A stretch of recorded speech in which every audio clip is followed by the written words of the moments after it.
Hey there, I'm glad you're here tonight. Sometimes, the past has a way of whispering to us, soft echoes of lives that were lived quietly, carefully, and often in fear. Tonight, we'll follow those whispers. We're heading back to the medieval world, a world where love, if it didn't fit a certain mold, had to be hidden behind locked doors and coded words, where simply existing as yourself could feel like a silent sentence. This isn't a tale of loud rebellions or grand battles. It's about the small human truths buried in the margins of history, truths that were often erased or punished for simply being real. But you don't need to worry. This story unfolds slowly. Each moment is softened for sleep, told with care, and made to hold you gently as you drift off. If you find yourself relaxing, if your thoughts begin to settle, and this calm corner of the internet brings you even a little peace tonight, I'd love it if you quietly tapped the like button, or subscribed if this kind of quiet company feels right for you. So let the world around you dim, let your breath slow down, and allow yourself to listen, not just to history, but to the spaces in between, where people like you and me once lived, long before they were allowed to be known. Let's begin. The Abbey was cold, not in temperature, but in the kind of silence that pressed against the skin, the kind of silence that seemed deeper than peace it was cultivated, honed, sharpened through centuries of prayer and discipline. The year was 1147, and you find yourself within the grey stone walls of Cluny Abbey in Burgundy, one of the largest and most influential monasteries of its age. You are Brother Matthew, now a novice monk, wrapped in a rough wool robe, face shaved clean, eyes lowered in humility. You rise before dawn. The bell calls you to vigils. No breakfast, no warmth, just the chant echoing through the cloister. Latin, psalms repeated endlessly, devotion through repetition, and as your mouth forms each syllable, you feel it, the weight of your secret. You are not alone in your desire. You know that now. You caught Brother Gerard watching you at the well. Just a glance, but long enough to mean something. Long enough to undo years of careful repression. Monasteries were not only places of holiness. They were, in many ways, prisons of routine and breeding grounds for secret temptations. In the 12th century, monastic life was isolating, repetitive, and deeply intimate. You slept side by side, washed together, confessed your soul to each other, and yet were never allowed to truly connect. For monks like Matthew, who felt attraction to other men, the monastery became a paradox, both a place to hide and a place of constant danger. In many monasteries, particularly in France and Italy, love between men was a silent reality, often known, rarely spoken. The Benedictine rule warned against close attachments, commanding that monks must not cling to one another, and many abbots enforced separation if friendships grew too affectionate. Yet the rulebooks couldn't erase desire in Cluny. Art and aesthetics flourished. The abbey had books copied by hand, filled with illuminations, images of male saints with soft features, golden halos, and flowing robes. These illustrations stirred something in you. Perhaps they stirred something in the scribes as well. The marginalia, the small doodles monks left in the edges, sometimes depicted playful or ambiguous images, to men embracing, or satirical scenes of monks chasing each other. Scholars still debate the intent. Were they jokes or confessions? Outside the scriptorium, things were less innocent. In 1102, the Council of London had officially condemned sodomy among clergy.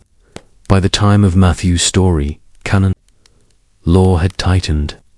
Peter Damian, a church reformer, had written ferociously about the vice of mutual shame, claiming that monks who indulged in same-sex activity were worse than beasts. He demanded expulsion and lifelong penance, but not all abbots agreed. Some saw confession as a tool not only for repentance, but for control. If a novice like Matthew confessed his feelings, his abbot could choose to forgive or to discipline. Silence was often safer than truth. You keep your head down. You do your duties. You copy manuscripts and help in the herb garden. You say nothing to Gerard, but the silence becomes unbearable. One morning, Gerard places a folded note in the prayer book you left at your bench. It contains no words, just a simple line of poetry, one you both knew from the Psalms. My soul thirsts for you, like a deer. For running water, it is not explicit, but it is enough. You cannot stop thinking about it. That night, at Compline, you kneel and chant with the others. Your voice is steady, but your mind is chaos. You wonder, was that a confession, an invitation, a trap? What you do not know is that Brother Hugo, the senior monk who watches over the novices, has been watching you both for weeks. In the monastery, no action goes unseen for long. It is not the act that damns you, it is the suspicion. The unspoken rules are clear. Do not show affection. Do not be too kind. Do not let another brother's presence bring you peace, because in 12th century monastic life, peace was for God alone. The next day, you are summoned to confession. The abbot, a man named Brother Theodoric, is old but not blind.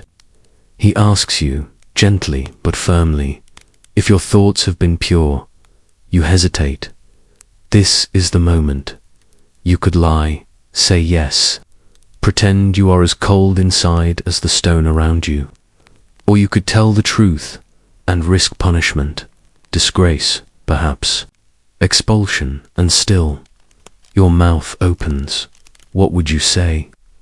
What did monks do when even their thoughts could be crimes? And how did institutions built on silence deal with forbidden love when it threatened to break their sacred order? The stone walls of the confessional chamber absorbed your voice before it could echo. You spoke slowly, the Latin faltering on your tongue. You didn't confess everything, not in so many words, but you admitted enough. Enough for the abbot to understand, enough to make your hands tremble with shame. Brother Theodoric did not shout. He didn't react with anger or disgust. He simply closed his eyes and let out a long, measured sigh. It was not relief, it was weariness. You were not the first. You would not be the last. In medieval monasteries, confession was less about salvation and more about control. It wasn't a private affair. It was a gate one that separated the obedient from the dangerous. A monk who confessed forbidding desires could be reformed, corrected, even used as an example. One who remained silent posed a greater threat. And so the abbot thanked you. He thanked you for your honesty, and gave no penance, at least not immediately. You were told to continue your duties, but your privileges were subtly revoked. No more scriptorium work, no more time alone in the garden. You were moved to the kitchens, where older monks watched your every move. Brother Gerard disappeared, transferred to another monastery in the distant hills. You weren't allowed to say goodbye. This too was common. Throughout the 11th and 12th centuries, monastic communities often handled suspicions of same-sex affection by separating individuals rather than confronting them outright. The logic was simple: don't allow bonds to form. The rule of Saint Benedict warned that particular friendships led to corruption. Unity, not intimacy, was the goal, but unity was an illusion. Secret affection thrived beneath the discipline. Letters were hidden, Glances exchanged in candlelight. Entire poems written in coded language. The boundary between spiritual devotion and romantic longing was thin. Many monks wrote about loving Christ with the passion of a lover. Bernard of Clairvaux, one of the most influential monks of the age, described his yearning for God in deeply emotional, almost erotic terms. It was spiritual, they insisted, but it was also human, and it was dangerous, because outside the cloister, the world was changing. Church reformers were cracking down on what they saw as moral decay. In 1139, the Second Lateran Council explicitly condemned same-sex relations, calling them a sin against nature. The rise of scholasticism brought new legal interpretations of canon law, and with them, harsher punishments. In England, monks could be stripped of their robes and paraded through town. In France, rumors of unnatural acts could lead to penance. That lasted decades. In Germany, some abbots turned their monks over to secular authorities, where punishments were less forgiving. But within Cluny Abbey, things were subtler. You were not punished publicly. That would bring shame to the order. Instead, you were watched. Your schedule changed. You were denied certain prayers, certain fasts. You were told you were not ready for the full spiritual life. And at night, when you knelt in your cell, you began to wonder, was this your fault? Or were you simply made this way? You turned to the books, the writings of the Desert Fathers, the hagiographies of saints. You searched for someone like you. You found hints, fragments. The Vita of Saint Glared of Rievaulx, written just a few decades later, would describe deep, passionate male friendships, bound by Christian love. Glared himself was known to have spoken of a spiritual brotherhood that transcended flesh, though some historians argue he was speaking from experience. But you had no Glared. You had silence. Still, questions burned in you. What did the church fear most, desire or discovery? Was it the act itself that was sinful, or the love behind it? If God made you, did he not also make the part of you that longed for another man's kindness? These thoughts were dangerous. They were not allowed to exist, even in private. But you clung to them. You began writing, discreetly, not confessions, never again. Your own psalms, you hid them in the margins of a discarded codex, disguised as notes on grammar and structure. A poem hidden in plain sight. He whom I dare not name, whom I must not touch, and yet he dwells with me in silence, much. If this be sin, then let me sleep, where mercy lies and secrets keep. You never showed these words to anyone. Years passed, you grew quieter, you became reliable. Eventually, you were made the monastery's librarian, safe role, away from the others, a role with solitude and books and silence. You sometimes heard rumors, another novice expelled, another brother sent away. The words unnatural and shameful whispered like curses behind closed doors. But you said nothing. You had learned the rules, and yet, despite everything, the longing never died. One cold winter morning, you found a book tucked behind the shelf. It was old, written in Latin, its pages worn. It spoke of Plato's symposium of love between men, not as sin, but as divine. You read it in the dark. You memorized passages. You copied fragments onto scraps of parchment, folded them into your robe. You had found a secret world within a world that rejected you, and in time, you came to believe that maybe your silence was not shame but survival. But how many others were silenced? How many monks, scribes, and scholars buried their love beneath obedience, never knowing whether they were truly alone. And what happened to the words they dared to write? Were they ever found? The library had become your sanctuary. Decades passed. Since your first confession, you were no longer the trembling novice clutching Latin psalms with shaking hands. You had grown older, more careful, more reserved. You became the quiet figure in the corner, cloaked in dust and vellum. Others forgot. Your story, new novices arrived, unaware of your past. They saw you as the wise, silent librarians, someone harmless, invisible, and in many ways, you were. You never again confessed what you truly felt. You learned to read faces, to sense which monks carried a similar silence. You offered them books, ones on the surface, but with subtle undertones.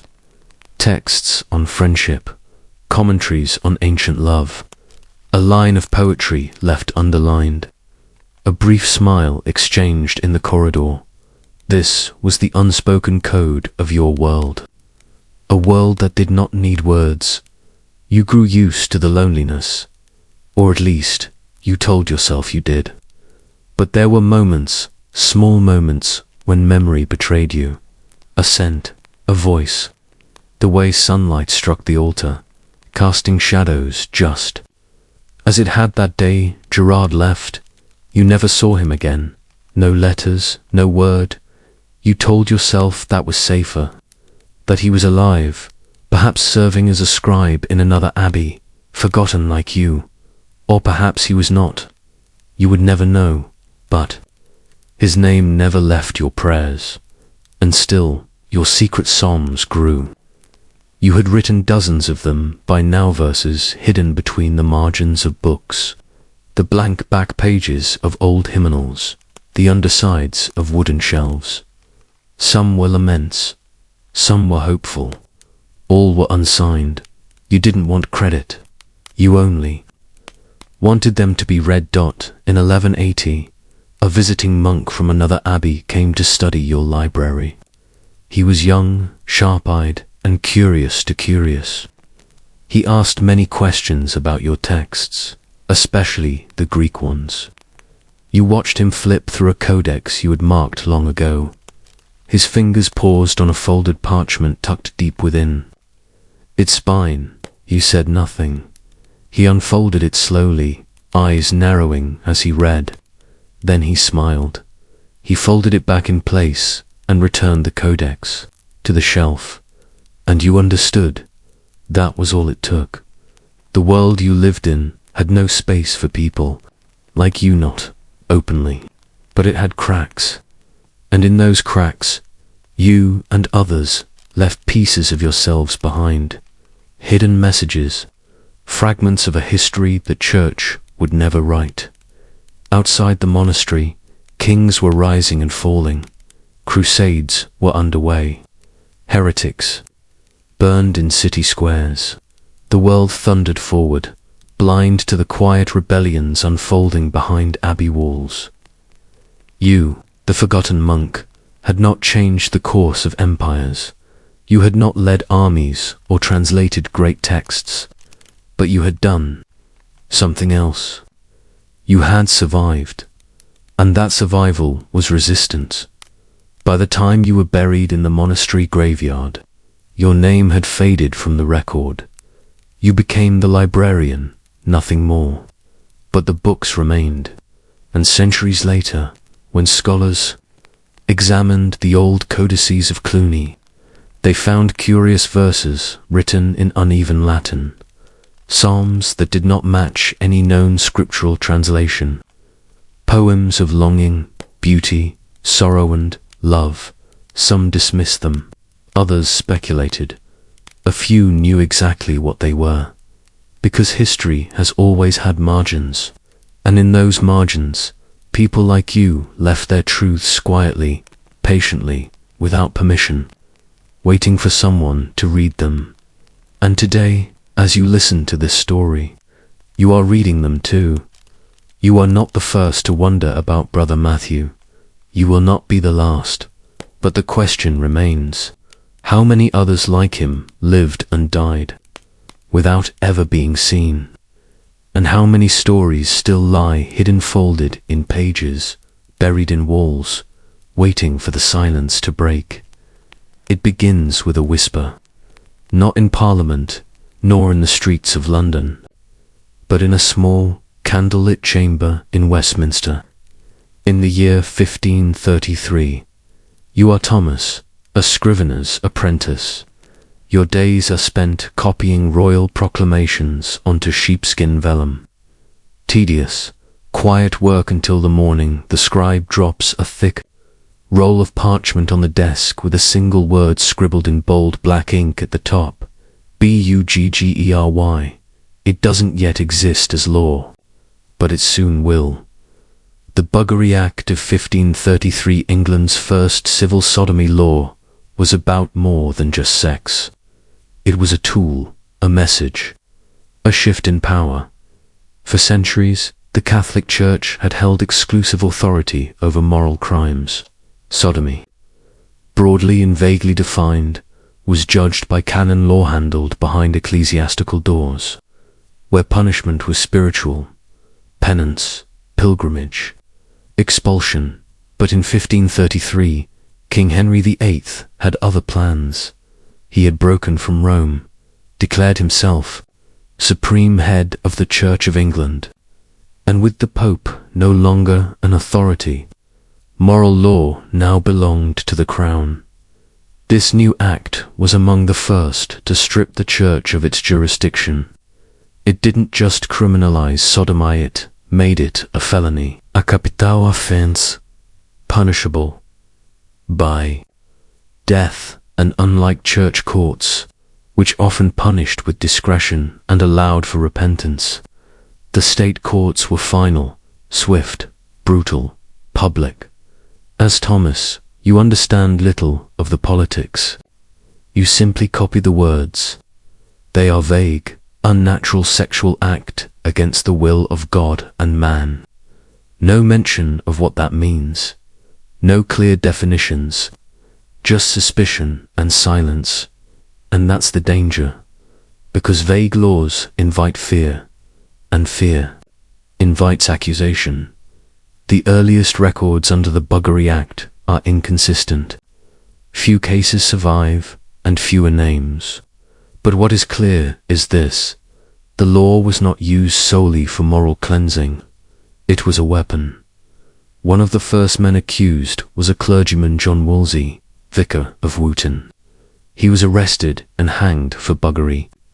In 1541, there is little detail on his case, but historians believe the charge was convenient rather than proven. Wolsey had sympathized with Rome. He had spoken critically of Henry's new church, and so, with no jury and no appeal, he died. The law was not about justice, it was about loyalty. And it wasn't only priests who suffered in 1546. Walter Hungerford, 1st Baron Hungerford of Hattisbury, was executed under the Buggery Act, a nobleman with lands, wealth, and enemies. He had been charged not only with treason, but also with unnatural acts with male servants. Whether the charges were true mattered little. The accusation was enough. He was beheaded, and his estates confiscated. As Thomas, you begin to understand the implications. Anyone could be accused. A servant dismissed by a bitter master, a rival seeking revenge, a landowner eager to claim another's property. The Buggery Act gave them the language to destroy, and no one spoke openly. People whispered, behind doors and under breath. The word itself, buggery, was avoided. Too dangerous, too sharp. Even clerks like you copied it with trembling hands, fearing association. Still, life in Tudor England went on. Public executions drew crowds. Gossip filled the alehouses. But behind it all lurked a new kind of fear. The fear of being noticed, of being different, of showing too much affection to a friend. of not marrying fast enough, of laughter that lingered too long. You began to dress more carefully, speak more formally, distance yourself from childhood companions. Everyone did. The air itself felt suspicious. And then, one day, a name appears in a document. You must copy it. Is Robert Pakington, a wealthy London merchant, known for his outspoken Protestantism, shot dead in the street in 1536, the first recorded firearm assassination in England. His killer was never found, but weeks later, rumors swirled. A servant had claimed that Pakington kept strange company, that he housed a young man far too fondly, that his death had been righteous, if not legal. The Buggery Act was not cited, but the damage was done. Pakington's name became a warning. You begin to see what others have already learned. In Tudor England, accusation was as good as proof. And for those accused under the Buggery Act, the trial was often only a formality. You start watching people more closely. Who touches whom? Who visits whom? You stop staying late in the scriptorium, where one of the other apprentices, a boy named Hugh, has taken to sit in close. Too close. You think of what might happen if someone saw. You wonder if someone already has. And as the ink dries on yet another death sentence you've transcribed, the question haunts you. Was this law truly about sin, or something far more dangerous? You begin to notice the quiet changes first. Hugh, once chatty, always lingering too long by your side, becomes cold, reserved, avoids eye contact. He no longer joins you for meals, no longer shares parchment scraps with notes and jokes. And then, without announcement, he's gone. The master scribe says only that Hugh was removed, nothing more. The others know not to ask. This is how the Buggery Act works. Not just through trials and gallows, but through fear. Disappearance. The kind of silence that eats into a man's soul.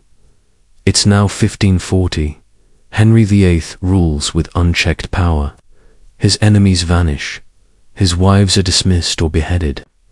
But beneath this grand political theatre, ordinary men like you live on the edge, ruled by invisible laws and spoken only through rumour. Records of those accused under the Buggery Act are sparse, sometimes deliberately destroyed, other times buried deep in legal archives. But what remains paints a pattern, one that's chilling. The law is not just being used to police morality, it is being used to eliminate threats, settle personal scores, and silence the inconvenient. You find a parchment from Kent, a case involving a man named William Smith, servant, accused of buggery with his master.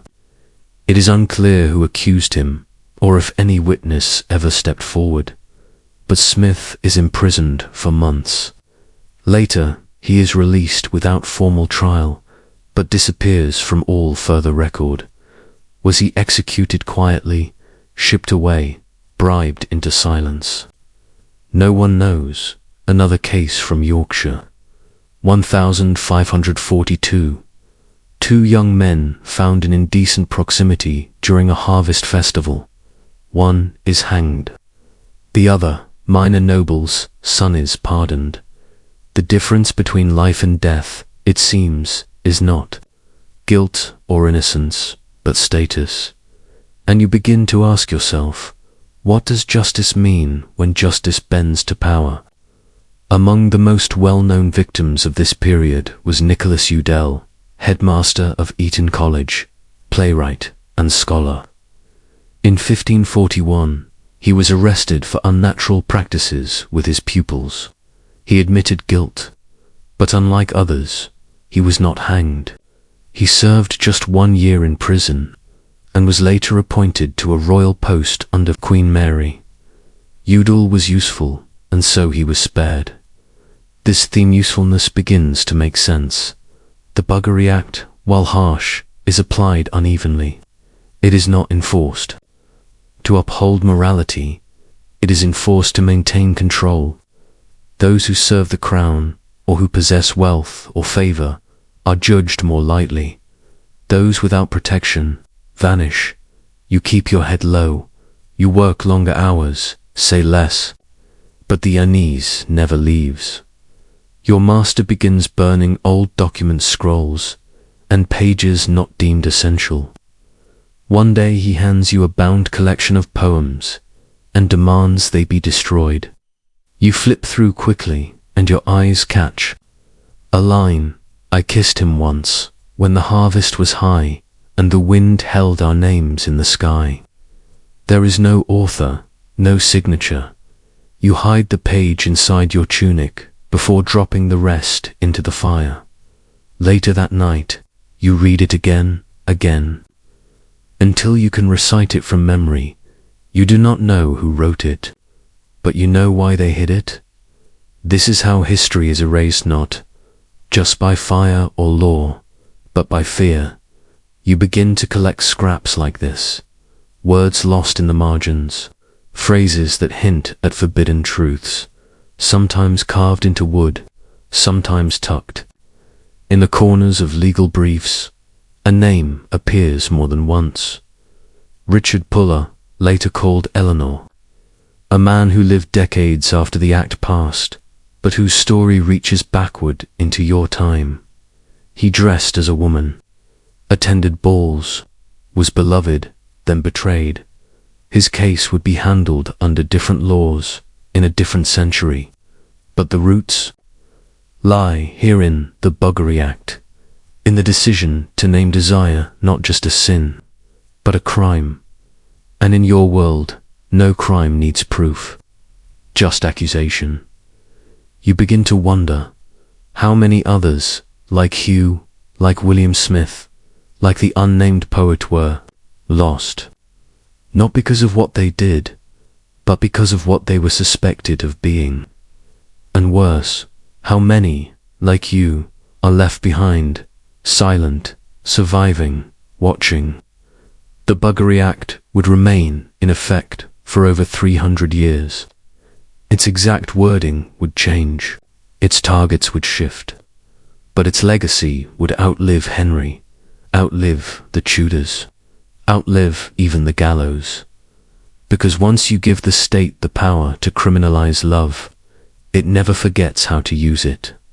You keep working, keep copying, keep hiding verses between dry proclamations. You know your time will pass too, but the question lingers with every stroke of your quill. When all this is history, who will remember the ones erased? It is now 1547. Henry VIII is dead. You stand among the quiet throng outside the cathedral in London, watching the black drapes ripple in the wind. They say he died in agony, weighed down by illness and regret. But for most of you scribes, servants, clerks, the king's death changes very little. The Buggery Act remains in place. The new boy king, Edward VI, is just 9 years old. A child, monarch, a puppet. And as with many regimes, the machinery of the old laws keeps running quietly, efficiently. As Thomas, you now serve a new master, one more devout, more meticulous, and more fearful of sin. You hear mutterings in the halls about cleansing the books, a purge of documents that may conflict with Protestant reform. Among them, notes, letters, even private diaries suspected of containing indecencies. You are tasked with sorting them, and so it happens. You discover the name Hugh again, a half-burnt note. The ink faded, but legible. He stood too near. He did not deny. He could not meet my eyes. I fear for him. It's unsigned, but you know who wrote it. You know your master's script. It was a confession or perhaps a report. That is how Hugh was taken. It wasn't a trial. It was a whisper, a document, a fear. You begin to understand. The Buggery Act is not merely about public executions or dramatic trials. It is about social infrastructure, about a system that encourages betrayal, that rewards suspicion, that trains people to notice and punish intimacy. The state does not need to be everywhere. It only needs you to fear that it might be. You continue your work in silence, but you begin collecting again pages tucked into your robes, between hollowed-out book covers, under floorboards in the back of the scriptorium, a poem, a diary line, a legal brief with an unexplained name scratched out.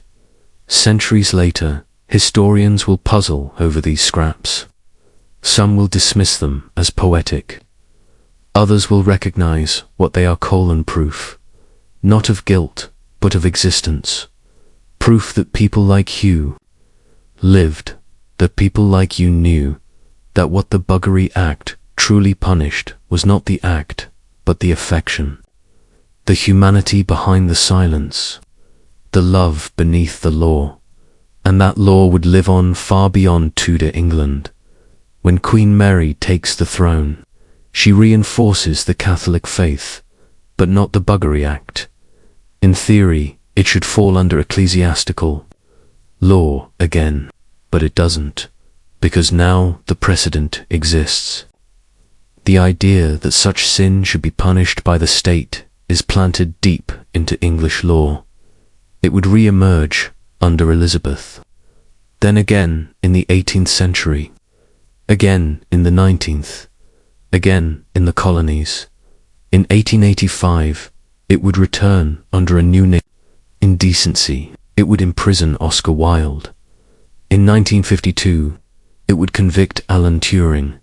Only in the 21st century would the law, in its modern descendant form, begin to be dismantled. But as you stand in the cold dawn of Edward's reign, none of that future exists yet. There is only the now. And in this now, you are a man who has survived by staying invisible. But as you place one final folded scrap inside the binding of a theological tract, hidden deep in the folds, you feel something shift. Maybe no one will read it, but maybe someone will. Maybe one day, long after the laws have changed and the gallows have rotted, a person will find it and understand, and know that someone in the darkest years still dared to write. We were here, we were always here. You exhale slowly, hands steady. The Buggery Act has not been repealed, but you have not been erased. Not entirely, and that truth's more fragile. Quiet is your final defiance. You are in Dublin. The year is 1634. The Reformation has spread across Europe like a slow, violent tide. Ireland, a land long under England's reach, is divided between faiths, between rulers, between elite. But within the halls of power, one man has risen with remarkable speed. John Atherton, the Bishop of Waterford and Lismore. You hear his name spoken with reverence and with fear. Tall, intelligent, politically sharp, Atherton is no ordinary clergyman. He is a reformer, a man chosen to enforce order, to tighten the grip of the English Church in Ireland, and most notably, to bring discipline to the clergy. Moral discipline, you hear whispers in the court. He's the one pushing to reinstate the Buggery Act in Ireland. It had fallen into disuse. But Atherton believes it is necessary to cleanse the clergy of sin. He cites scripture. He lectures his peers. He sends out edicts calling for purity and righteousness among the priests and bishops of the land. And he is relentless. By 1634, under Atherton's influence, Ireland's Parliament revives the Buggery Act. No longer just a formality.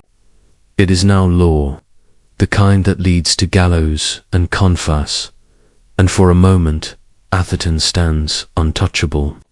appointed by the English crown, backed by theological muscle.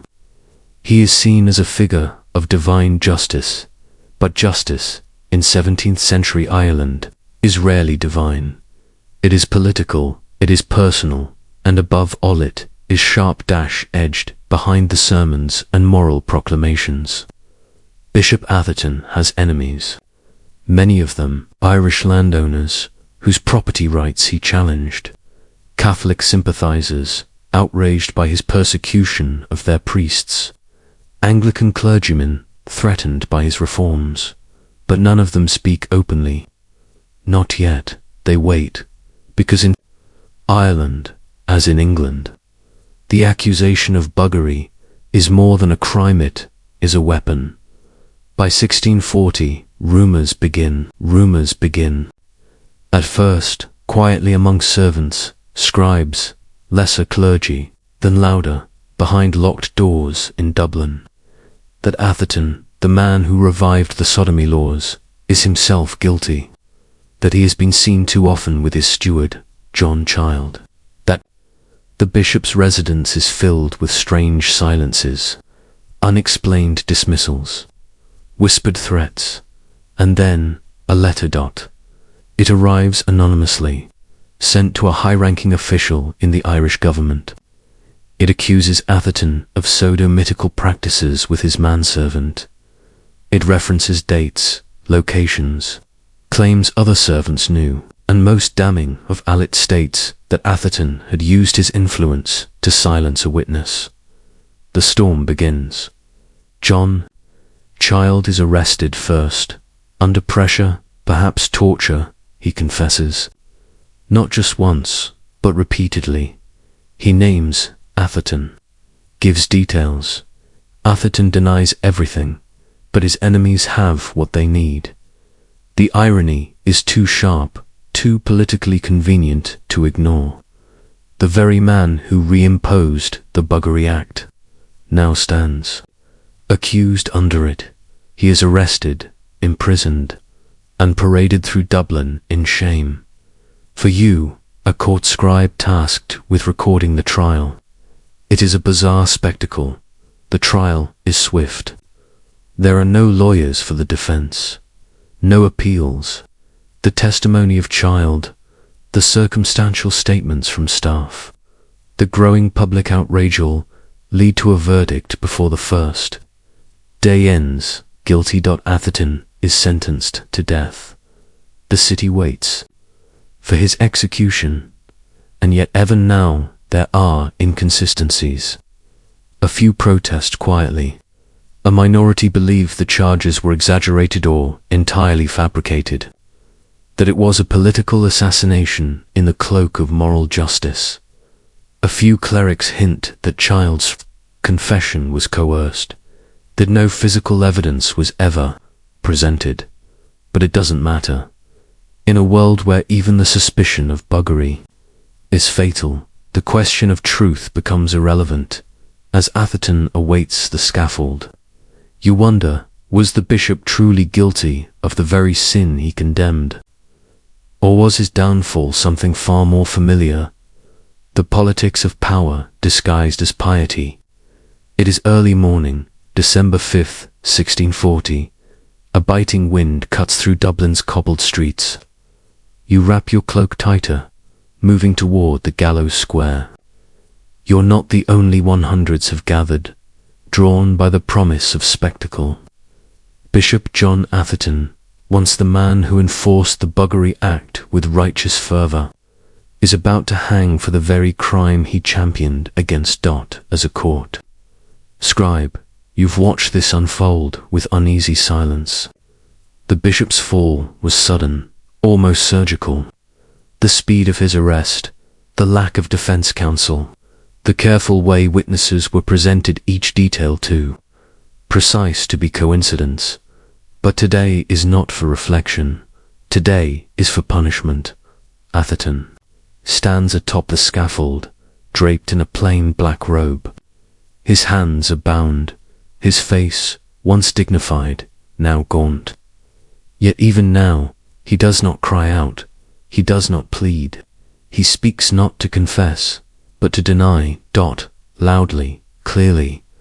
I am innocent, he says, not once, but several times. I die wrongfully. I have sinned, yes, but not as I am accused. My enemies have prevailed, but not in truth. The crowd murmurs, some jeer, others grow quiet. This is not how these moments usually go. Most condemned men cry for forgiveness. Some pray. Others confess, hoping to clear their conscience before the end. But Atherton holds fast, even at the edge of death. And yet there's a complication, because a document exists. A document that claims Atherton did confess privately to a Protestant minister just before his execution. It appears months later, widely circulated in pamphlets throughout London and Dublin. According to this account, Atherton broke down in his cell, admitting everything, begging God for mercy. But you, who transcribed the official proceedings, never saw such a confession. It wasn't entered into the record. No official witness testified to it, so where did it come from? Some scholars now believe it was forged, crafted after his death to erase any doubts, to seal the narrative. Because in 1640s Ireland, a bishop dying under the sin of sodomy could not remain ambiguous. The church needed closure. The crown needed justification. The public needed clarity. And so a neat confession was printed, and the story ended, or so. They thought Atherton was buried quietly, with no ceremony. His possessions seized. His former allies quickly distanced themselves, but rumors persisted that he was set up, that John Child had been manipulated, that it was landowners or jealous clergy who conspired to remove him. And curiously, after Atherton's death, the enforcement of the Buggery Act in Ireland all but disappeared again. No more high-profile trials, no more public executions for sodomy. It was as though the law had served its purpose, and was now put back on the shelf. You begin to see the deeper truth. Laws like these do not exist to be applied equally. They are tools, used when convenient, sharpened when needed, and then quietly, hidden when their edges become too dangerous to those in power. You find yourself haunted by Atherton's final words. Not because you believed he was innocent, but because what if he was? What if the very law he helped revive became his noose?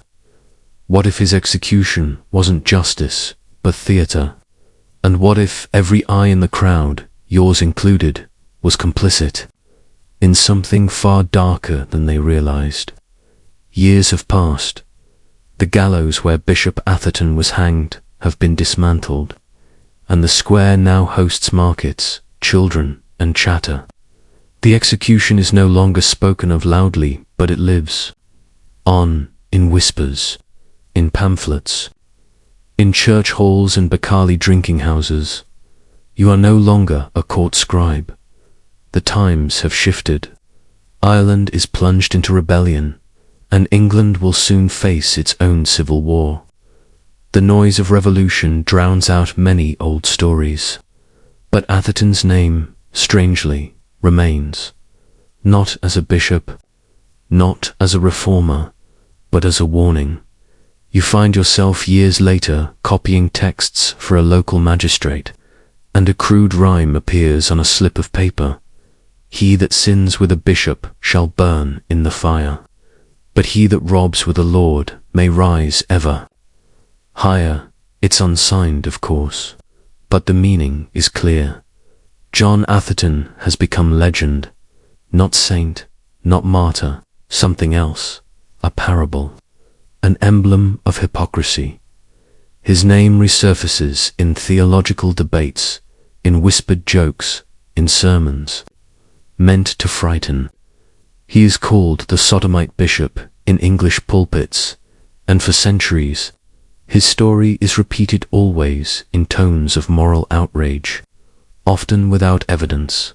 What's forgotten is the deeper complexity, because Atherton's case, like so many others, wasn't private. It wasn't just a whispered rumor that destroyed a servant or a minor courtier. His was a public, political takedown, and it set a precedent. If a bishop could be executed for sodomize, he could be named, humiliated, and destroyed. Anyone could. And so, a chill swept across the ranks of the Anglican clergy. Letters from the time suggest a tightening of behavior. Clerics married faster. Affection among male friends grew more formal. Touch, once casual in letters and private devotionals, became distant. The quiet intimacy that once defined male friendships in England and Ireland, so common in earlier centuries, faded. Not because men changed, but because surveillance increased. The memory of Atherton's trial served as a silent regulator, a reminder of the line that must never be crossed, even approached. And yet, beneath the surface, things continued. You still find coded phrases in church records, oddly poetic marginalia in theological texts, letters between men in distant abbeys that speak not of politics or God, but of longing, cautious, careful, buried in metaphor. They remind you of the old scraps you once saved from your scribe's bench. They remind you of Atherton's sermons that once thundered against sin, and yet, in places, turned curiously introspective. Let no man presume he knows the full measure of another's soul, he once said, for God may shape a man's burden in silence, and not all storms are visible. No one paid attention to the line at the time, but you remember it. Today, scholars still debate whether Atherton was guilty. Some argue his downfall was engineered, his land reforms too unpopular, his reforms too ambitious. Others see him as a man undone by hypocrisy, a persecutor caught in his own net. But the truth, buried beneath centuries of shame and silence, is likely more complicated. Perhaps he was guilty, perhaps he was not, perhaps the greater crime was not the act itself, but a system that turned desire into damnation and used fear as law, because Atherton wasn't the first to fall. He wasn't the last, and the law that hanged him, the same buggery act of 1533, would remain in force for over 3 more centuries. It would claim hundreds, perhaps thousands, of lives, and even after its eventual repeal, it would linger. In courts, in language, in memory, you return to your books.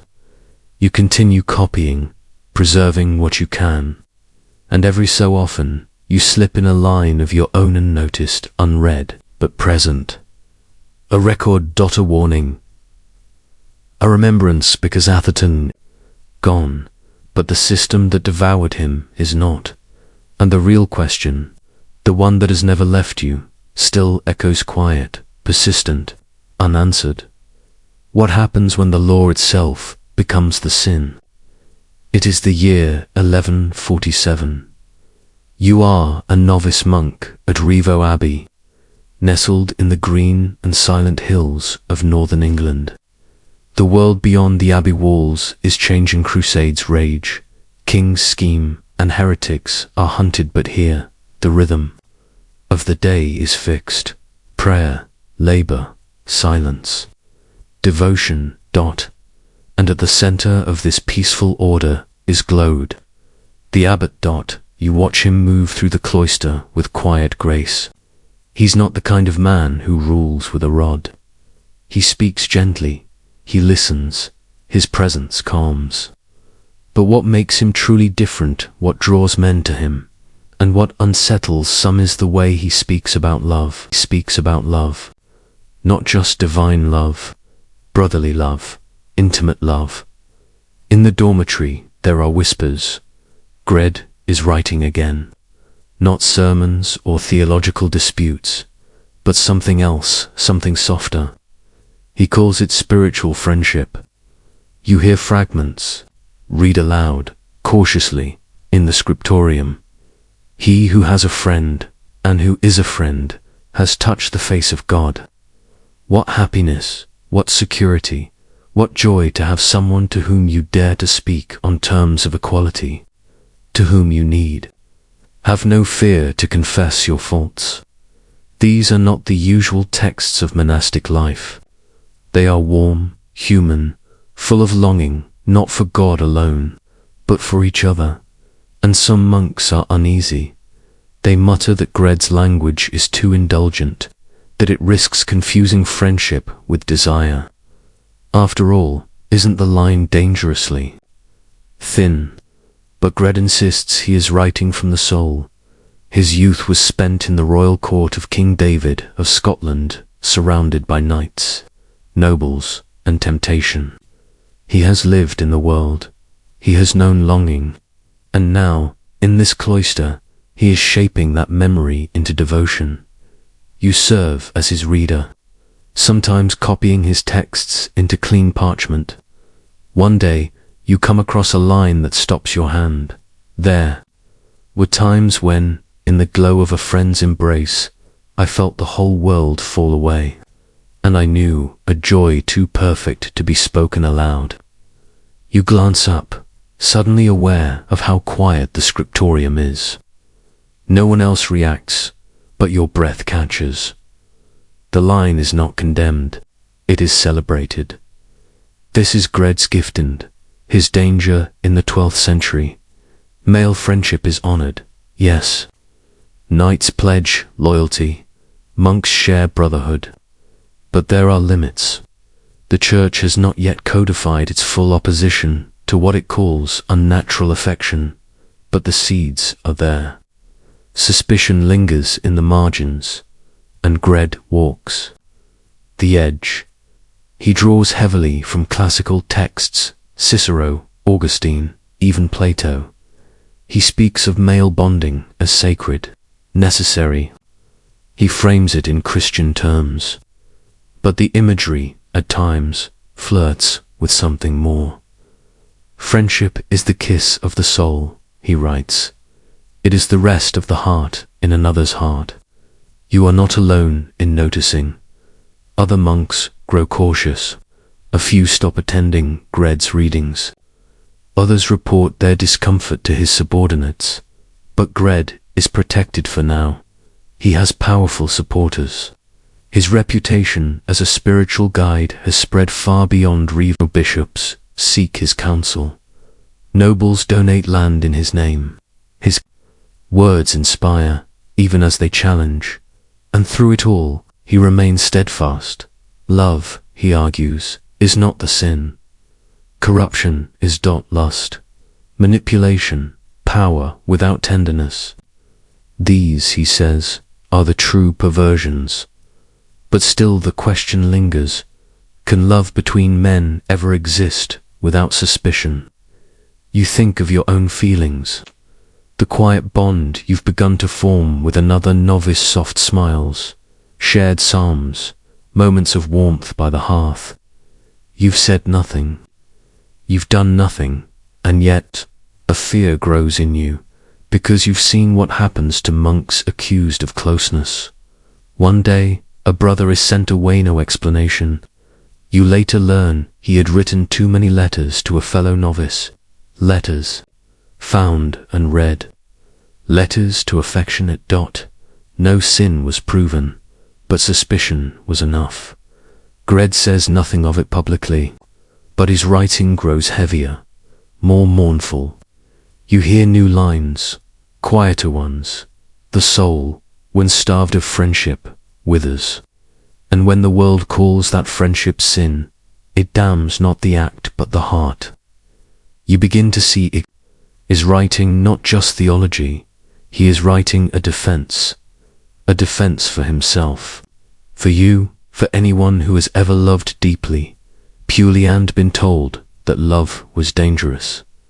But you wonder, how long can he walk this line? How long before the warmth of his words is seen as fire? It is now 11:53. Years have passed since you first entered Rievaulx Abbey as a novice.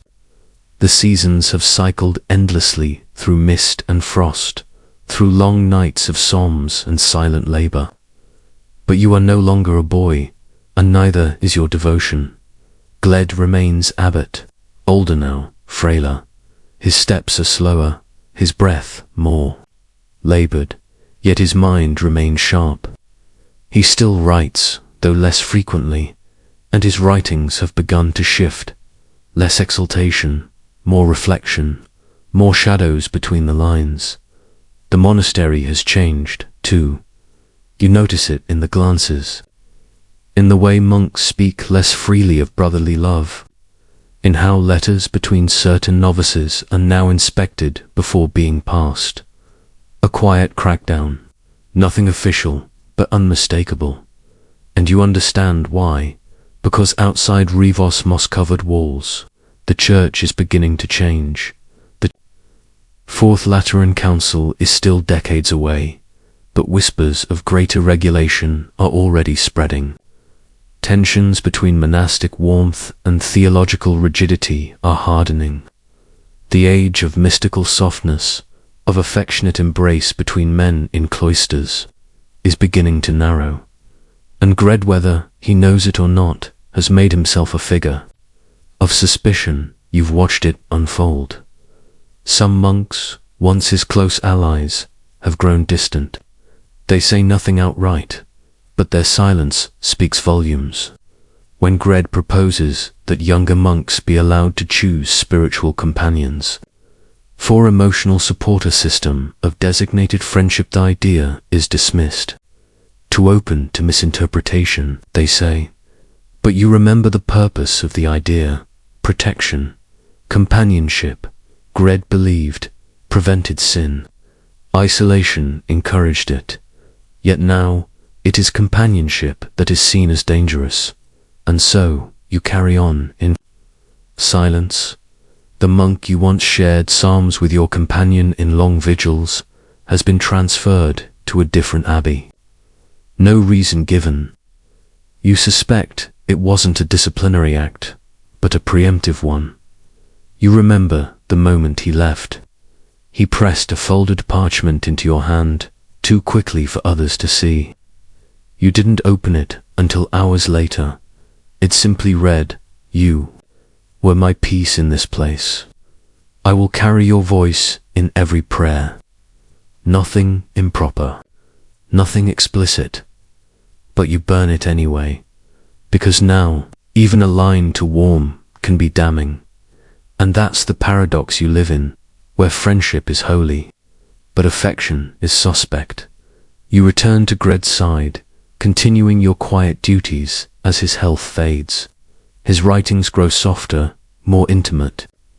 He speaks more of loss than joy, now more of friendships remembered than those still present.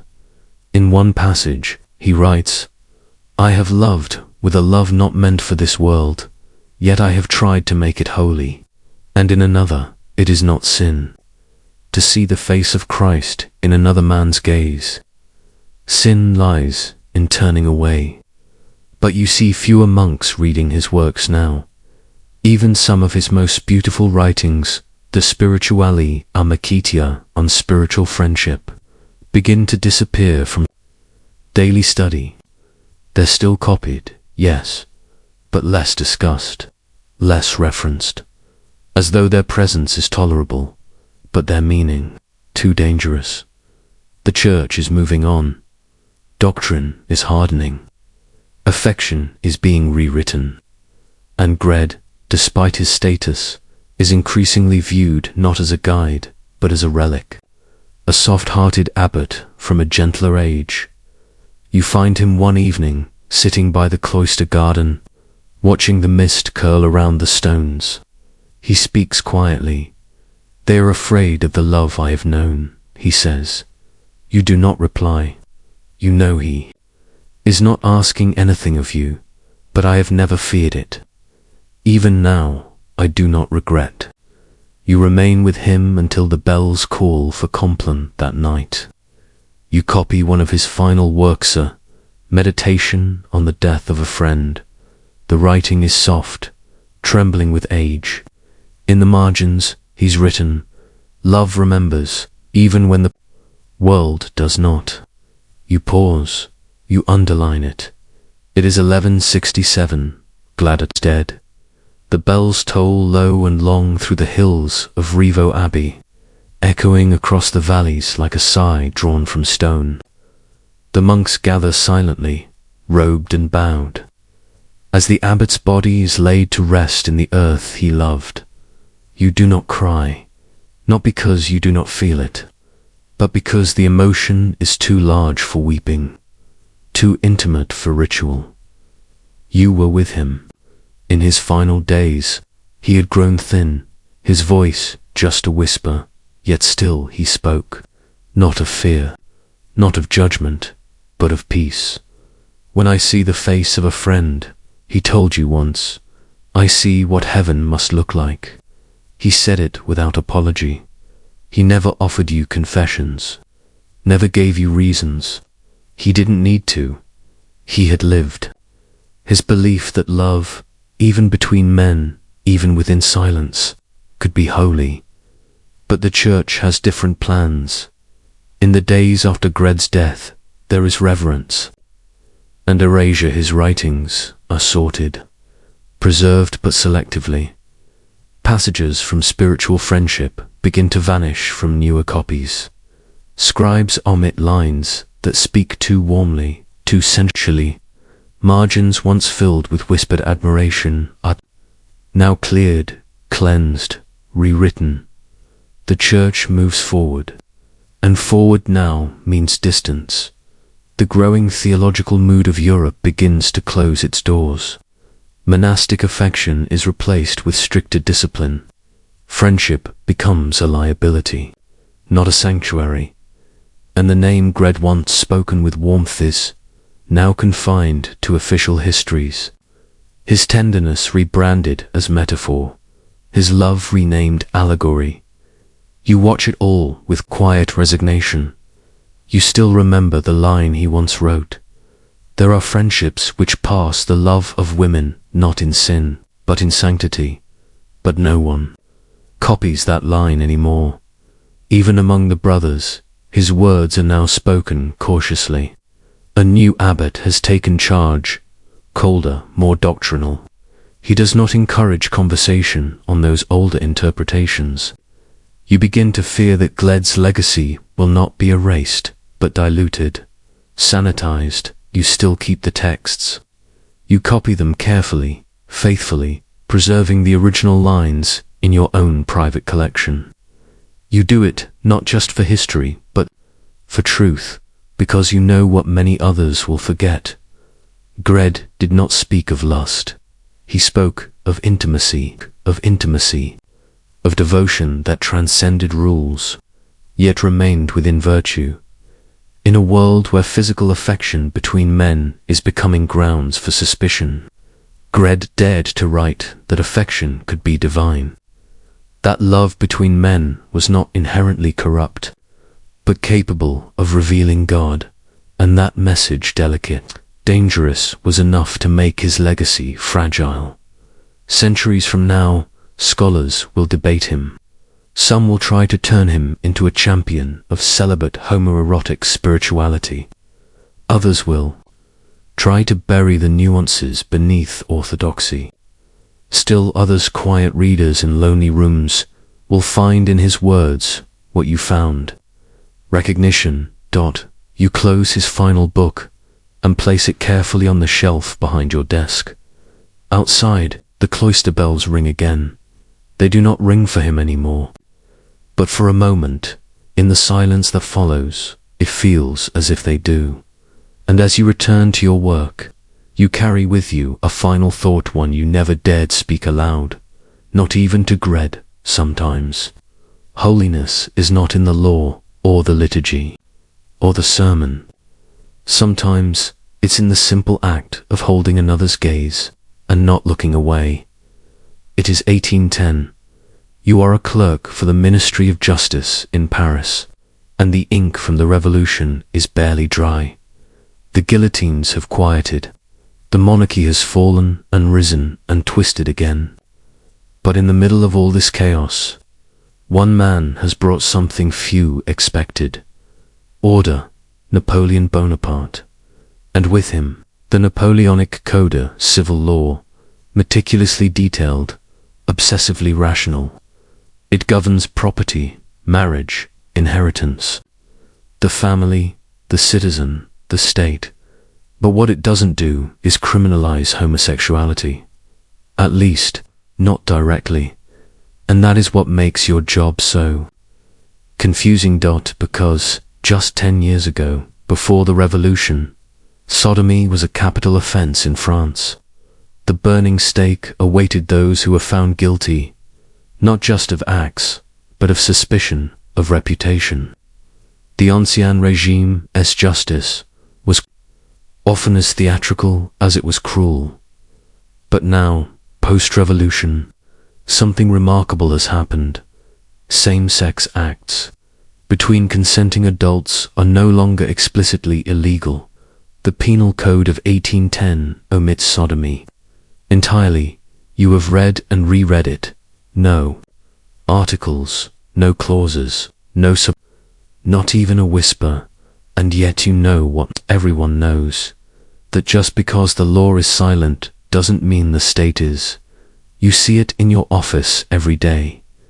Men arrested not for sodomy, but for public indecency, for corrupting public morals, for soliciting, for creating disorder. All vague, all expandable, all aimed, in truth, at same-sex desire. A man is brought in for lingering too long near the public baths. Another is accused of writing unnatural poetry. A third, known artistes detained for hosting gatherings of suspicious nature. None of them are charged under the old sodomy laws, because those laws are gone, but the accusations are the same. The outcome is often similar: job loss, social disgrace, surveillance, quiet exile. What's replaced overt persecution is something more insidious: administrative pressure, bureaucratic fog, the kind of punishment that leaves no scars, just silence. You begin to keep your own notes, unofficial records, a column of names, a column of charges, a third column labeled real reason, and beneath that one you write suspected of inversion, unmarried, age 40, no mistresses, too affectionate in letters, portraits of male models found, no legal charge. Watch closely. You begin to understand. The Napoleonic Code doesn't need to say sodomy anymore. It has something far more powerful: ambiguity. The law no longer declares people criminal for who they are. It merely makes it easy to punish them anyway. You begin to notice another layer. Class. The sons of noblemen rarely face the same treatment. Their indiscretions are ignored, smoothed over, corrected quietly by family money or political favor. But for the poor, the teachers, the musicians, the servants, one wrong rumor can end a life. You meet one such man, former librarian, dismissed from his post after a neighbor accused him of dressing inappropriately and staring too long at younger men. No arrest, no trial, just a letter from the prefecture. Employment terminated. When you speak to him, he doesn't deny anything. He only asks, why include me in a revolution, if not for liberty? You have no answer, and that is what haunts you most, because the code, for all its clarity and precision, leaves untouched the question of desire. Desire doesn't fit easily into law.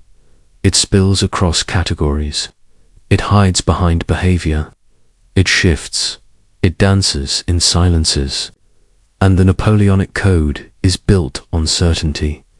So, instead of naming desire, it erases it, but the policing continues. You begin to realize that omission is its own form of strategy. By not outlawing homosexuality, Napoleon avoided making it a public controversy. He did not need mobs or priests or moral campaigns. He just needed police reports, internal notes, controlled careers, and for decades, this system will work. No trials, no martyrs, just reputations quietly destroyed. The fire of the stake has been replaced by the cold of paperwork. And for you, watching it all unfold from behind your desk in a quiet corner of the ministry, a question takes root that you can never quite silence. Is absence of persecution the same thing as freedom? It is 1822. You've worked under 3 different ministers now, yet your desk in the Bureau of Public Order remains unchanged, small, dusty, tucked between the registry archives and the hallway to the prefecture's meeting room. The ink you use is thicker now, more permanent, and your handwriting more efficient. But the names on your reports, they all start to blur. Each week brings another set of cases. You never see the word homosexual in any of them. The term hasn't even entered legal vocabulary yet. Instead, you see terms like habitual, deviant, public scandal, moral disorder, known frequenter of suspicious places. And yet every officer knows, you know. The files pile up. A ballet teacher at the conservatoire dismissed. Quietly, after a neighbor noticed too many young men entering his apartment. A bookseller in Lyon, arrested for subversive material. His shelves stripped of works by ancient Greeks and certain poems by Baudelaire.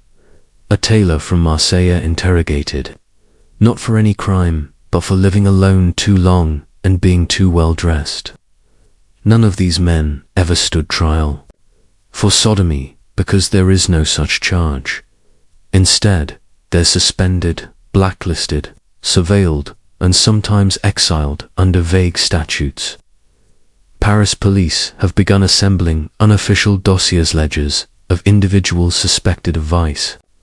Internal memos are passed with names underlined in red dot. You see one stamped, Track 4, Continued Observation. Avoid formal proceedings unless scandal erupts. You begin to understand the method. Make the law appear neutral. Let morality become administrative. The prefect of police, a calm man with no love for drama, once said over tea, "There is no need to inflame the public. Let the troublemakers disappear quietly." And they do. It's always quiet. No protests, no trials, just doors that stop opening, letters that stop being answered, students who are never allowed to graduate, teachers who are never reassigned, and over time, the effect is chilling. Desire doesn't disappear. It retreats. Bars become private salons. Friendships become coded. Affection is buried in metaphor. You see it in letters seized from the post. Officemen writing about art, or music, or Greek statuary, ever about each other. Not directly, but the meaning is always there. A line about the light in your room. A phrase like "your voice lingers in my prayers." A reference to the Roman way. You've learned to read between lines, but not just in other people's letters, in yourself, because by now you've become more than a clerk. You're a keeper of silence, of stories that no one will write, of a system that, despite claiming modernity, still punishes what it refuses to name. Once you tried to speak. To a colleague, just an observation over lunch, a remark about how often public morality seemed to target loneliness. He stared at you, stone-faced, and replied, "We don't make the rules. We just record what disturbs the peace." But what is peace, really? a silence kept by fear. You've begun to collect things, not officially, of course not, but quietly, letters never sent, diaries confiscated and meant for destruction, notes from men you know will vanish soon into obscurity, their careers finished before they begin. You hide them in an old law ledger, one no longer in circulation. You file the pages in between essays on contract law and marriage. Regulation, it's the only place no one looks. You begin to wonder, perhaps the Napoleonic Code did decriminalize same-sex desire on the surface. Perhaps it was modern, enlightened, revolutionary. But beneath it, a second code, formed invisible, unwritten, policed by men like you. A code that says, we won't name you, but we will erase you just the same. And in that erasure, a question haunts every life lived too quietly, every hand not held in public, every name crossed off a list for reasons never written down. If your life isn't criminal, but you're punished anyway, what, then, does the law protect? It is 1834. Paris is restless again. Whispers of revolution swell in the streets, and the walls near your apartment are dusted with slogans. But here, inside the archives of the prefecture, all is quiet. You still sit at the same desk. The names have changed. The ministries have shuffled. But the paper, thick, chalky, cream-colored, remains the same, and so does the pattern. By now, you know the unwritten categories by heart. Case 1421, instructor at the lycée. Observed walking with male student after dusk. Letter found. In student's pocket, poetic tone, no direct offense. Recommend administrative transfer. Case 1447, organist, lived alone, entertains guests without women present. Note for ecclesiastical file. Case 1460, apothecary, known to visit Le Salon Bleu, informal gathering of men in Marais. No reports of scandal. Continue surveillance. They don't say what they mean. They don't need to, because everyone understands the rules. In this new France, orderly, efficient, post-revolutionary morality is managed, not legislated. The law says nothing of who you love, but your job, your freedom, your future, all dictated by what is tolerated, and the line between tolerated and intolerable shifts quietly, invisibly depending on who you are. You've seen men destroyed without trial. You've watched artists, teachers, and tradesmen vanish from their positions, their reputations hollowed out by bureaucracy. And always, it ends the same way. Not with flames or chains, but with silence. You've spoken to one of them. He was once a magistrate, clever, proud, impeccably dressed. You found him years later selling books in a second-hand stall by the Seine. It's not the law that ruins you, he said. It's the fear that follows you after they say nothing. That stayed with you. Because that's what the Napoleonic Code created. A space where desire was unmentionable, but never untouched. The system didn't name your vice. It simply recorded your every misstep, every sigh out of place, every letter to tender. You think of the ledger hidden behind your desk. It's heavier now.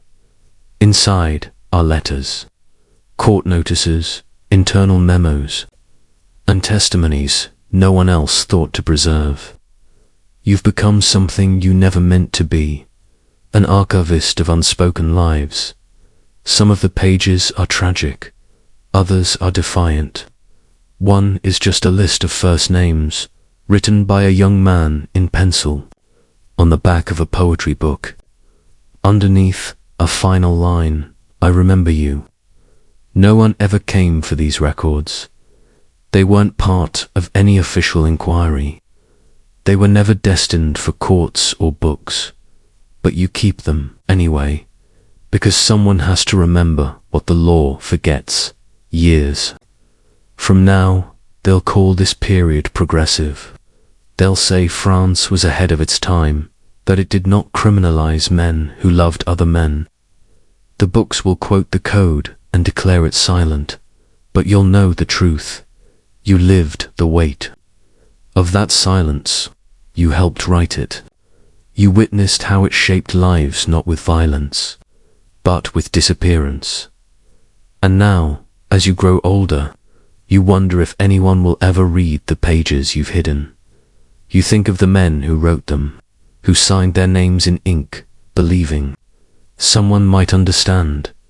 You open one letter now, dated 1827, unsigned, a single line, "We exist, even when we're not allowed to."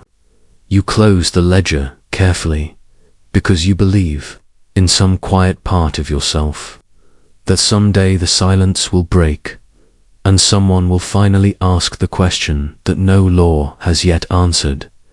Can a nation truly be free if it refuses to see the hearts of its own citizens? It is 1950. You work in Washington, D.C., in a beige-walled office within the State Department. The furniture is functional, the windows are narrow, and the paperwork never ends. The Cold War has entered full frost.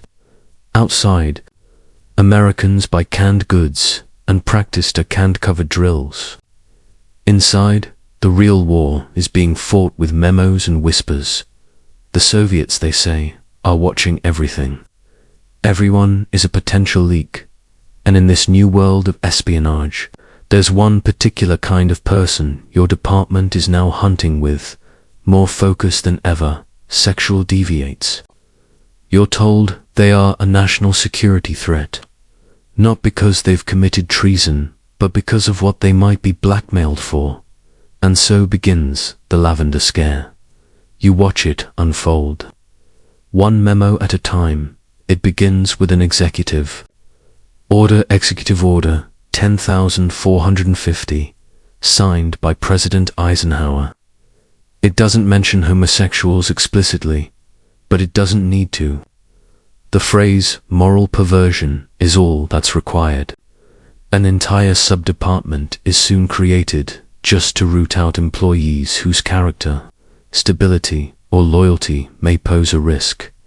In practice, that means gay men, and occasionally women. You're assigned to the Internal Investigations Unit. Your job is simple.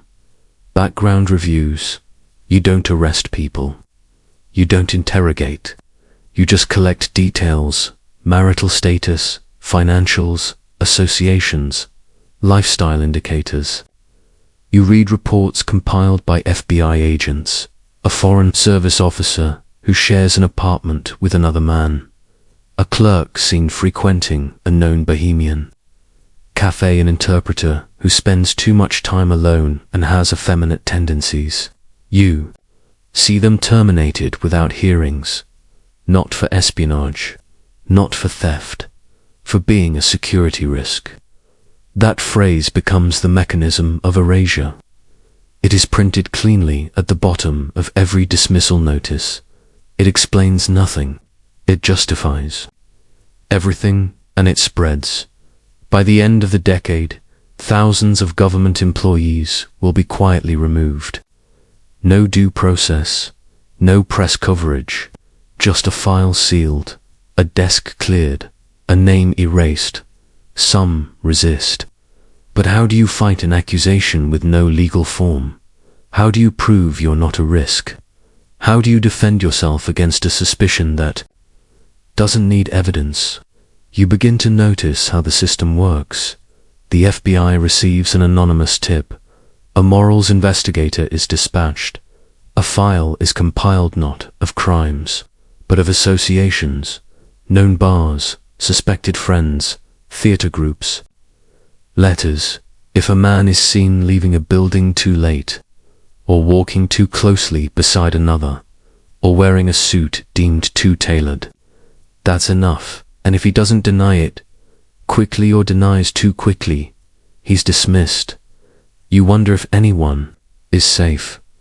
One of your own colleagues, someone you've eaten lunch with for 2 years, is suddenly gone. No explanation, his desk cleared by noon. A week later, a new memo circulates, reminding all departments to report behavioral irregularities. You begin to fear your own silence. You know the patterns too well. You've read the surveillance logs. You've transcribed them. You know what they're looking for and who.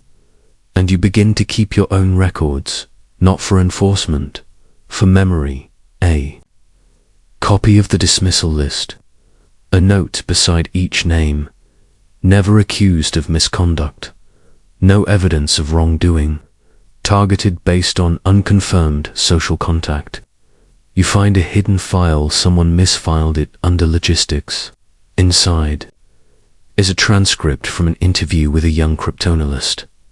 Yes, I've been to the bar in question. I don't consider that a crime. I've served this country with honesty. I am not ashamed of who I am. There's a handwritten note at the bottom. Dismiss. Risk profile too high. No response. No appeal. Just gone. And for what? For being vulnerable to blackmail, or for living a life the government itself deemed unacceptable. You start to ask the question internally, cautiously, if someone is only a security risk because we tell them they have something to hide, aren't we creating the very threat we claim to fear? But there's no room for philosophy in intelligence work, only compliance and silence. The lavender files grow, so does your private archive, because something inside you won't allow these names to vanish without trace. They may not have died by violence, but they were erased just as thoroughly, and every time a new file lands on your desk, clean, quiet, signed and sealed, you pause for just a moment and ask yourself, is this justice, or just another form of fear wearing a suit? It is 1953. You are no longer just a background checker. You've been promoted, ironically, in part because of your discretion. You're now part of the Internal Review Board for Suitability Assessments. A title designed to sound harmless, but what it really means is this. You sit in a grey room with 2 chairs, and you ask people questions that decide whether or not they keep their lives. The interrogations are never called that. Officially, they're security interviews, and officially, they're not disciplinary, just routine. But every person who enters the room knows the truth. There is only one question that matters. Are you a homosexual? The word is used clinically. Coldly, it sits at the center of each session like a trap. There's no way to answer that question safely. Deny it too aggressively, and you appear defensive. Admit anything, even ambiguity, and the file is closed. Careers are ruined in 15 minutes. You begin to see the pattern repeat endlessly. A civil servant, a translator, a typist, a naval intelligence officer. Each one is asked the same series of questions. Have you ever engaged in homosexual activity? Have you ever been suspected of such? Do you associate with others who may be homosexual? Have you ever visited bars, clubs, or residences known to be frequented by such individuals? It becomes a ritual of humiliation. One man breaks down mid-interview, not because he's guilty of anything, but because he knows what comes next. He's 46 years old. He's given 2 decades to government service. He's never once been disciplined, but he lives alone. He doesn't date. He reads poetry. He dresses with care. That's enough. He tries to speak, begs to explain, but the decision has already been made. The interview is just a formality, a performance to make his firing look procedural instead of prejudicial. You watch him fold his hands and say softly, "I thought freedom was what we were protecting." And for a moment, the fluorescent lights in that small room feel like a kind of violence, because you can't answer him because he's right. You leave the room and add the note: unfit for service, integrity, risk. Your pen hesitates before the final stroke, not because you disagree with the system you've trained yourself not to feel, but because somewhere inside you know that if you had grown up one street over, or had one different habit, it could be your name on the file, and you've seen what happens when someone tries to fight it. One case stands out: a linguist at the Pentagon, fluent in 5 languages, with years of unblemished work, decides to resist. He files an appeal. He hires a lawyer. He demands a hearing, and that's when the process shifts from silence to spectacle.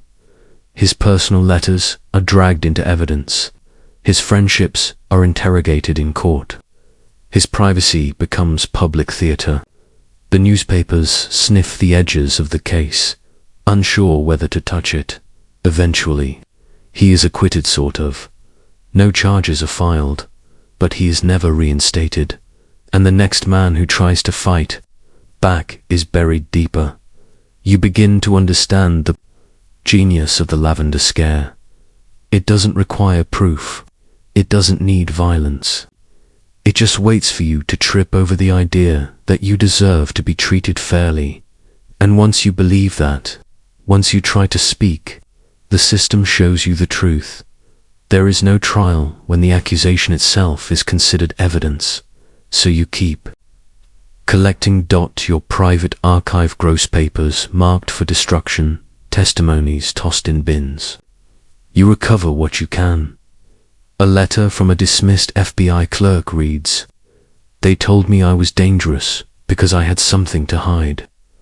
But I only began to hide once they told me who I was, made me a threat." A red stamp across the page reads, "Nan-re insta table." And so the work continues, not of persecution, but of slow administrative strangulation. And as you walk home through the rain-slick streets of Washington, you wonder how many lives can be erased before history calls it a crime. It is 1961. A new president has taken office. His name is John F. Kennedy, and his campaign spoke of vigor, optimism, the new frontier. But here, in the low-lit corridors of internal security, not much has changed. You are still at your desk, still filing names, still reviewing lives behind folders stamped confidential, still determining who counts as trustworthy based, not on facts, but on the possibility of shame. You are older now. You no longer believe in the clarity of the system. You no longer flinch when someone breaks down in front of you. But you still keep the archive. By now, it fills an entire hidden cabinet tucked behind outdated manuals and surplus files no one checks anymore. You've labeled it simply uncoded inside. Transcripts of interviews that were never meant to survive. Letters from dismissed workers. Never mailed. Internal memos admitting privately that there was no clear evidence of misconduct, yet recommending termination to preserve departmental morale. Even one formal appeal, marked in pencil. He served honorably. We ruined him anyway. You've seen the other kind of documents too. The ones the agency prefers. Reports that pretend the removals were clean, justified, necessary. Memos that name people as risks for wearing a scarf, or playing piano, or never marrying. A note in the margin of one file simply says, "Voice too soft." You begin to understand something chilling. The Lavender Scare was not just a policy, it was a philosophy. It taught generations of administrators that queerness was synonymous with instability, that silence equals safety. that no matter how well you served, how quietly you lived, how much you sacrificed, you could never be quite clean enough. You recall the case of a young Navy cryptographer, discharged in 1958. He never spoke during his review, never protested, simply left. 3 years later, a letter arrived, unsigned. They said I was a risk because someone could threaten me with exposure. But the only threat I ever faced came from them. You folded the letter into your archive. It's still there, flattened, under the weight of 24 dismissal notices. And still, no one talks about it publicly. Not in the papers. Not in history books. Not in classrooms. The Red Scare is remembered, the paranoia, the blacklists, the televised trials. But the Lavender Scare, it remains half-erased, a shame too complicated, too uncomfortable to fully name. Even as America preaches liberty, it forgets the thousands whose lives were shaped by fear, not of foreign ideology, but of who they loved. And now you face a choice. Your career is nearing its end. The archive is complete. You could burn it. You've been told unofficially that destroying sensitive materials is often safest. No trails, no consequences. But one afternoon, you return to your desk and find an envelope. No name, no stamp, just one sentence, handwritten. If no one remembers us, did we ever exist? You make your decision that day. You take the archive out. You remove the uncoded label. You replace it with a title that feels more honest, The Lives We Couldn't Protect. And you leave it not hidden, not destroyed, but shelved. In the records room, misfiled in a box labeled routine clearance, 1947 to 1962, because maybe, someday, someone will find it. A historian, a student, a clerk who begins to ask why a government built on freedom created so many silent prisons. You walk out of the building that evening without your badge, without regret, and as you move through the dusk of Washington, lights blinking on across the city, you understand the legacy of the Lavender Files isn't just in what they destroyed. It's in the quiet courage of those who lived without apology, even when history refused to remember their names. It is 1814. You are seated in the study of Jeremy Bentham, man regarded as strange, obsessive, and brilliant. He speaks in monologues and lives mostly alone, save for his papers, his ink, and his habit of pacing through the corridors of University College London. Outside, England remains stiff with moral propriety. The Napoleonic Wars are grinding to their end. The industrial age is unfurling its smoke, and the church still reigns over public life. Sodomy is punishable by death, by hanging, to be precise. But inside Bentham's study, something unthinkable is happening. He is writing a defense of same-sex love, privately, secretly, and passionately. You are his transcriber, position of trust. You've copied hundreds of pages for him on law reform, punishment, poorhouses, and the rights of women. But today, he hands you a small bundle of pages marked only with the title, not Paul, but Jesus. He speaks plainly what I am about. To dictate will never be accepted, but it must be preserved. The greatest injustice is the one we have not yet named, and so begins what will become one of Bentham's most daring intellectual endeavors, an argument not just against the punishment of sodomy, but for its moral and legal acceptance, more than a century ahead of its time. As you copy his thoughts, the air in the study becomes heavy not with scandal, but with clarity. Bentham is not writing he is writing rationally. He argues that consensual same-sex relations between adults cause no harm, that the criminalization of such acts is rooted in religious superstition, not legal logic, that pain and pleasure, not dogma, should guide law, that the hatred of homosexuality is based on ignorance, fear, and unexamined prejudice. The dictates of the gospel, he says, do not justify the shedding of blood. But he also knows this manuscript cannot be published. The danger is real. His reputation would be ruined. The philosophical community would reject him. The public would turn on him. Even his own friends, the few who know, urge him to destroy. The pages he refuses instead.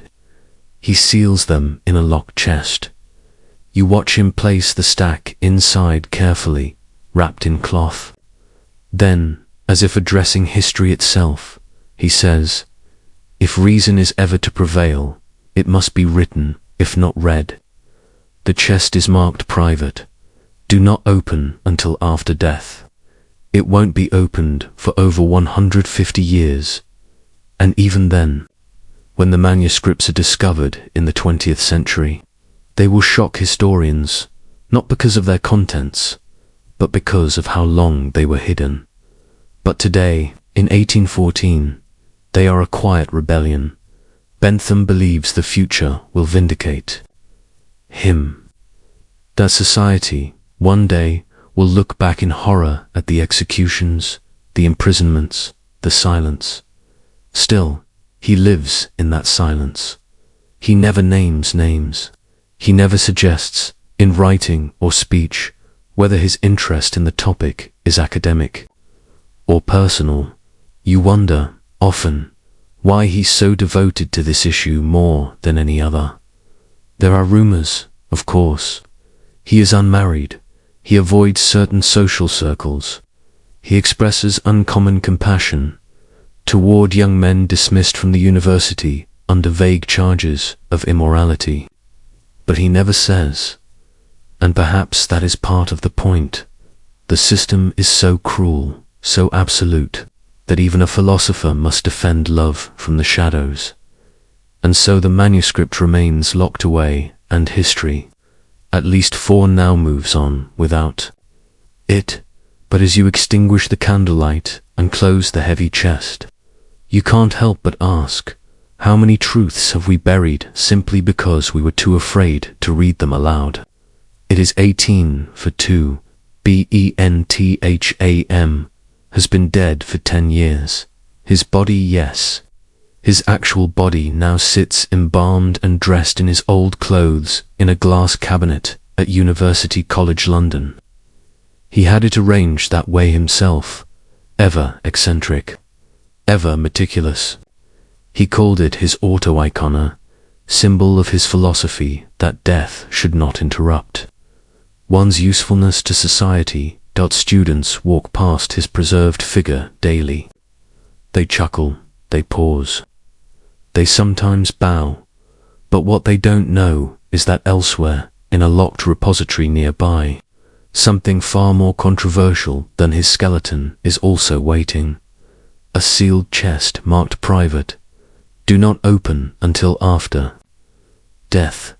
You are a junior curator at the university's newly expanding library.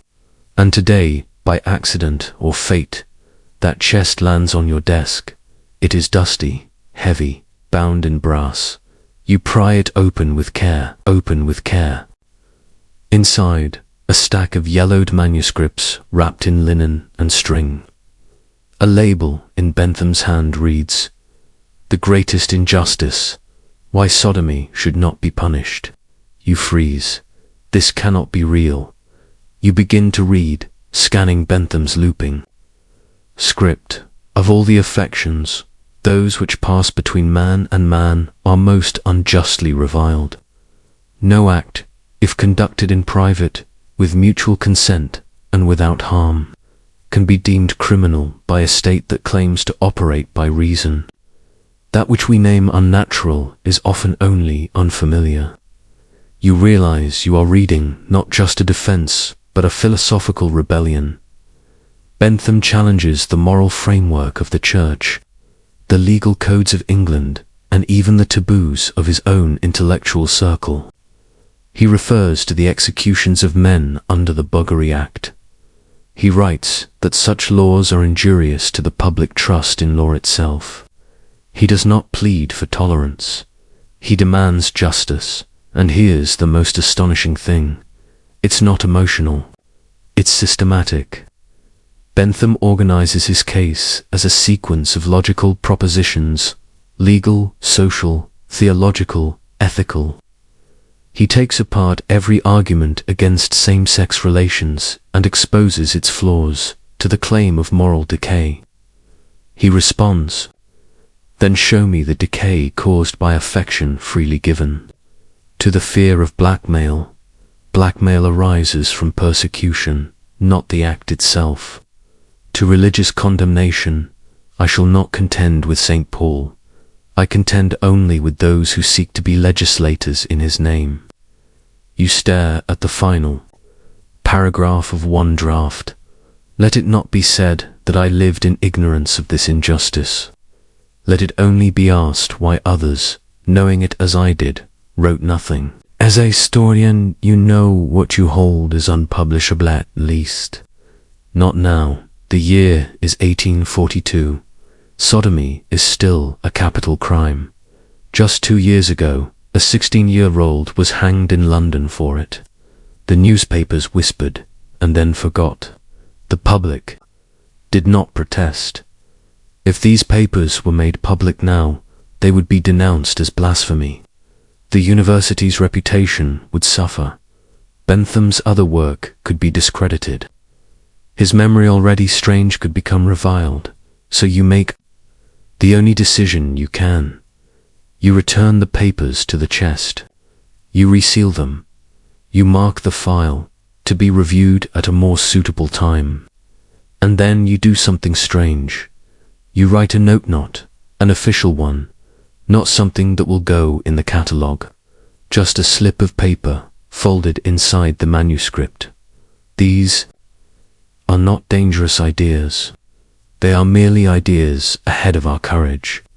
You place it with care beneath the bundle, because deep down you suspect a day will come when someone else finds this chest. And when they do, they'll face the same question. Will the world be ready to hear what Bentham tried to say before anyone dared say it? It is 1976. You are a graduate researcher in legal philosophy, tucked away in the manuscript room of university. College London. Your thesis is on utilitarian ethics, and you've spent the last 8 months reading everything ever published under Jeremy Bentham's name. But today, a librarian hands you something. Unpublished, a grey archival box with no catalogue entry. Its label, Miscellaneous Writings, Private Bentham Collection. You peel it open, already expecting fragments of legal theory or prison reform proposals. What you find stops your breath. The top page, in ink fading to sepia, is titled Offences Against Oneself, Pederasty, and beneath it Bentham's handwriting. His unmistakable looping script, paragraph after paragraph, methodically structured, arguing in favor of decriminalizing same-sex relations. You feel a jolt of confusion. This work is unknown, unquoted, absent from all scholarship. You flip through the pages, stunned he was defending homosexual love, openly, explicitly, rationally, more than a century before anyone else dared to. The irregularity is not in nature, but in how we treat it. The affections of men toward one another, condemned so fiercely, cause no pain, no threat, no loss. It's bold, almost defiant. You read as Bentham takes apart the Church's moral framework, refutes the English legal codes, and even criticizes fellow Enlightenment thinkers for their silence. How can a nation speak of liberty while criminalizing acts between consenting adults that leave no victim? But most shocking of all, he sees the future. Perhaps in 100 years, mankind will blush to remember the deaths it caused for a love it never tried to understand. You sit in silence, the philosopher you thought you knew, author of the principles of morals and legislation, defender of rational punishment and legal reform, had been, secretly, one of the earliest defenders of gay rights in the English-speaking world, and his words were never read. You investigate further in the archives. You find marginalia from the 1840s. A curator's note warns that the papers are inflammatory. In the 1890s, another hand wrote, "Too dangerous for reproduction, retain."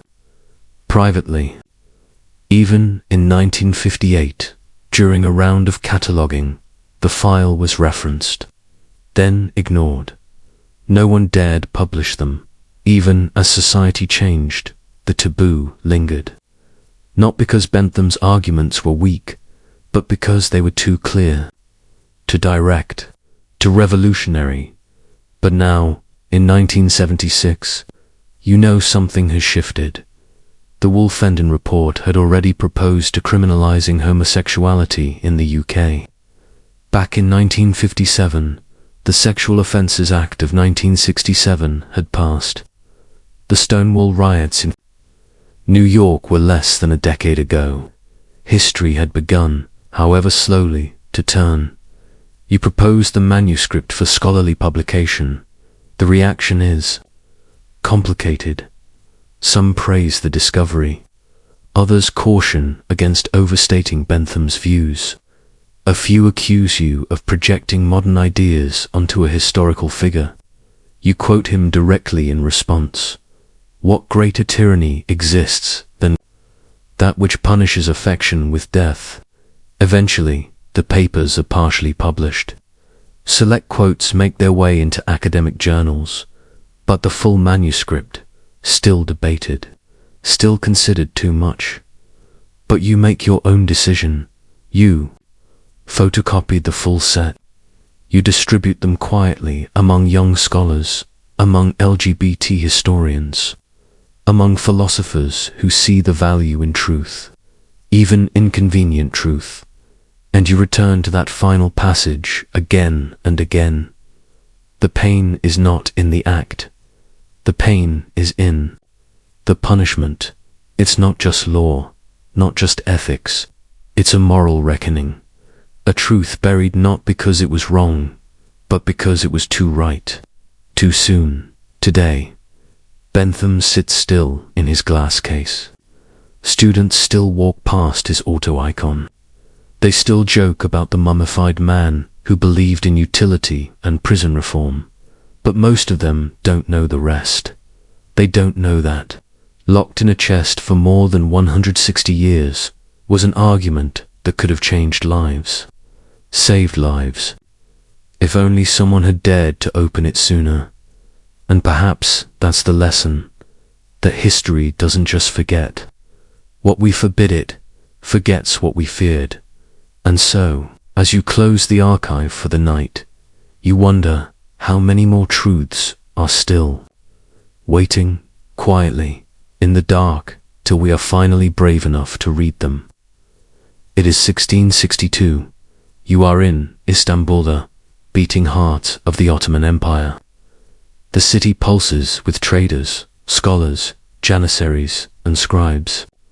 The call to prayer echoes across tiled rooftops, and the scent of spices mingles with the smell of heat rising from the marble streets. And here, tucked behind a plain wooden door in a quiet side alley, is the hammam, Abathhouse, a place of ritual, of social hierarchy, of cleanliness. Yes, but also of secrets. You are an apprentice, Hamap, trained in the etiquette of steam. You've memorized the rhythms. Who enters when? Who gets the finest oils? Who is allowed silence? And who demands music? You fetch water, carry towels, heat stones, and stay out of the way of important men. But you also begin to notice other rituals, unspoken ones, A certain merchant returns every Thursday evening, always alone, always lingering. He never speaks. More than necessary, but he tips generously and makes eye contact longer than needed. A janissary captain arrives in the off hours after sunset, requesting private steam rooms. The younger attendants are chosen carefully, rotated subtly. Nothing is said aloud, but everything is understood. The hammam is a space of layers, of temperature, of tradition, and of taboo. Publicly, it is a place of purification before prayer. But behind the fog, beneath the rhythm of ladled water and polished stone, it becomes something else entirely. A refuge, a stage, a sanctuary for those whose desires must remain invisible. Ottoman society, Islamic, hierarchical, deeply patriarchal, has no tolerance for open same-sex intimacy. The Quran is interpreted strictly. The Sharia courts are unflinching. And yet, desire exists. Passion exists. Brotherhood, physical closeness, and intimate affection between men exist everywhere, from the army to the madrasa. So where can it go? It comes here, to the hammam. You've heard the whispers. Some scholars trace the tradition back to pre-Islamic Persian bath culture. Others to Roman bathhouses, still functioning in ruins beneath the city's foundations. Whatever its origin, the code is the same. Don't speak, don't name, don't linger too long in public affection. And yet, the architecture invites it: low light, warmth, nudity, silence. The older attendants know. Some have worked here for decades. They speak in riddles and metaphors. Steam hides what the streets cannot forgive. One tells you, you begin to see that while Istanbul's courts condemn sodomy with imprisonment or worse the cities, social world is far more complicated there. Are poems written by famous Ottoman writers that flirt dangerously close to open affection between men. There are songs sung in secret gatherings, lyrics that hint at longing. And in the hammam, the line between cleanliness and intimacy is blurred on purpose. But not everyone is safe. One is safe. One morning, a young attendant vanishes. No explanation. His name is never spoken again. You find out later quietly from another boy that he had been seen leaving the private chamber of a judge. The wrong eyes saw. That was all it took. Wonder how many others were not so lucky. And yet the hammam continues, quietly, steadily. It evolves its own rules, its own codes. A glance means yes. A towel folded a certain way means no. A request for a specific oil may be more than preference. It may be an invitation. And those who understand the language, they survive because survival, here, is not about escape.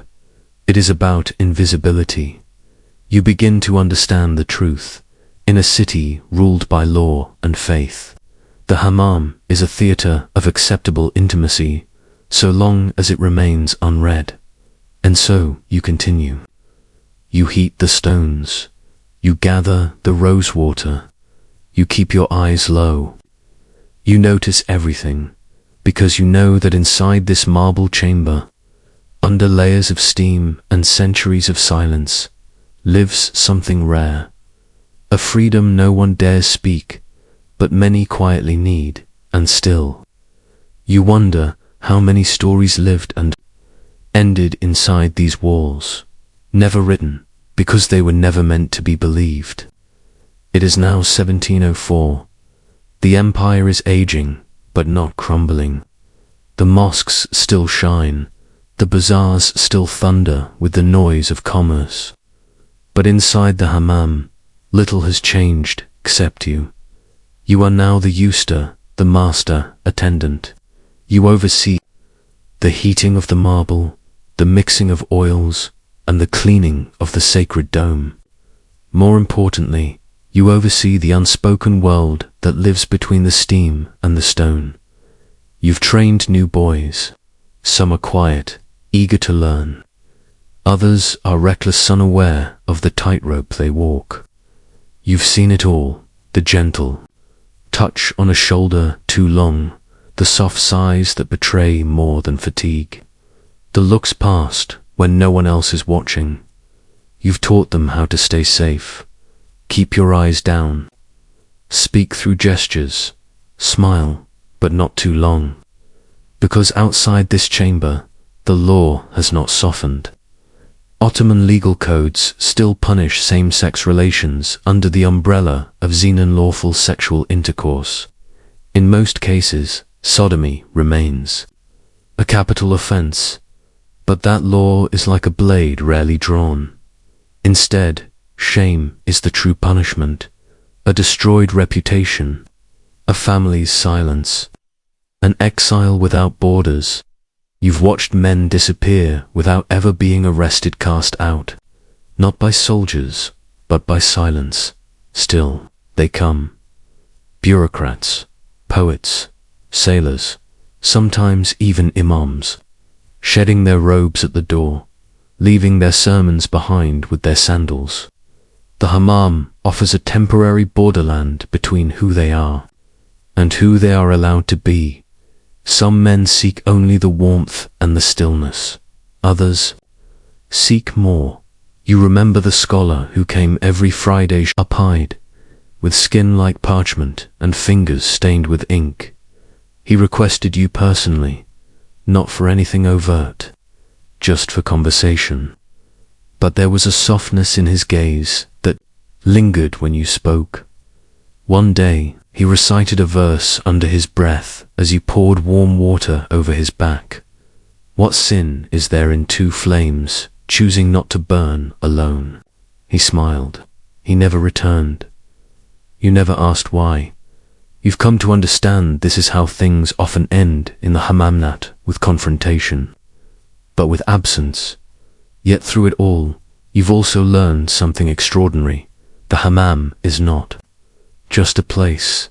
It is a language, a ritual, a memory shared through gesture, not ink. There are no written records of what happens here. The courts don't acknowledge it. The mosques don't address it. Historians, centuries later, will struggle to prove what you've seen daily. But the marble remembers, the benches, smoothed by centuries of skin, the worn indentations where men have rested their heads, the scent of sandalwood that clings to the stones long after the bodies are gone, and sometimes, late at night, after the doors are closed and the fire is dying, you walk barefoot across the warm floor and listen to the water, to the silence, to the breath of those who once risked their hearts in a world that denied they could have won. You wonder what history will say, if it will remember the hammam as merely a bathhouse, ritualistic, masculine, clean dot, or if someday someone will ask the quieter question, how many lives passed through here, simply seeking the right to feel something for even a moment without fear. It is 1839. The Ottoman Empire is beginning to reform. The Tanzimat era has arrived, promising modernization, new laws, new codes, new bureaucracies meant to bring the state closer to European sensibilities. Words like secularization and civil liberty are being whispered in official halls. But in the hammam, nothing feels different. The marble is still warm, the water still flows, and the real rules remain unspoken. You are old now. Your hands are rough from decades of oil and ash. Your knees ache when you kneel to scrub the stone. But you are still here, because someone must remember what this place really is. The state now debates abolishing certain corporal punishments. The death penalty for sodomy is no longer used with the same speed or spectacle. There are rumors, just rumors, that the empire may someday decriminalize such acts entirely. But change comes slowly, especially for shame, and shame, you've learned, is the oldest law of all. A young scribe visits the hammam each week. Bookish, polite, he asks about the old days. He suspects there's more to this place than ritual cleansing. You say little, but one day, as the steam swirls around you both, he finally asks, "Did men love each other here?" You look at him, really look, and you tell him something true, but indirect. Men found peace here when the outside world offered none. That is enough, he nods. He doesn't press. But you see it in his eyes, the longing for confirmation, the hunger to know that others like him existed, survived, felt something human in a time when being human in that way was condemned. You offer him the best oils. You make sure his room is private, and then you do something you've never done. You give him a name, one of the poets. Long gone now. A man who once recited lines to you in the dome room, while shadows danced on wet tiles. The scribe's eyes go wide. He writes it down, and just like that, you realize what history refuses to write. Memory must carry. You begin to tell more stories, quietly, carefully, to those who ask gently and with purpose. You mention the coded verses in forgotten divans, the names of attendants who vanished, and those who didn't, the judges who punished by day but visited by night, and each time, your listeners thank you, not because the stories are grand, but because they are proof that love did not begin with modernity, that queerness did not arrive in the 20th century like some imported idea. It has always existed, hidden in plain sight, wrapped in silence, folded into the fog of history, the hammam. You now understand, was never neutral. It was a refuge shaped by necessity. It was a place where men could lean against each other under the excuse of massage, where glances could linger without punishment, where desire could be translated into ritual, so the world would not know how to condemn it. But now, even this is changing. New bathhouses are being built with stricter partitions. New morality codes are sweeping through the reform movement. European eyes are watching, and the empire is nervous. Some say the age of the old hammams is ending, but you know better. As long as steam rises, as long as the marble is warm, as long as silence can speak louder than words, this story will survive. And someday, when the books finally begin to write about it, perhaps they'll ask the real question, not whether it happened, but why so many worked so hard to pretend it didn't. It is 1807. You are marching through a scorched valley, somewhere in Spain. The Peninsular War has swallowed villages and vineyards alike, and the French tricolour flaps above the shattered rooftops of once quiet towns. Your regiment is part of Napoleon's Grande Armée, disciplined, brutal, and swollen with ambition. But within your company, there is a nickname no one explains to the officers. Les Enfants Perdus, the lost children. Officially, it refers to a military term. In the French army, les enfants perdus are the soldiers sent on hopeless assignments, parties in siege warfare, scouts in hostile territory, men considered brave but ultimately expendable. But within your unit, it means something else too. It means those who love differently, quietly, carefully, without permission. You are one of them. You learned early, as a conscript from Lyon, that the army is both unforgiving and forgetful. It demands total obedience, and yet turns a blind eye to whatever happens in the shadows of its own machinery, as long as discipline is maintained and silence is observed. So when you found yourself lingering a second too long near Sergeant Moreau, you noticed the look in his eyes wasn't disgust. It was recognition. He introduced you to the others, not with words, just with presence. A nod at the campfire, a shared flask, a place beside him during long marches.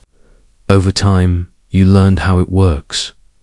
There is no group, no oath, no secret symbols, only looks, silences, and, sometimes, nights when the wine is strong and the tents are pitched far from the officer's eyes. You were never explicit.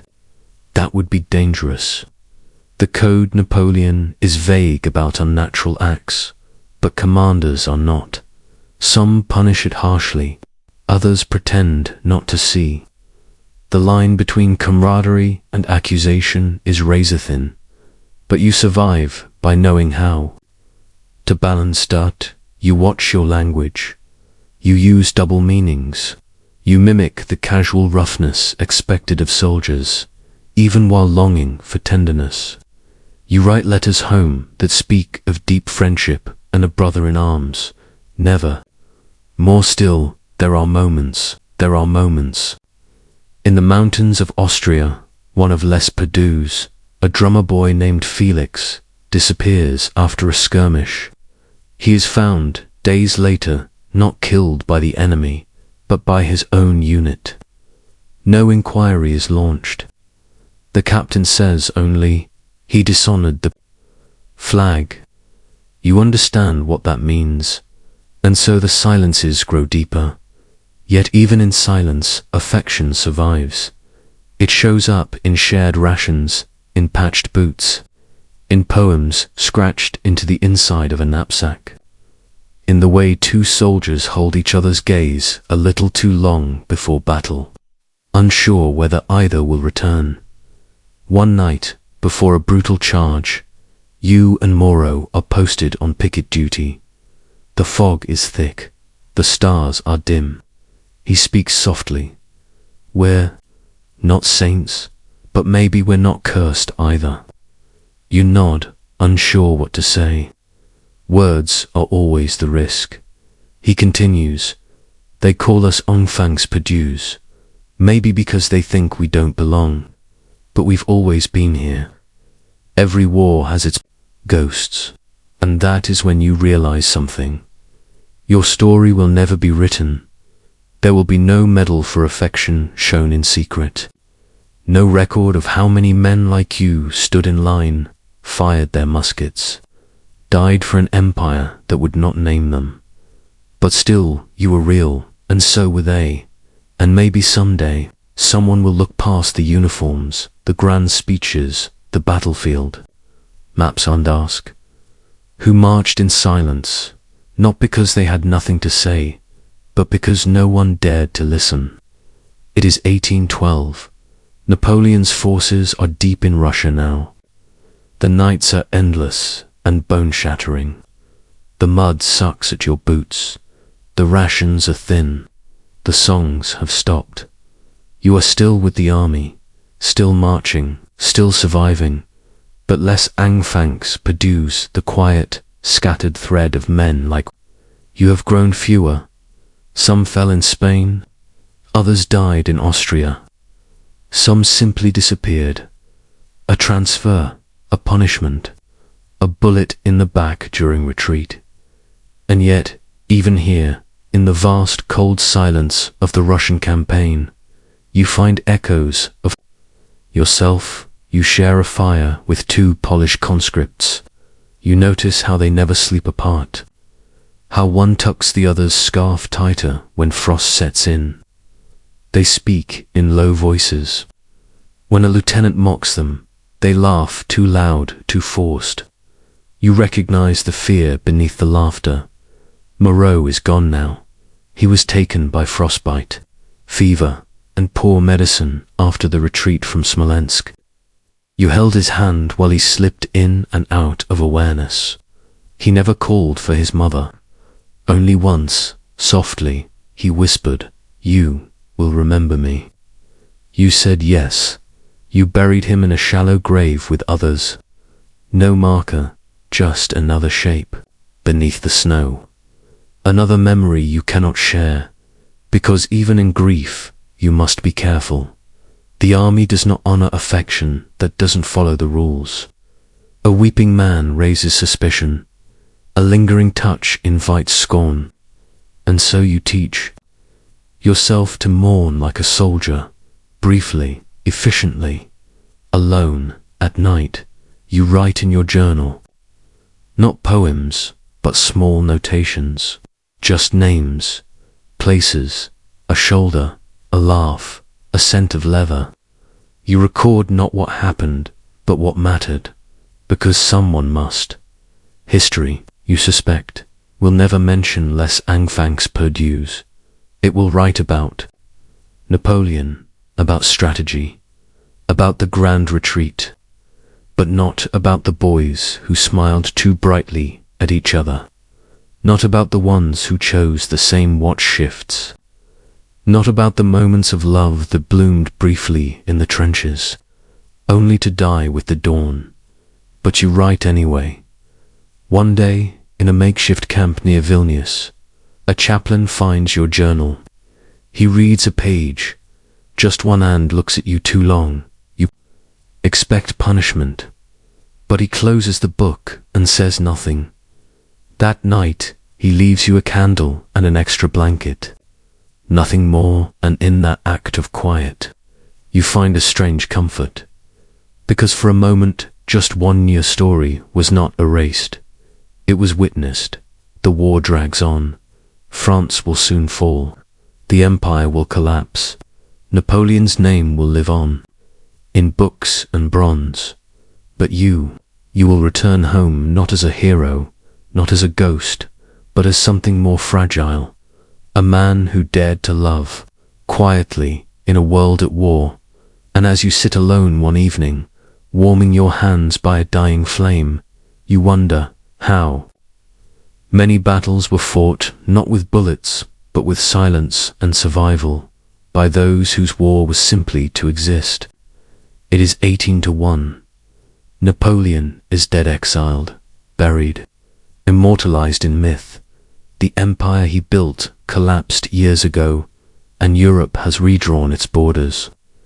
The Bourbon monarchy has returned to France, and the veterans of the Grande Armée scatter back to towns, cities, and farms, their uniforms tucked away like folded memories. You are no longer young, your hair is graying.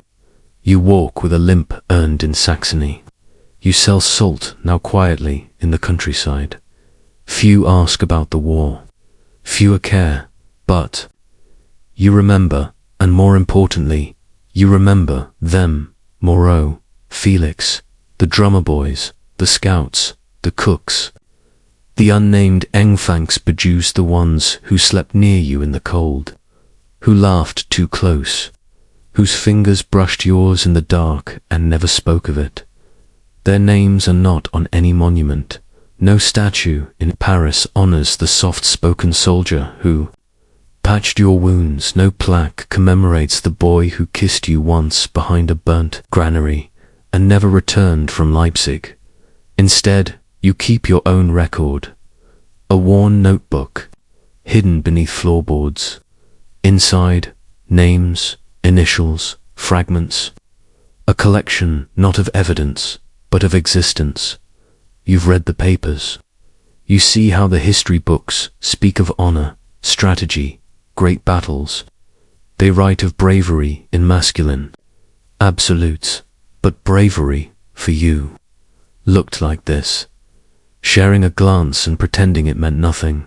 Sleeping back to back under fire because facing each other was too dangerous. Writing letters to dear friends that contained every unspoken truth a heart could hold. And yet, the danger never came just from muskets. It came from within the ranks, from rules unwritten but violently enforced. From the priest who preached purity but delivered shame. From comrades who joked too loudly, too cruelly, when a man didn't join in. You survived because you learned the dance. Never confirm, never confess, always smile.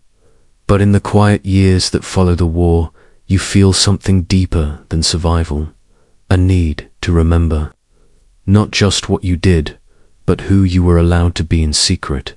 Sometimes a young man passes through town with a soldier's posture and a poet's eyes. He buys salt from your cart. You offer him more than he asks for, not out of charity, but recognition, a brief moment of understanding, a spark between generations of men who could never write their stories, but carried them nonetheless. And in those brief flickers of empathy, you feel something like peace, because, though history erased your kind, memory has not. You've written it all, not to publish, not to confess, but to prove, if only to yourself, that even in the most disciplined army in Europe, among muskets and medals, there existed a quieter war of survival for those who were never meant to be remembered. You close the notebook, you light a candle, and you wonder, what if the true bravery was not on the battlefield at all, but in the hearts of those who loved without being seen? It is the year 1273. You are Brother Matthew of the Benedictine monastery of Saint Aubin, nestled in the cool hills of northern France. The stone walls are thick, the bells heavy with purpose, and the days arranged like parchment, quiet, ordered, predictable. Your world is scripture and silence. You wake before dawn to chant. You scrape ink from oak galls. You copy the words of Augustine and Jerome with a reverence so exact that even your breath is trained not to smudge the page. You have taken the vow, poverty, chastity, obedience, and yet there are glances. Not all sins are loud. Brother Thomas sits across the scriptorium from you, older, with ink-stained fingers and a voice that carries beautifully through morning prayers. You watch how he lowers his eyes when you meet his gaze, how his hands linger too long on your shoulder when passing tools, how his copy of Song of Songs is far more worn than the others. Nothing has been said, nothing ever will be, because here, in this cloistered place where heaven is supposed to be, closer than flesh, desire is treated as disease. The Church speaks of Sodomia's sin so grave it must never be detailed. Monks are taught to avoid particular friendships, a term whispered with unease. Chastity is not just a virtue, it is a battlement, an affection between men is its besieging force.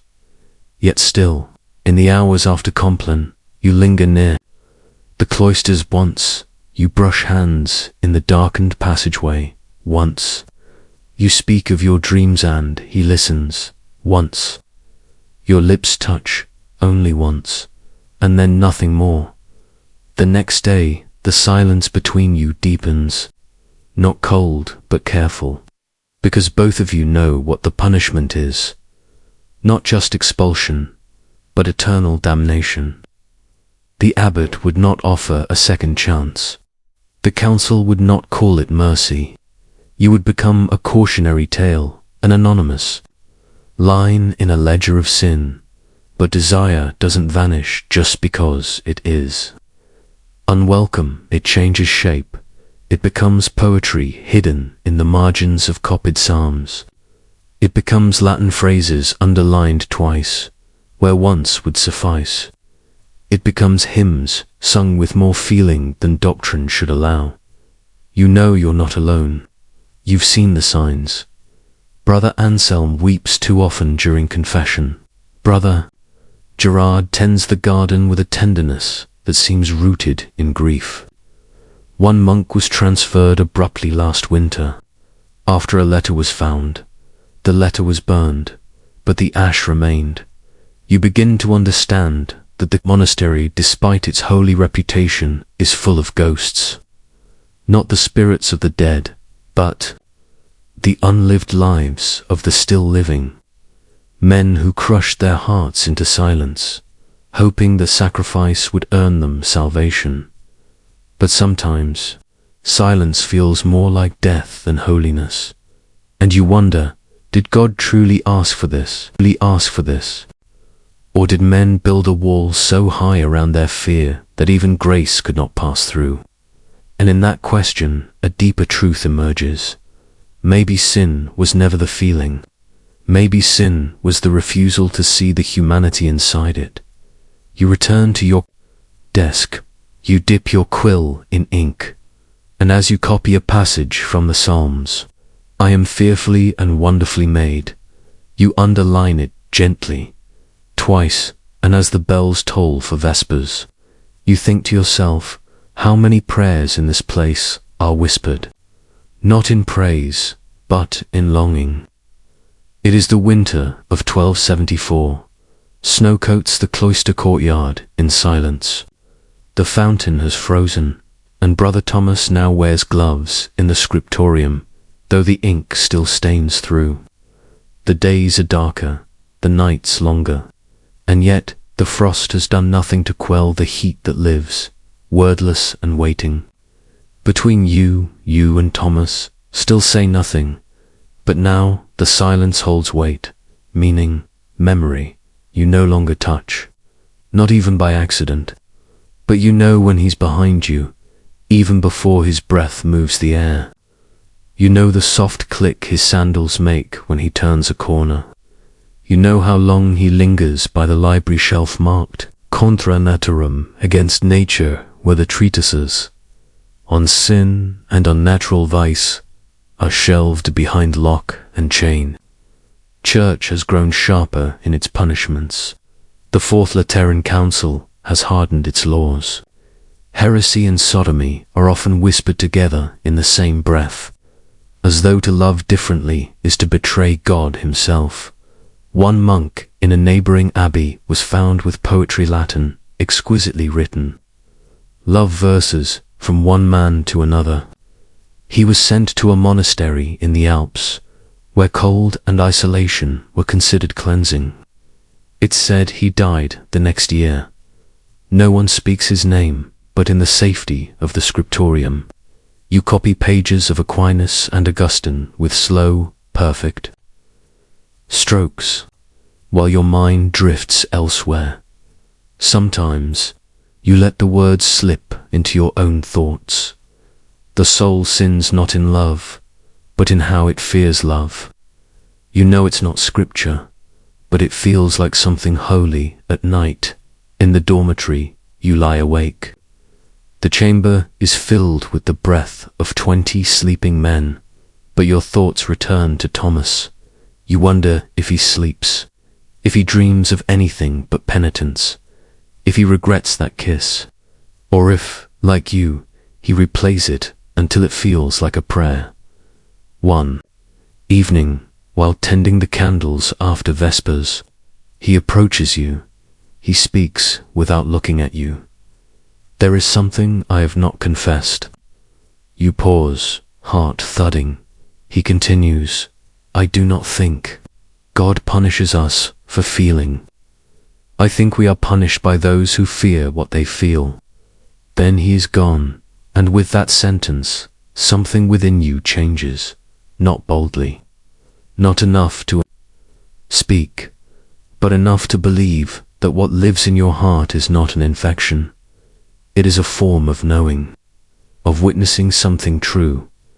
You begin to write small prayers of your own on scraps of parchment, tucked inside the bindings of older books, where only time will find them. Lord, you made me this way. If there is sin in me, let it be yours to judge, not theirs to shame. You know these are dangerous, but you also know that history only remembers those who dared to write it down. Meanwhile, Thomas grows distant, not cruel but dimmed, as though he is slowly burning away what remains of his desire. You see the toll it takes. His face thins. His voice falters in morning chant. His pages are filled with errors he would never have made a year ago. You want to reach out, to say something, anything, but to speak would be to end it all, not the longing. But your place here, your quiet survival, your very identity.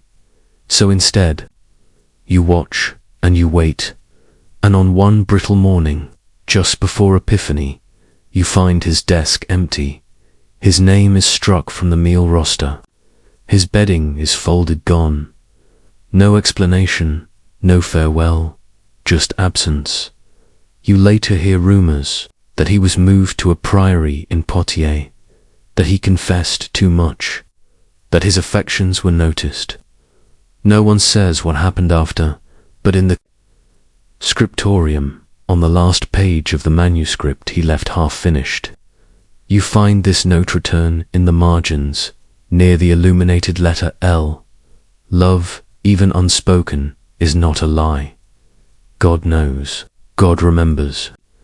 You trace the ink with your finger, just once, and as you sit back in your chair, you realize some confessions are not for the church.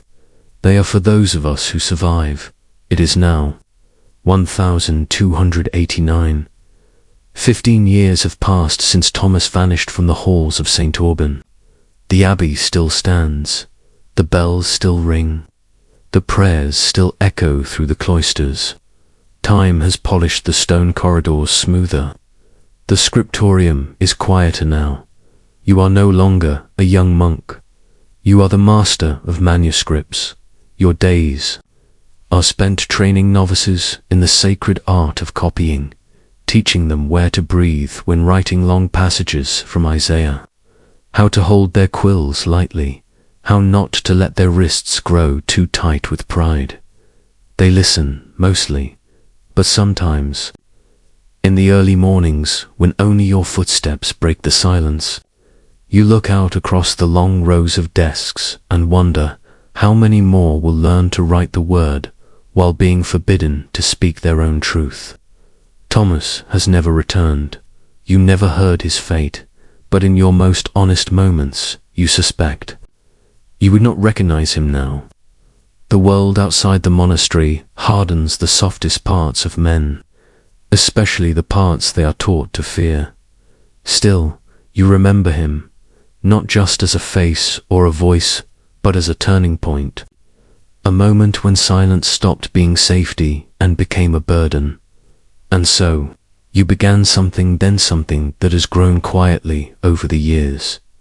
You created your own manuscript, hidden, layered into the blank pages at the end of lesser-used volumes.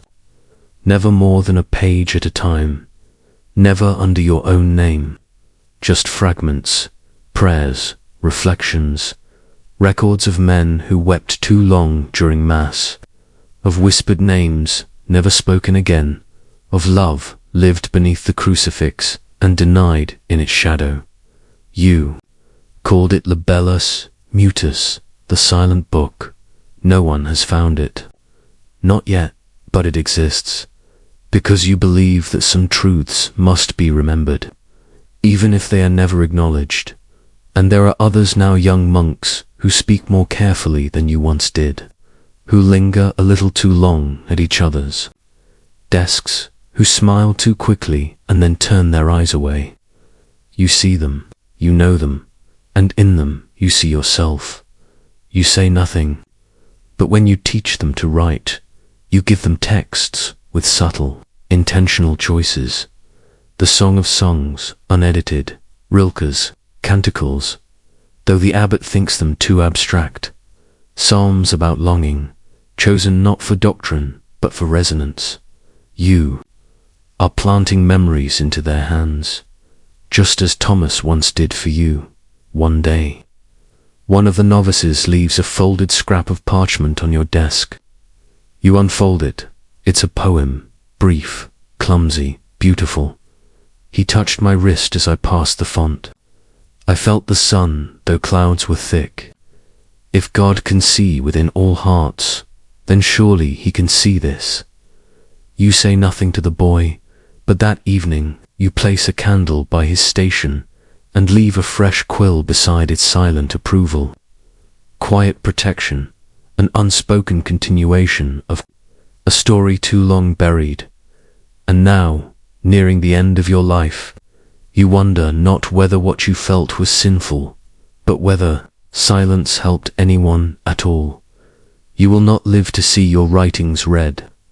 You will not see the world soften centuries later. You will not know that one day historians will find your marginalia and call them coded texts. But you know this, in a world that erased love between men with fire and ink, you made sure the ink survived, and as the evening bells toll, and you close the final manuscript you will ever touch, you offer one last whispered prayer, not of fear, but of truth. Lord, I have kept quiet so long, but my silence was full of love. It is 1783. The chandeliers of Vienna's Schönbrunn Palace burn with 1,000 candles. The music of Mozart floats through the golden hall, and silk rustles with every delicate step across polished marble. The Habsburg court glitters, velvet, powdered wigs, feathers, masks. Everything is opulent. Everything is choreographed. Everything is performance. You are a court valet to Count Leopold von Kallendorf, a minor aristocrat with a sharp tongue and an expensive wardrobe. You dress him, fetch his letters, manage his appointments.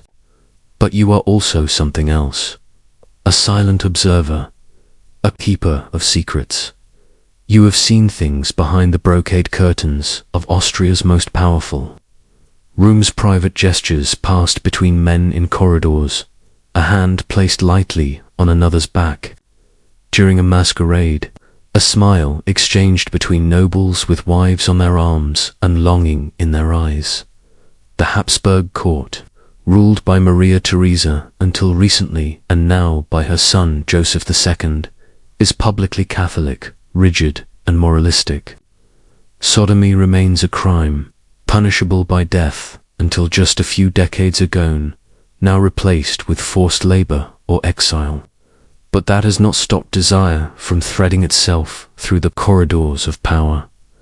It merely taught it to dance in disguise, and the preferred dance, the masquerade ball. There, behind a mask, men could smile more openly at each other. They could trade glances that meant more. They could flirt without consequence, at least for an evening. The rules were suspended, if only in appearance. You see this most clearly in the court salons, those small gatherings within grand homes where art, philosophy, and music serve as thin veils for what is really shared, secrets. There, Count von Kallendorf grows bold. He quotes the French, praises Rousseau's Confessions, lingers near Baron d'Eberstein a moment too long. He jokes about Greek passions with his hand casually resting on another man's thigh, always just subtle, enough to be dismissed. He trusts you, not with words, but with eyes, with the things he does not hide when you are in the room. And in time, you become more than a servant. You become the invisible border between his two selves, the nobleman by day, the longing soul by night. One evening, after helping him dress for a state dinner, he speaks softly while fastening his cravat. Do you think God punishes a man for wanting what he cannot speak? You say nothing, but he nods, as if your silence was the answer he expected. He is not alone. The city is full of whispers, of a young composer who lives with an older patron and never marries, of an archduke's second son who was sent abroad in haste after a scandal involving a fencing master, of a bishop who collects Italian paintings far too sensual for holy halls. And still, Vienna spins. The waltz plays. The court moves forward, pretending none of it exists, because in the Habsburg world, everything depends on appearances. As long as love remains masked, it is not forbidden, it is ignored. But that mask can slip. You learn this when another Valleya friend is dismissed, without explanation. Rumors say he was caught in a compromising position. He disappears from the palace within hours. No charges, no letter, just gone. The fear it spreads is quiet but deep. Even Count von Kallendorf grows colder, more cautious. His letters are burned more often. He drinks more, smiles less, and you begin to wonder how many men waltz not toward joy but away from the edge of being discovered. How much of Vienna's elegance is simply a costume worn to hide longing. You return to the masquerade. The candles flicker, the masks swirl, and somewhere behind the music, you sense the unspoken truth. In a world ruled by image, survival is not about who you are, but how well you pretend. It is now 1786. Emperor Joseph II has introduced sweeping reforms aimed at modernizing Austria and rationalizing the empire, but these changes bring little comfort to those who live in fear of being known too deeply. You are still in service to Count von Kallendorf, but the Count is changing.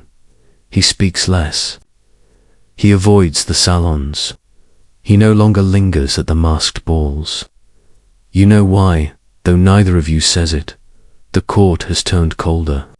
Even as the empire claims to be growing more enlightened, what once was tolerated in silence is now being monitored in silence.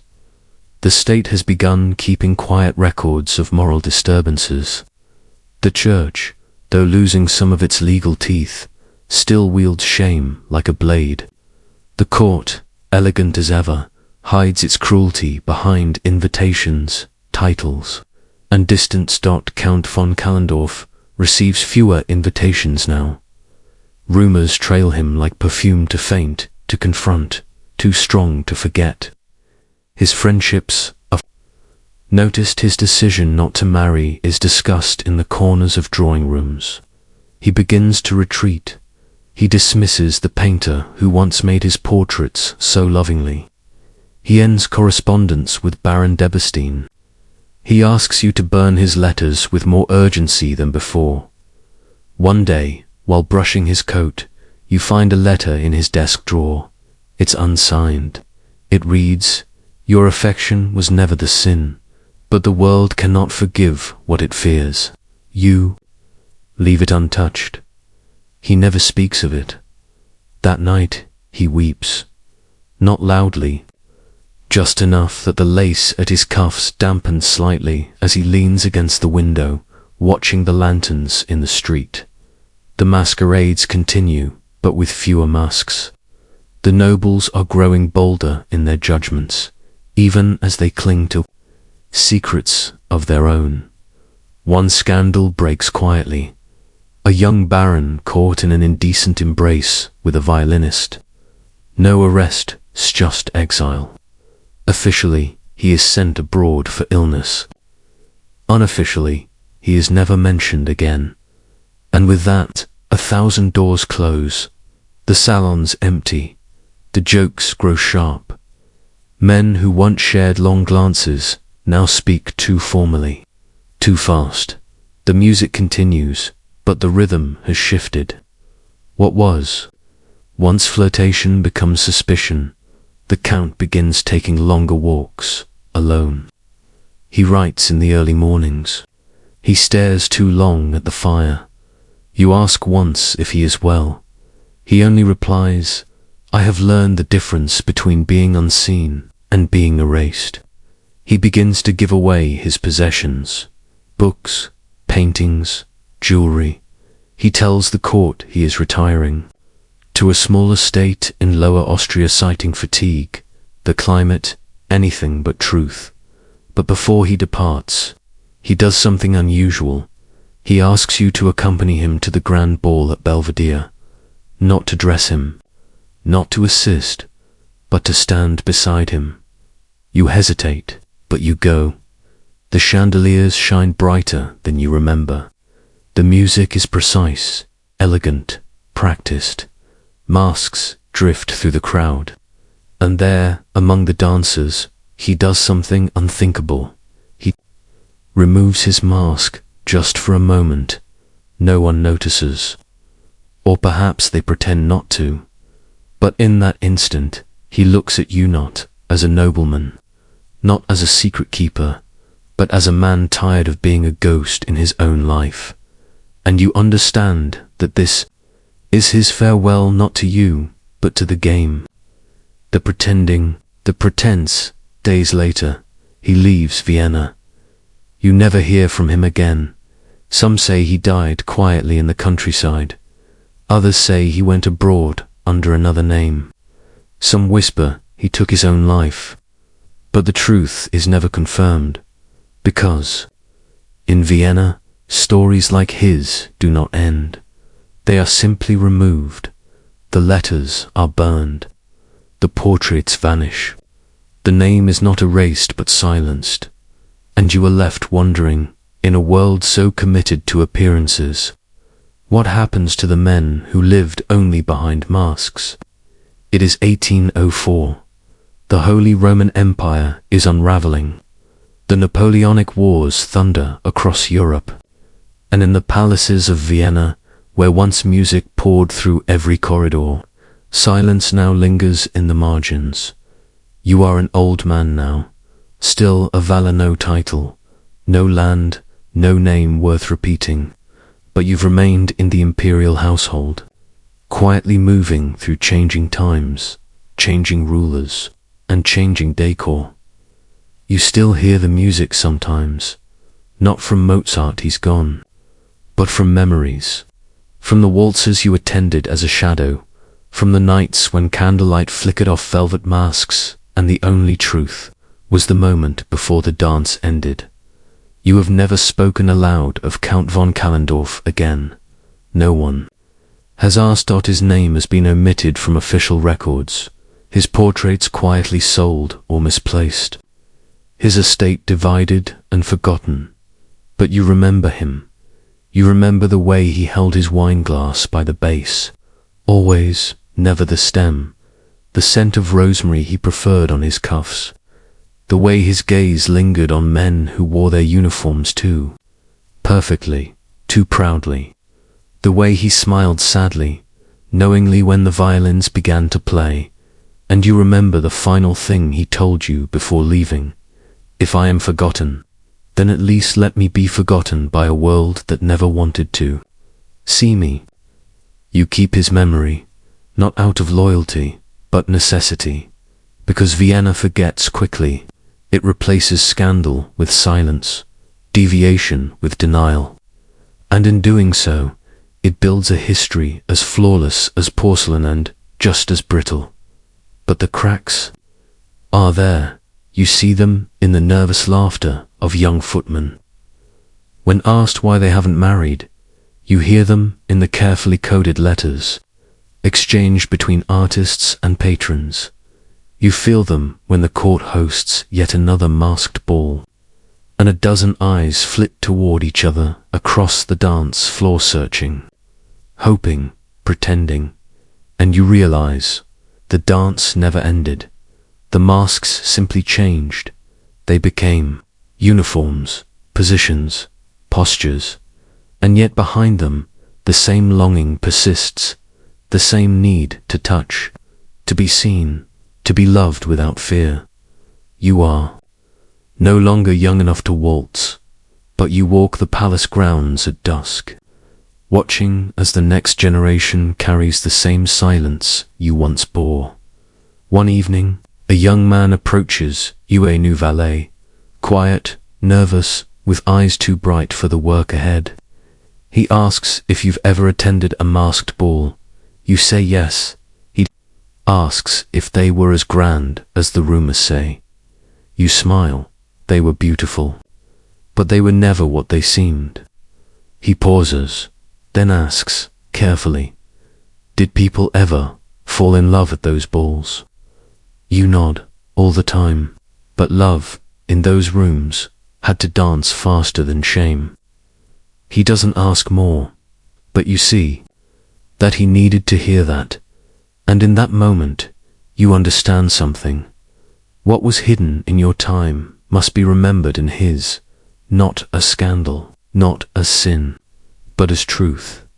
You return to your chamber that night, and for the first time in decades, You open the small wooden box hidden at the back of your drawer. Inside, a mask, faded, cracked at the edge, still scented faintly of clove. You place it gently on the table, and as you blow out the candle, you whisper not to God, not to yourself, but to history. We were here. Even if you never wrote our names down, we were here. It is 1741. You are aboard HMS Resolute, a fourth-rate ship of the line in the Royal Navy, bound for the Caribbean under British flag. The wind howls through taut sails, the deck groans under your feet, and the sea stretches in all directions like a god with no mercy. You are a sailor, one of hundreds, nameless, shirtless, tanned, to leather. Your hands are rope-burned and calloused. Your back knows the lash. Your ears know the bell. Your life is measured in tides, cannon charges, and the rare moment of silence between commands below deck. The air is thick with rum, sweat, salt, and secrets. You sleep in a hammock just inches from another man. You eat from the same tin plate. You scrub the same blood, the same filth, the same dreams from the wood below the guns. And in that cramped, unholy world where ranks blur and time melts, find space to breathe, if only in whispers. They call it sodomy when they wish to punish it. They call it companionship when they choose to ignore it. But you and those like you have no names for it, only gestures, a hand that lingers too long during a night watch, a shared blanket in cold Atlantic wind, a carved token passed in secreter, whalebone ring, a wooden figure, initials scraped into the underside of a barrel. You are careful, because though the officers drink their fill and sing songs filled with innuendo, they punish harshly when desire breaks the surface. The articles of war are clear. Unnatural acts mean death by hanging, by flogging to the bone, by drowning at anchor with a cannon chained to the legs. But still, it happens, because the sea is a world apart from the land, and at sea, men learn to need each other in ways. No sermon can unravel one such man as Davy Waterline, gunner's mate with a crooked smile and a laugh that cuts through the salt. You share hammock shifts with him, trade secrets, share rum. He once saved your life during a squall when the rigging snapped and nearly took you with it. He says nothing when you wake crying from dreams of flames and sermons, but his hand steadies your shoulder in the dark. In port he disappears for nights and returns with trinket Spanish coins, bits of lace, and once a pair of earrings, he says, belonged to a dancer in Port Royal. You ask no questions, neither of you speaks of love. There is no room for that word aboard a warship, but in quiet moments you carve a small ledger hidden in the wall planks near the galley. Just initials, small notches, a name or two, a record not of what was done, but who mattered. You are not the only one. Others carve marks there too, sailors long gone, sailors who never made it home, sailors who never made it to shore. No one speaks of the ledger, but no one dares erase it, either because, in this floating prison, full of powder and fear, it is the only place where memory survives unpunished. One day, a young sailor is caught in the hold, too close to another, their arms locked, their mouths unrepentant. The punishment is swift. They are flogged. Then one is discharged. The other never returns from the brig. That night, Davy sits with you in the shadows, his eyes hollow. There's nothing wrong with us, he says. You nod. He carves a new mark into the wall. You don't ask for whom later that week. You notice your own initials not by your hand. And for a moment, beneath a sky too wide for dreams, You feel something like peace, because someone knew, and someone remembered. And maybe being remembered is all you can ask for. In a world that won't speak your name, it is 1742. The Resolute sails now through Spanish waters, chasing enemy sails and the ghosts of fortune. You have fought 3 engagements since the year turned to victories, 1 near death. The gun decks are still scorched, the lower hull patched with desperate haste. The smell of powder never leaves the air now, nor does the fear, but it is not cannon fire that unsettles you. It is what happened to Davy. He's not dead, not discharged, just changed. After that brutal night in Kingston, after the punishment of the young sailor caught below deck with a cabin boy, Davy stopped laughing. He no longer carves anything. He no longer lingers beside you. He works like a man chased by something inside, himself silent, cold, efficient. You try to speak to him. He nods once, says little. He drinks more. One night you pass his hammock. He's still awake, eyes open, hands clenched, his knuckles white. He whispers, "They want you to hate yourself, so they don't have to." You don't know what to say, so you just sit beside him until the bell rings. The ship continues. So does the war. You survive a fever that takes 9 men in 1 week. You pull a boy from the sea when a storm cracks the mizzenmast. You bury a lieutenant who once sneered at your softness, but died calling for his mother. No one aboard the Resolute is clean. No one is safe. But some are more at risk than others. You keep carving the ledger, now more carefully than ever. It holds more than names. Now it holds memories of a glance, a joke, a shared pipe, of tenderness unspoken but real. Each mark is a monument, not to scandal, but to existence. Then, one morning at dawn, Davy is gone. He didn't die, he deserted, took a long boat in the night, slipped away in fog. They discover it at morning muster. The officers rage, the captain curses, but there's no pursuit. Not for someone like him, not for someone already deemed lesser. You feel it like a blow to the gut. The world shrinks without him. The hammocks seem colder, the meals taste of wood. The sea feels wider, emptier. You consider removing his mark from the ledger, but you don't. You carve another beside it instead, a circle unbroken. No name, no date, just a symbol for what cannot be spoken. Time moves on. The Resolute docks in Lisbon for repairs. You wander the shore in a daze, half hoping to see Davy's crooked smile around every corner.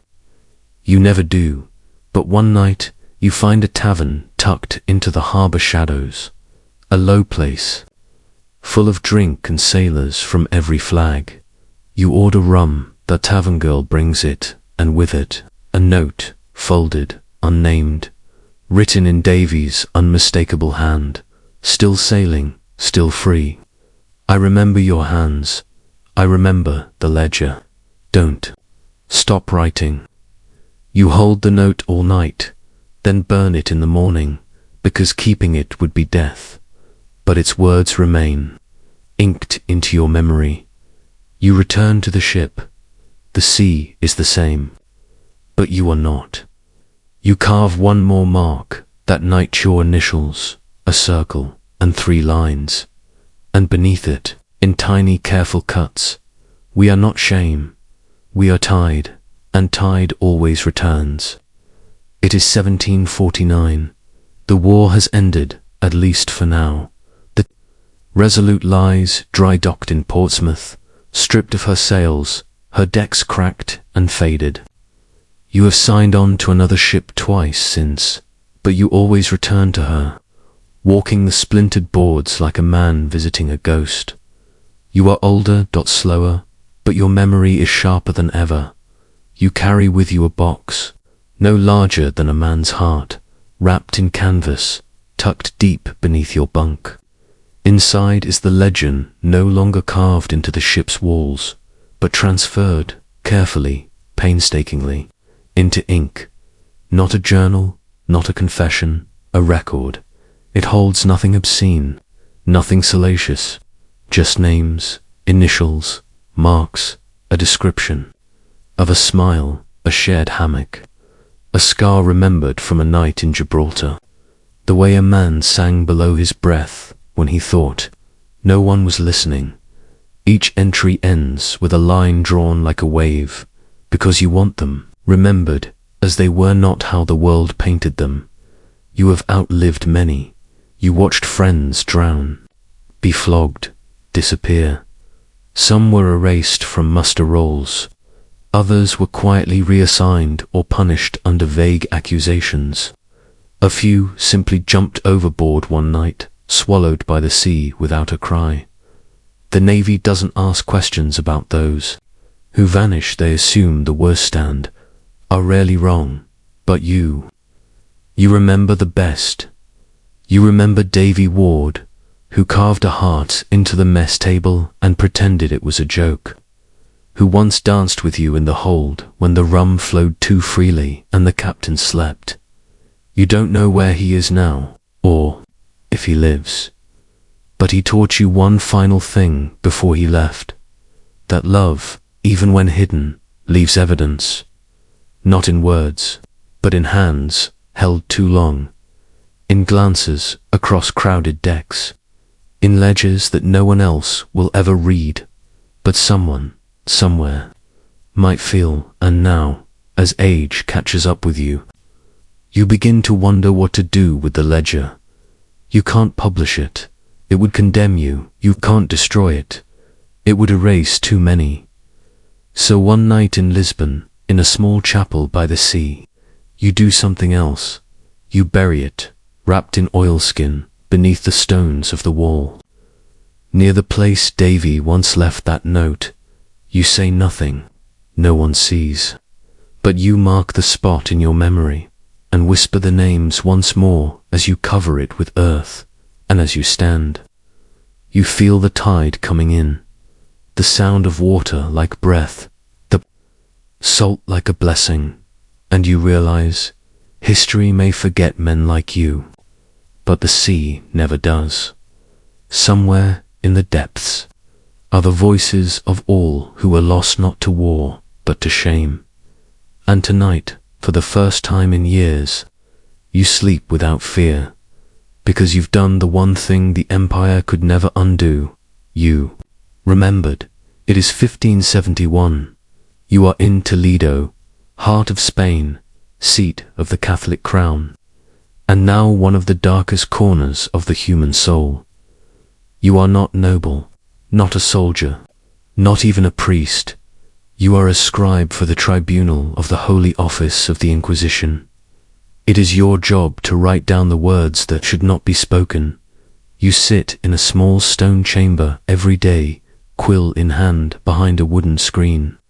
On the other side of the screen, the inquisitors, and between them, a man or woman accused of heresy. Some are accused of practicing Judaism. Others are suspected of reading forbidden books. But increasingly, a different type of accusation appears in your records: sodomy. It is never named so directly in public, but behind the thick walls of the tribunal, behind iron doors and flickering torches, the charge is whispered in Latin: contra naturam, the unnatural sin. Most accused do not understand the words used against them. They are poor, illiterate, farmers, stonemasons, young servants. Often they were denounced by neighbors or priests after a glance lingered too long, after they spoke too softly to another man, or for no reason at all.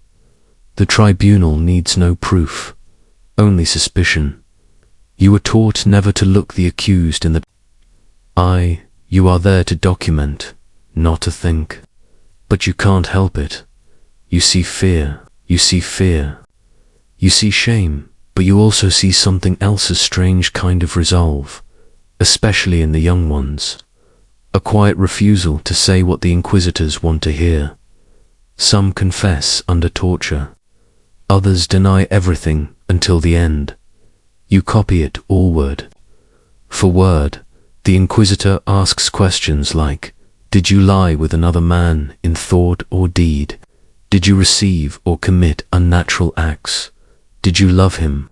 That last question never appears in official records, but you hear it more often than you should. And sometimes the accused weeps not in fear, but in grief, not for their life, but for the man they will not name. One day, a boy no older than 17 is brought in. His name is Mateo. He is quiet, slender, wears a linen shirt 2 sizes too large. You notice his wrists are bruised from the shackles. He does not cry, even as the charges are read, even as they threaten the Autodor F, the public ceremony of penance and punishment. He was seen, the inquisitor says, embracing a man behind the olive stalls. He was heard calling him me, Estrella my star. Mateo says only one thing: I would rather die for love than live in a world without it. You pause, your quill shakes slightly in your hand. You write the words, that night you do not sleep. You hear them again in your head. Me, Estrella. You wonder what kind of love a boy like Mateo could have known that was so dangerous it threatened to burn the whole world around him. A week later, he is condemned. He will not confess, not even under the lash. And so, he will be made an example. You will have to write the sentence. You will have to sit near the plaza when he is walked out in white linen, barefoot, holding a candle. You will have to write down what he says, Sif. He says anything as the crowd gathers to watch. And then you will have to go back to your chamber and wait for the next name you think about. Tiweye Esid Mistreja. And you wonder, what kind of faith survives when love is the very thing they teach you to fear? What survives when God's name is used to silence everything beautiful inside? A man, you dip your quill again. The parchment waits, but now the words are heavier, because you know you are not only recording confessions. You are recording ERAS, URES. It is 1572. Mateo is gone. His name has been scratched out of the tribunal's official ledger. His sentence was carried out quietly, not with the grandeur of a royal Autodor F, but with the finality of a system that does not need spectacle when shame will do the work. They say he was reconciled before the end, but you saw his face. You know he did not break. You wrote his final words, I do not deny. God, I deny the cruelty you speak in his name. No one asked you to include that line, but you wrote it anyway. And now, every time you press quill to parchment, your hand hesitates. Every confession feels suspect. Every accusation another version of the same wound. You begin to notice the patterns, the quiet men, the unmarried, the solitary boys accused by bitter brothers or pious mothers. The truth is never part of the record, only the punishment. But you have found another ledger, not one of the tribunal, one hidden in a drawer behind your desk, beneath unused ink and dull knives. It is a personal booker, narrow codex of linen-bound parchment you began filling in silence. At first, it was only names, then came faces, observations, a note about the boy who sang hymns too sweetly, the carpenter's apprentice who refused to kiss the crucifix when told, the soldier who cried when asked about unnatural contact. Then came Mateo's name, and his words, and beside them, You wrote, "Let what is burned still be remembered. Let what is erased still be seen." You know this book could end you, but you keep writing because you've begun to understand something. The Inquisition cannot allow that the men who love in silence are not the disease, they are the archive, their lives, their resistance, even their ruin. They are part of the truth Spain wants to hide beneath incense and iron. And then, one day, a new case arrives. Unusual, the accused is not a peasant, nor a servant, nor a Moorish convert. He is a priest, Father Alonso de Burgos, respected, educated, a man who speaks 5 languages and owns Greek scrolls bound in calfskin. He is brought in without shackles, accompanied only by silence. His face is calm, almost serene. The inquisitors read from a complaint sent anonymously of intimate conduct with another cleric. Years ago, while studying in Salamanca. No witnesses, only the letter. Still, they proceed. They ask him plainly, "Do you deny ever having known Father Rodrigo Salinas intimately?" He says nothing for a long time, then replies, "I do not deny knowing him. I deny that love is ever truly hidden from God." You feel something shift in the room. The inquisitors press him harder. They want a name, a moment, a detail to break him. He offers them none. He does not flinch. You record it all, but your hands sweat. Your stomach twists, because this time they know you are listening too closely. And in that stillness, the senior inquisitor turns and asks you, "Do you find it difficult, scribe, to write what must be written?" It is not a question, it is a test. You nod, not to. Slowly, not too quickly, they turn back to the accused. But you feel the cold, now like a finger on your neck. Later that night, in the quiet of your chamber, you take out the hidden ledger, and for the first time, you write your own name in it. Not at the front, not in bold, but there, because you understand that memory, too, is an act of defiance, and perhaps of survival. You write, "Let it be known that not all hands that wrote for the Inquisition believed in its flames. Let it be known that even behind the screen, one man remembered." You close the book, gently dot outside, bells toll for morning mass, and you ask yourself, how long can truth be whispered before it must be said? How long can memory live in margins before it bleeds into history? It is 1581. 10 years have passed since Mateo's trial. 8 years since Father Alonso de Burgos was condemned to silence in a monastery far from Toledo, his books confiscated, his name whispered only in caution. You are still here, still in the tribunal chamber, still behind the screen, still writing, but everything inside you has changed. Your hands are slower now, not from age, but from resistance. You pause longer between lines. You choose your ink more carefully. You copy the words they demand, but you hide meanings between the letters.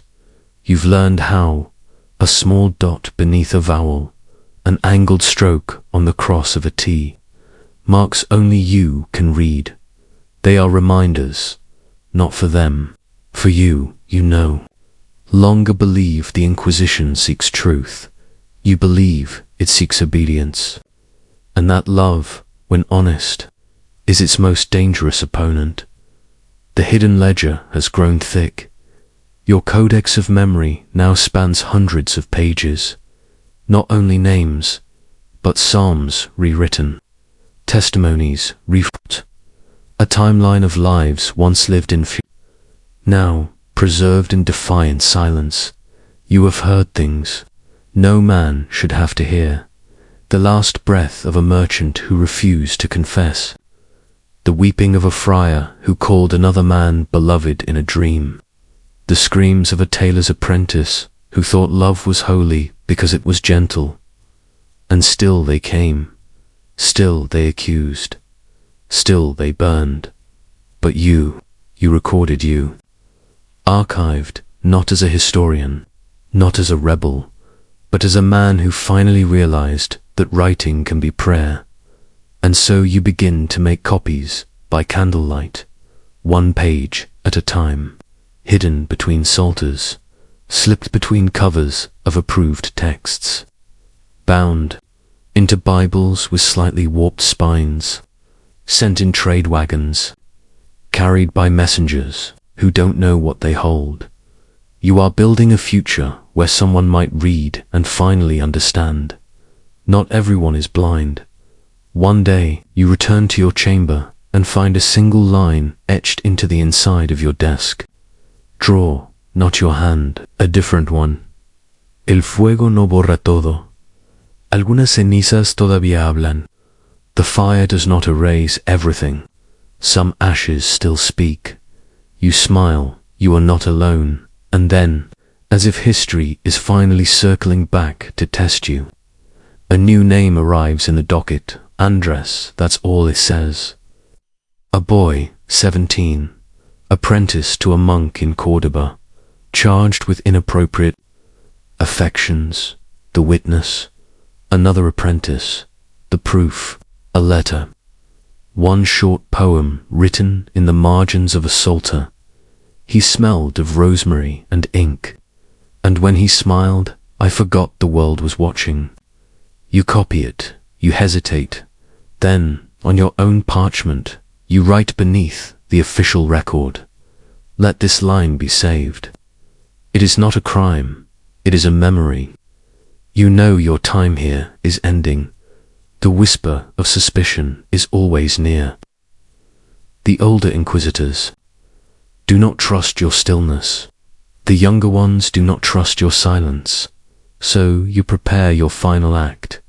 You leave behind the ledger, not in your drawer, not even in your chamber, but hidden in plain sight, tucked behind a false panel in the tribunals. Archive, bound in black leather, labeled with a name no one will read closely, inside. All the lives they tried to forget, all the stars the church tried to extinguish, all the truths burned by fire but remembered by you. You walk away from the tribunal at dawn, you do not return. Some say you died, some say you joined a monastery, some say nothing at all, because your name was never important. Only your hand, only your memory, only your ledger. Centuries later, a historian finds it. The ink has faded. The script is uneven. The name's incomplete.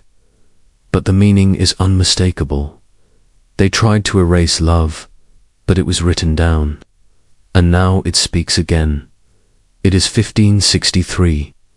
You are in Constantinople, the beating heart of the Ottoman Empire, a city caught between continents, languages, and whispered prayers.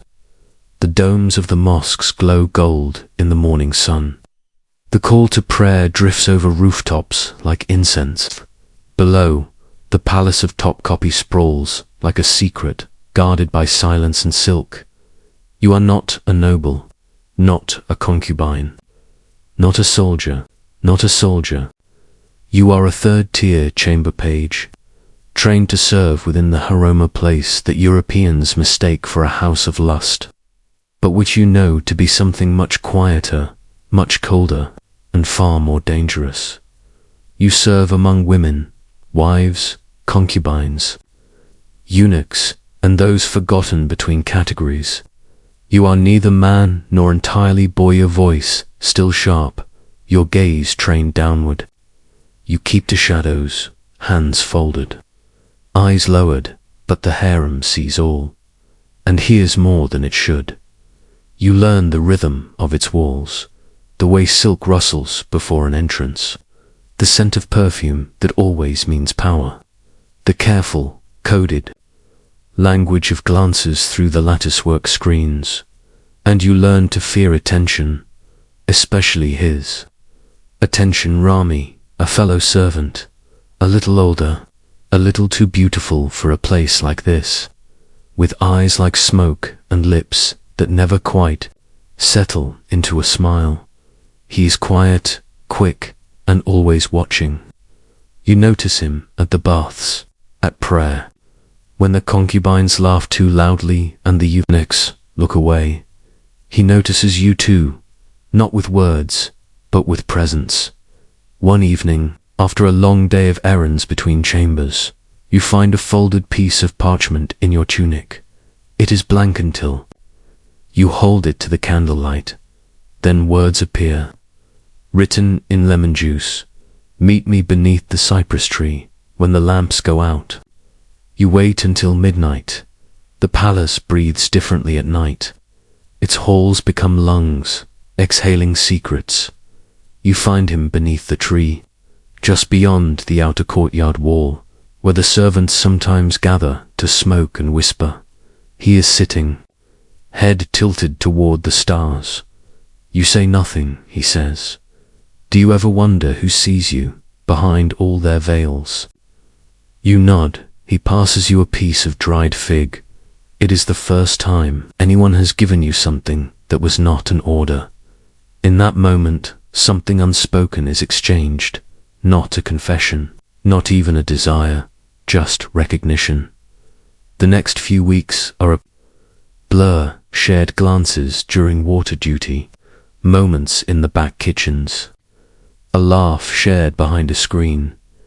You begin to look for him in every reflection, but the harem notices more than you expect. One of the older eunuchs, silent for years, begins watching you too closely. A concubine smirks when your hand brushes Rami's. In the passageway, a laundry girl refuses to take a note you offer her, simply shaking her head. Then, one night, you find your sleeping mat slashed, no words, no punishment, just a warning. You understand, there is no place for softness here, not in these walls, built on obedience, not in a world where the Sultan himself is not free to love whom he chooses.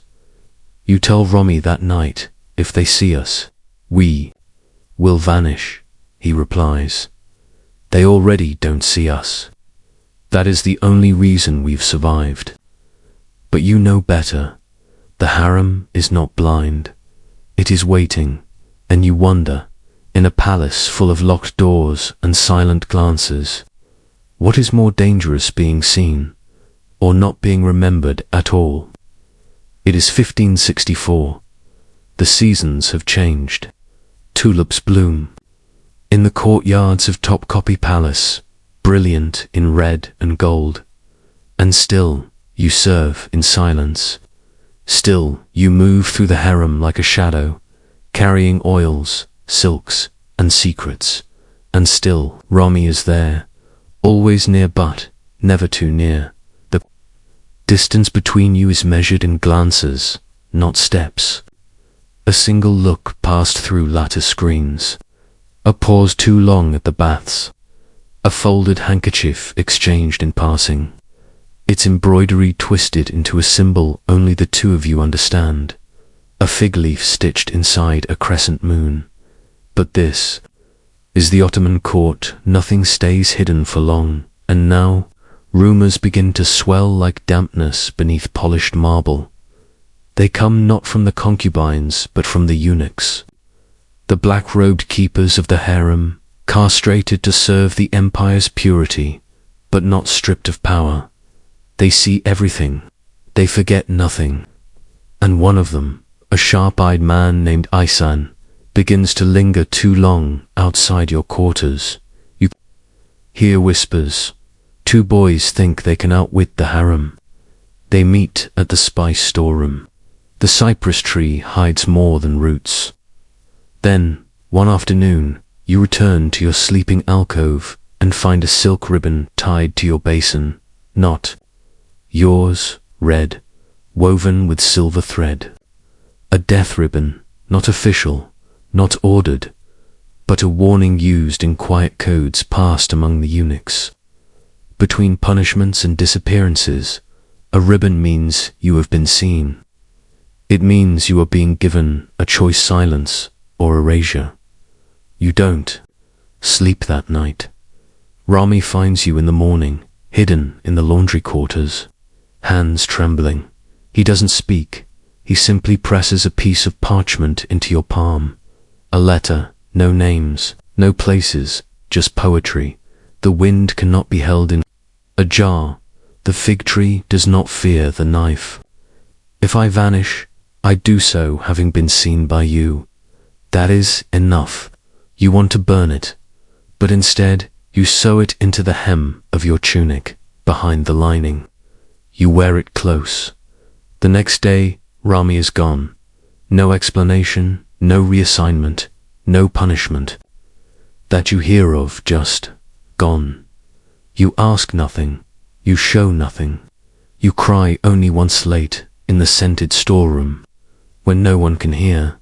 You wait 3 weeks, and then a note appears beneath your blanket, tucked so tightly it must have taken effort. In Bursa, alive, free, for now.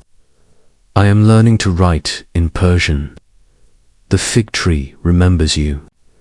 No signature, no flourish, but you know the hand, and now the world shifts because someone escaped, because he survived.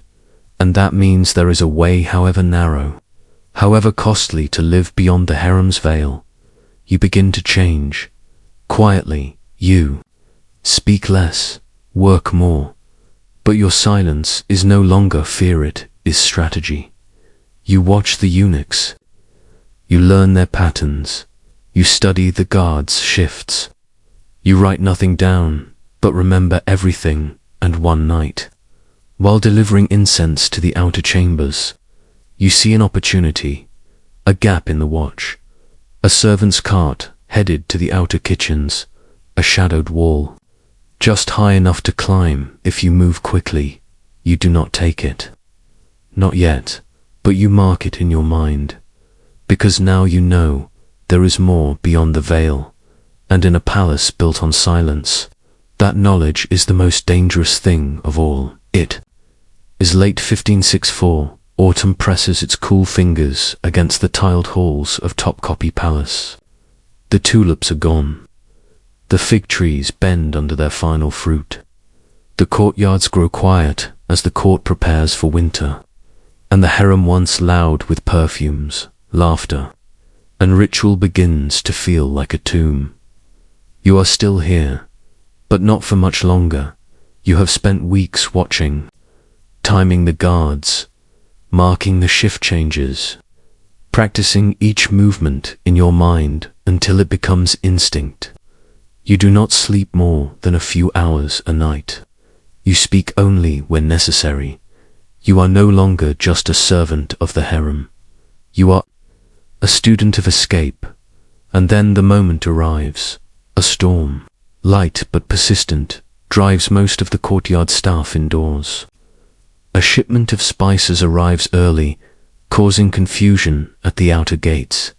The guards argue. The gate is left ajar for just a breath too long, and you move, fast, silent, no hesitation. You slip beneath the cart, covered in burlap.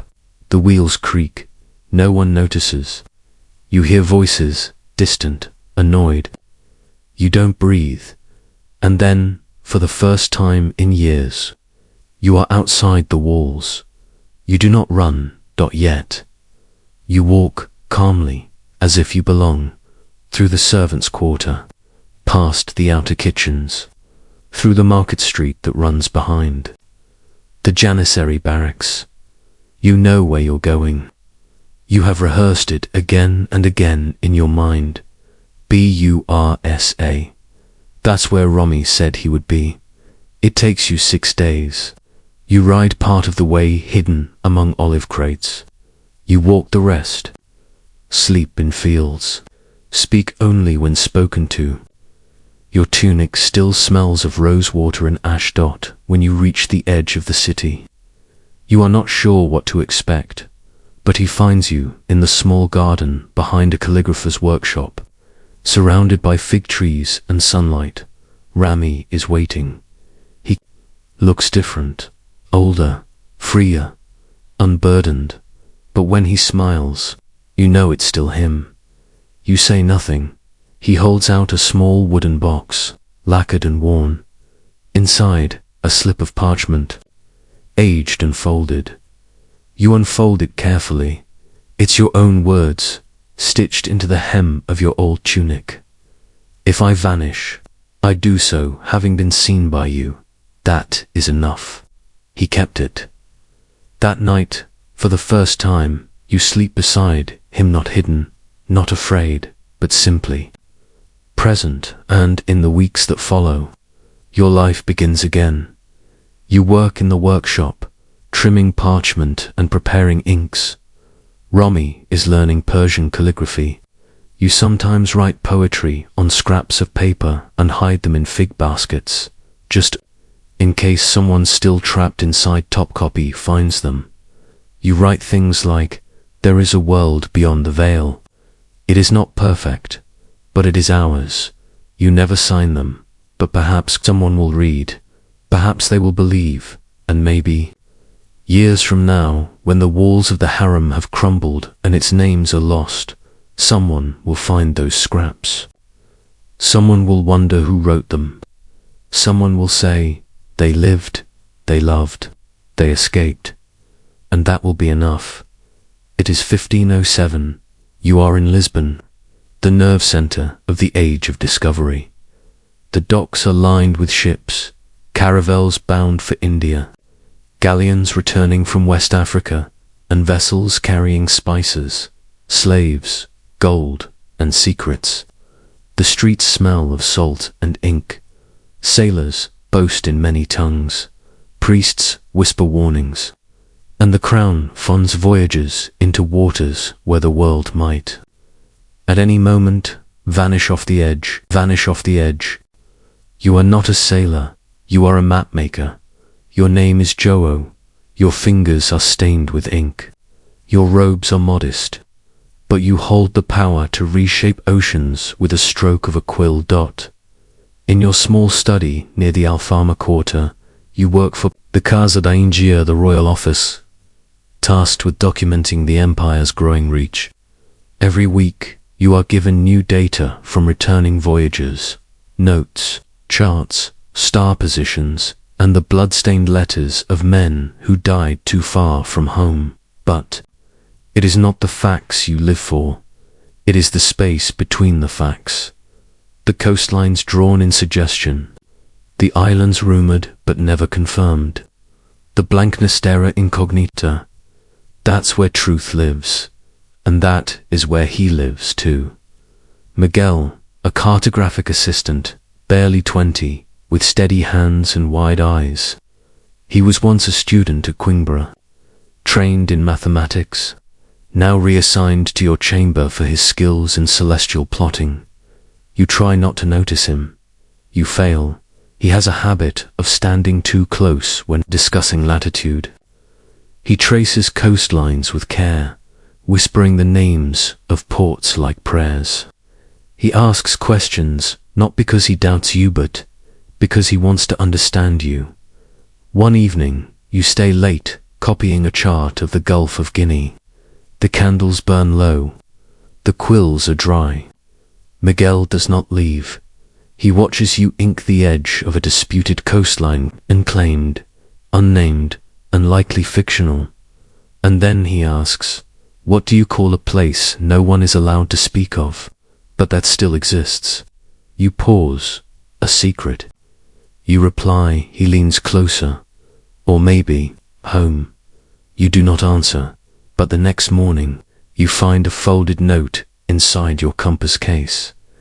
The stars do not judge where the ship sails, only that it moves. You burn the note after reading it twice, but the words stay with you. The weeks pass. Miguel begins joining you regularly, first on commission work, then on private charts. You tell yourself it is practical, efficient, that you are teaching him. But the truth is, you miss him when he's not there. He gives you gifts, small things, a pressed flower from the Azores, a scrap of parchment with a constellation carefully drawn, a rare pigment lapis, stolen from a visiting Venetian's pouch. He never asks for anything in return, but you give him something anyway, a map drawn by your own hand, not for the crown, not for any captain, just for him. It is a fake landmass, placed between Africa and Brazil, with rivers that loop into themselves and mountains shaped like the bones of a hand.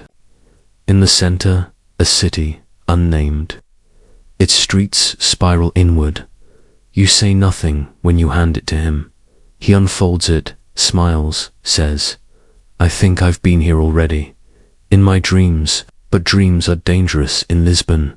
And soon rumors begin. A sailor from Seville sees you passing a slip of paper to Miguel near the chapel. A rival mapmaker, jealous of your influence. A priest that you've been altering charts for non-academic reasons.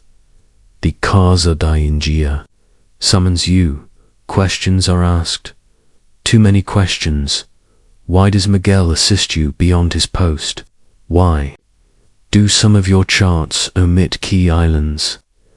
Why is there a map of a place that doesn't exist? You say little, you deny nothing. And when they send Miguel away without ceremony, without notice, you are not surprised. But you are hollow. You return to your study that night and stare at the ocean drawn across your wall, a blue so deep it feels like silence. You trace the coastlines with your fingers. You reach the edge of the world where your hand always stops.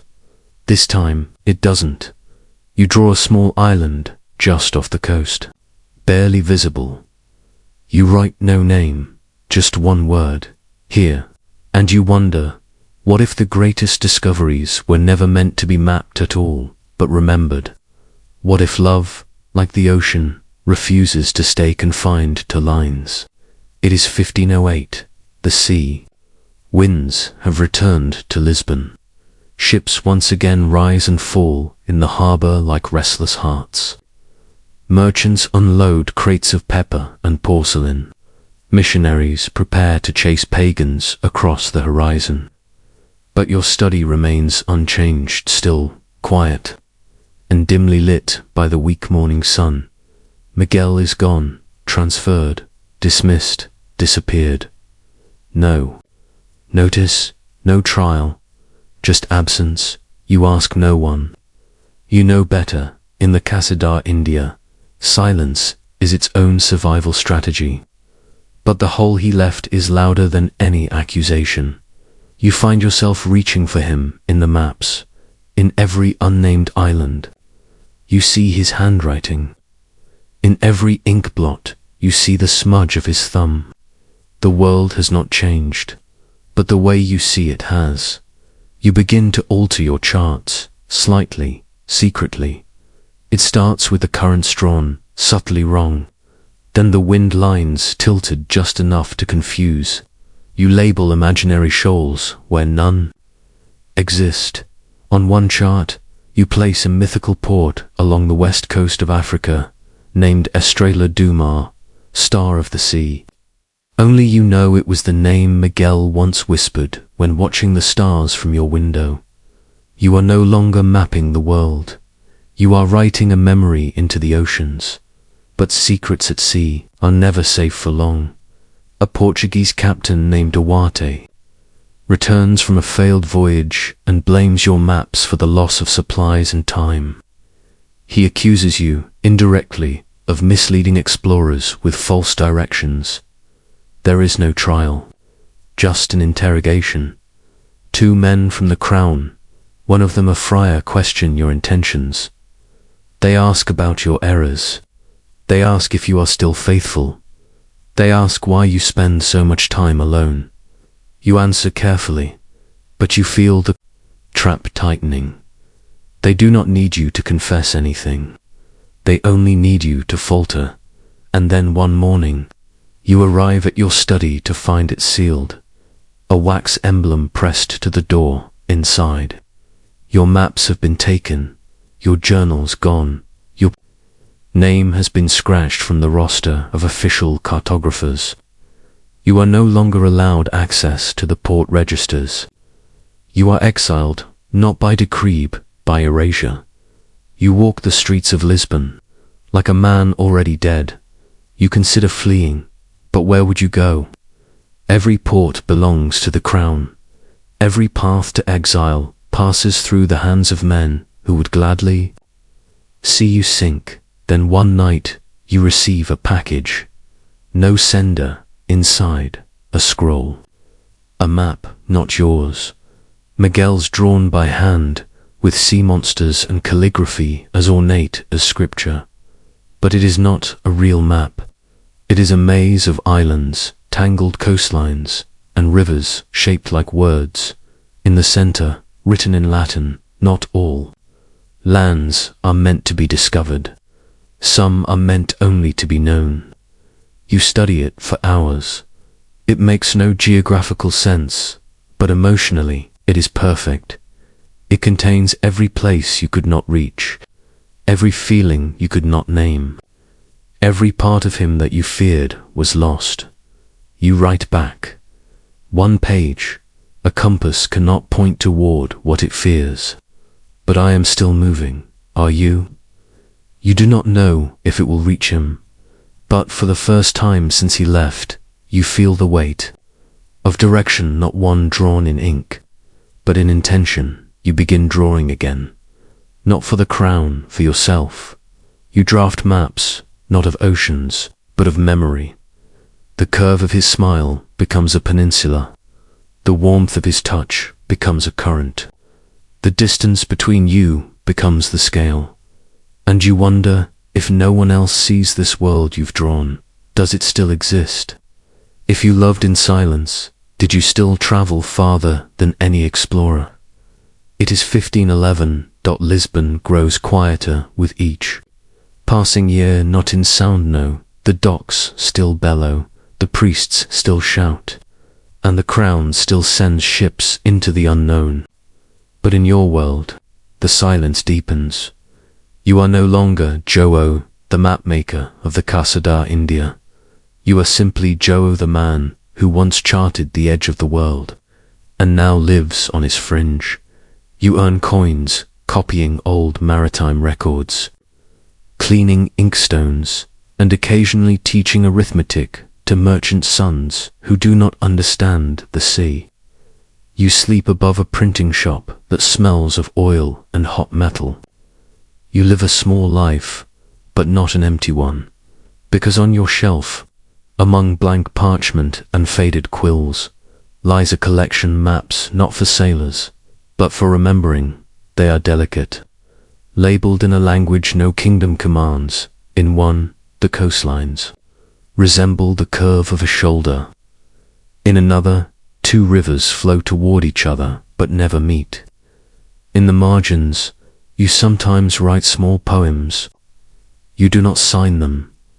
And once each year, on the last day of spring, you walk to the edge of the port where the grain barges arrive, and you leave a map behind a small scroll, tied with a thin blue ribbon, always with one message: still sailing, still here.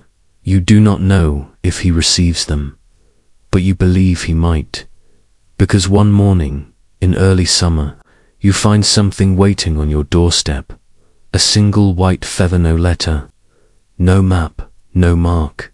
You smile, because you know what it means. Miguel once told you, long ago, that his favorite constellation wasn't in the sky, it was a myth.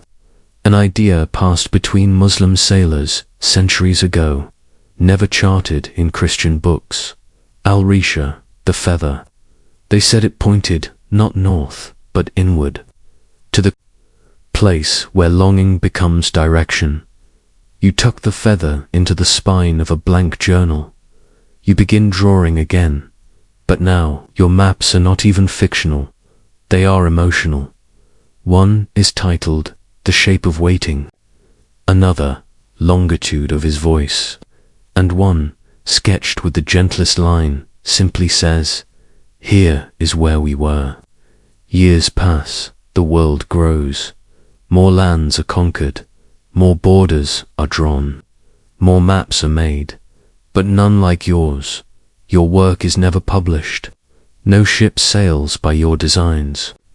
And yet one day, long after you're gone, someone will find a scroll in a forgotten chest, perhaps in a monastery, perhaps in a sailor's home, perhaps in the hands of someone who was loved in silence. They will unroll it. They will see a coastline. That makes no sense. A river shaped like longing, a sea labeled unspoken, a small island marked with a heart and no name, and they will wonder, who was this for? And perhaps they'll know. Transferred, dismissed, disappeared. No notice, no trial, just absence. You ask no one. You know better. In the Kasadar, India, silence is its own survival strategy. But the hole he left is louder than any accusation. You find yourself reaching for him in the maps. In every unnamed island, you see his handwriting. In every ink blot, you see the smudge of his thumb.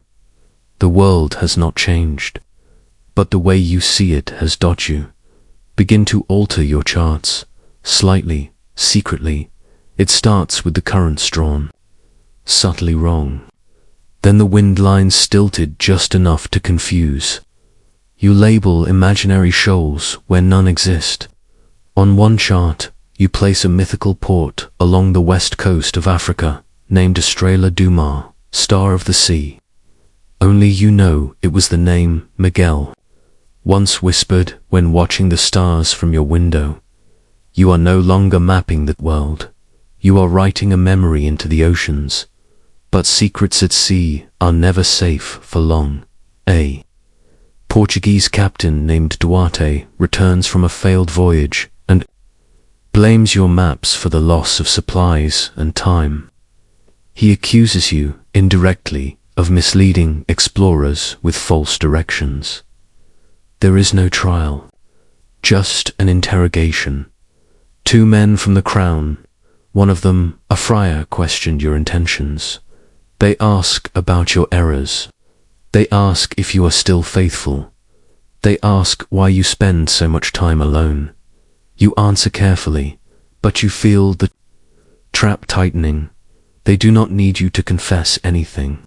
They only need you to falter. And then one morning, you arrive at your study to find it sealed. A wax emblem pressed to the door inside. Your maps have been taken. Your journals gone. Your name has been scratched from the roster of official cartographers.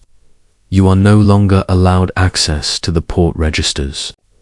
You are exiled not by decree but by erasure. You walk the streets of Lisbon like a man already dead. You consider fleeing. But where would you go? Every port belongs to the crown. Every path to exile passes through the hands of men who would gladly see you sink. Then, one night, you receive a package. No sender. Inside, a scroll. A map not yours. Miguel's drawn by hand, with sea monsters and calligraphy as ornate as scripture. But it is not a real map. It is a maze of islands, tangled coastlines, and rivers shaped like words. In the center, written in Latin, not all lands are meant to be discovered. Some are meant only to be known. You study it for hours. It makes no geographical sense, but emotionally it is perfect. It contains every place you could not reach, every feeling you could not name. Every part of him that you feared was lost. You write back, one page. A compass cannot point toward what it fears. But I am still moving, are you? You do not know if it will reach him. but for the first time since he left, you feel the weight of direction, not one drawn in ink, but in intention. You begin drawing again, not for the crown, for yourself. You draft maps, not of oceans, but of memory. The curve of his smile becomes a peninsula. The warmth of his touch becomes a current. The distance between you becomes the scale, and you wonder, if no one else sees this world you've drawn, does it still exist? If you loved in silence, did you still travel farther than any explorer? It is 1511. Lisbon grows quieter with each passing year, not in sound, no. The docks still bellow, the priests still shout, and the crown still sends ships into the unknown. But in your world, the silence deepens. You are no longer Joao, the map maker of the Casa da India. You are simply Jootha, man who once charted the edge of the world, and now lives on its fringe. You earn coins copying old maritime records, cleaning inkstones, and occasionally teaching arithmetic to merchant sons who do not understand the sea. You sleep above a printing shop that smells of oil and hot metal. You live a small life, but not an empty one, because on your shelf, among blank parchment and faded quills, lies a collection, maps not for sailors, but for remembering. They are delicate, labeled in a language no kingdom commands. In one, the coastlines resemble the curve of a shoulder. In another, two rivers flow toward each other, but never meet. In the margins, you sometimes write small poems. You do not sign them. And once each year, on the last day of spring, you walk to the edge of the port where the grain barges arrive, and you leave a map behind a small scroll, tied with a thin blue ribbon, always with one message: still sailing, still here. You do not know if he receives them, but you believe he might, because one morning, in early summer, you find something waiting on your doorstep, a single white feather, no letter, no map, no mark. You smile, because you know what it means. Miguel once told you, long ago, that his favorite constellation wasn't in the sky, it was a myth. An idea passed between Muslim sailors centuries ago, never charted in Christian books. Al-Risha, the feather. They said it pointed not north, but inward, to the place where longing becomes direction. You tuck the feather into the spine of a blank journal. You begin drawing again, but now your maps are not even fictional, they are emotional. One is titled The Shape of Waiting, another Longitude of His Voice, and one, sketched with the gentlest line, simply says, Here is where we were. Years pass, the world grows, more lands are conquered, more borders are drawn, more maps are made, but none like yours. Your work is never published, no ship sails by your designs. And yet one day, long after you're gone, someone will find a scroll in a forgotten chest, perhaps in a monastery, perhaps in a sailor's home, perhaps in the hands of someone who has loved in silence. They will unroll it. They will see a coastline that makes no sense, a river shaped like longing, a sea labeled unspoken, a small island marked with a heart and no name, and they will wonder, who was this for? And perhaps they'll know, because some truths are not meant to guide ships, they are meant to preserve memory. You lived, you loved, you mapped it, that was enough. It is 1274. You are, Brother Etienne, a Benedictine monk in the Abbey of Saint-Remy, nestled in the damp hills of northern France. The abbey sits like a stone heart in the valley, pulsing only with prayer and the slow toll of bells. You have taken vows of poverty, chastity, and obedience. You rise before dawn, chant with your brothers, and return each day to your duties in the scriptorium. where the air is thick with wax and parchment. It is a life of rhythm, of silence, of structure, and you have never questioned it until he arrives. Brother Luke, transferred from a southern priory destroyed in a fire. Tall, pale, his Latin is flawless, his voice low, his presence gentle. At first he barely speaks. He walks with a limp. Some say he suffered it, escaping the flames. But over time, you notice him watching you as you work. Not directly, just enough to make you wonder. One evening, after Compline, he sits beside you in the cloister garden. The stone is still warm from the sun. You both say nothing. Then he whispers, "Do you think God knows the shape of our thoughts before we do?" You reply, carefully, "Yes, but perhaps he waits for us to know them too." He smiles. A week later, during night watch, you find a small note tucked into the edge of your psalter. "When I sing the antiphon, it is your name I bury beneath the Latin." You burn the note, but you do not forget it, and from then on, when Luke sings, you hear something else in his voice, something quieter than longing, softer than confession. You become more careful, and yet bolder. Your hands brush his during scriptorium duty. You linger longer when passing communion bread. You sit beside him during meals, even when others shift away slightly, sensing something they cannot name. You do not speak of it. You do not need to, because in the silence between the bells, in the rhythm of the psalms, something unnamed grows between you. But monasteries are not places for secrets. One of the novices, Brother Armand, begins to watch you, too often, too closely. He is young, devout, eager to please the prior. One afternoon, he approaches you in the cloister. "Brother Etienne," he says, "some say your gaze lingers where it should not." You offer no answer, but you feel the cold enter your chest. That evening, during confession, you speak not to God but to the walls. "I have seen the face of Christ in another man, and I did not look away." The confessor says nothing. The next day, Luke is reassigned to kitchen duty, far from you. You are moved to the library. Alone. It is not punishment, but it is isolation, and you begin to understand that in places built of stone, affection becomes its own kind of heresy. You miss his voice.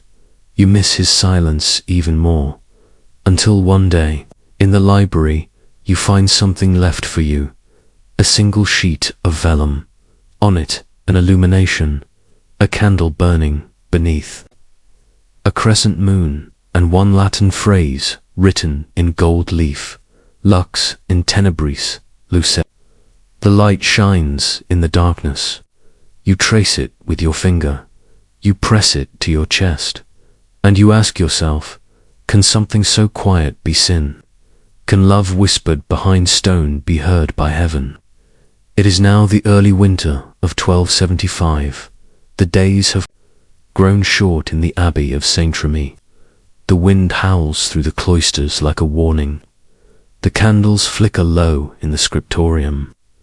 Frost gathers in the corners of your cell. And still, you write. Brother Luke remains, but you are no longer allowed near him. He serves quietly in the kitchens now, his robes constantly stained with flour and steam, his eyes lowered whenever you pass. You pretend not to see, but every glimpse is a wound. Your life has become smaller. They did not accuse you aloud. No punishment was named. But the changes were made silently, deliberately, and entirely. You are no longer trusted with public duties, no longer asked to lead prayers, no longer permitted to teach the novices. You are still Brother Etienne, but the abbey now moves around you, rather than with you. You speak less, but inside a storm builds. You keep it hidden in your writing. In the margins of copied psalms, you press small symbols: a feather, a flame, a crescent moon, traces of something you are no longer allowed to name. You find solace in the vault of books, where forgotten pages whisper back to you. Ancient texts, Greek, Syriac, Hebrew. Among them, you discover a phrase in an old Coptic commentary: the soul longs for its likeness, not its opposite. You copy it carefully into your own notebook, which you keep hidden beneath your straw mattress. That night you dream of Luke, not in flesh, but in presence. In the dream he does not speak. He only lights a candle and holds it out to you.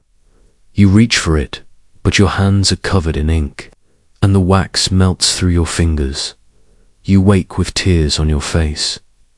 The next day, Brother Armand visits your cell. He does not enter, he simply leaves a folded page on your threshold. On it, a passage from the rule of Saint Benedict: let him who falls in silence rise in silence, and let the community remember that shame is a form of fire. You read it again and again, and wonder, was this a rebuke or an acknowledgement? Something is shifting. That evening, during Vespers, you hear Lutz's voice again. He leads the antiphon: Fiat misericordia tua, Domini super nos. Let thy mercy, O Lord, be upon us. And for just a moment, the sound cracks. It breaks not loudly, not enough to draw attention, but you hear it. A voice once even, controlled, smooth, now trembling, raw. You do not look up, but your hand curls. Against the bench, later in the library. You return to the old books.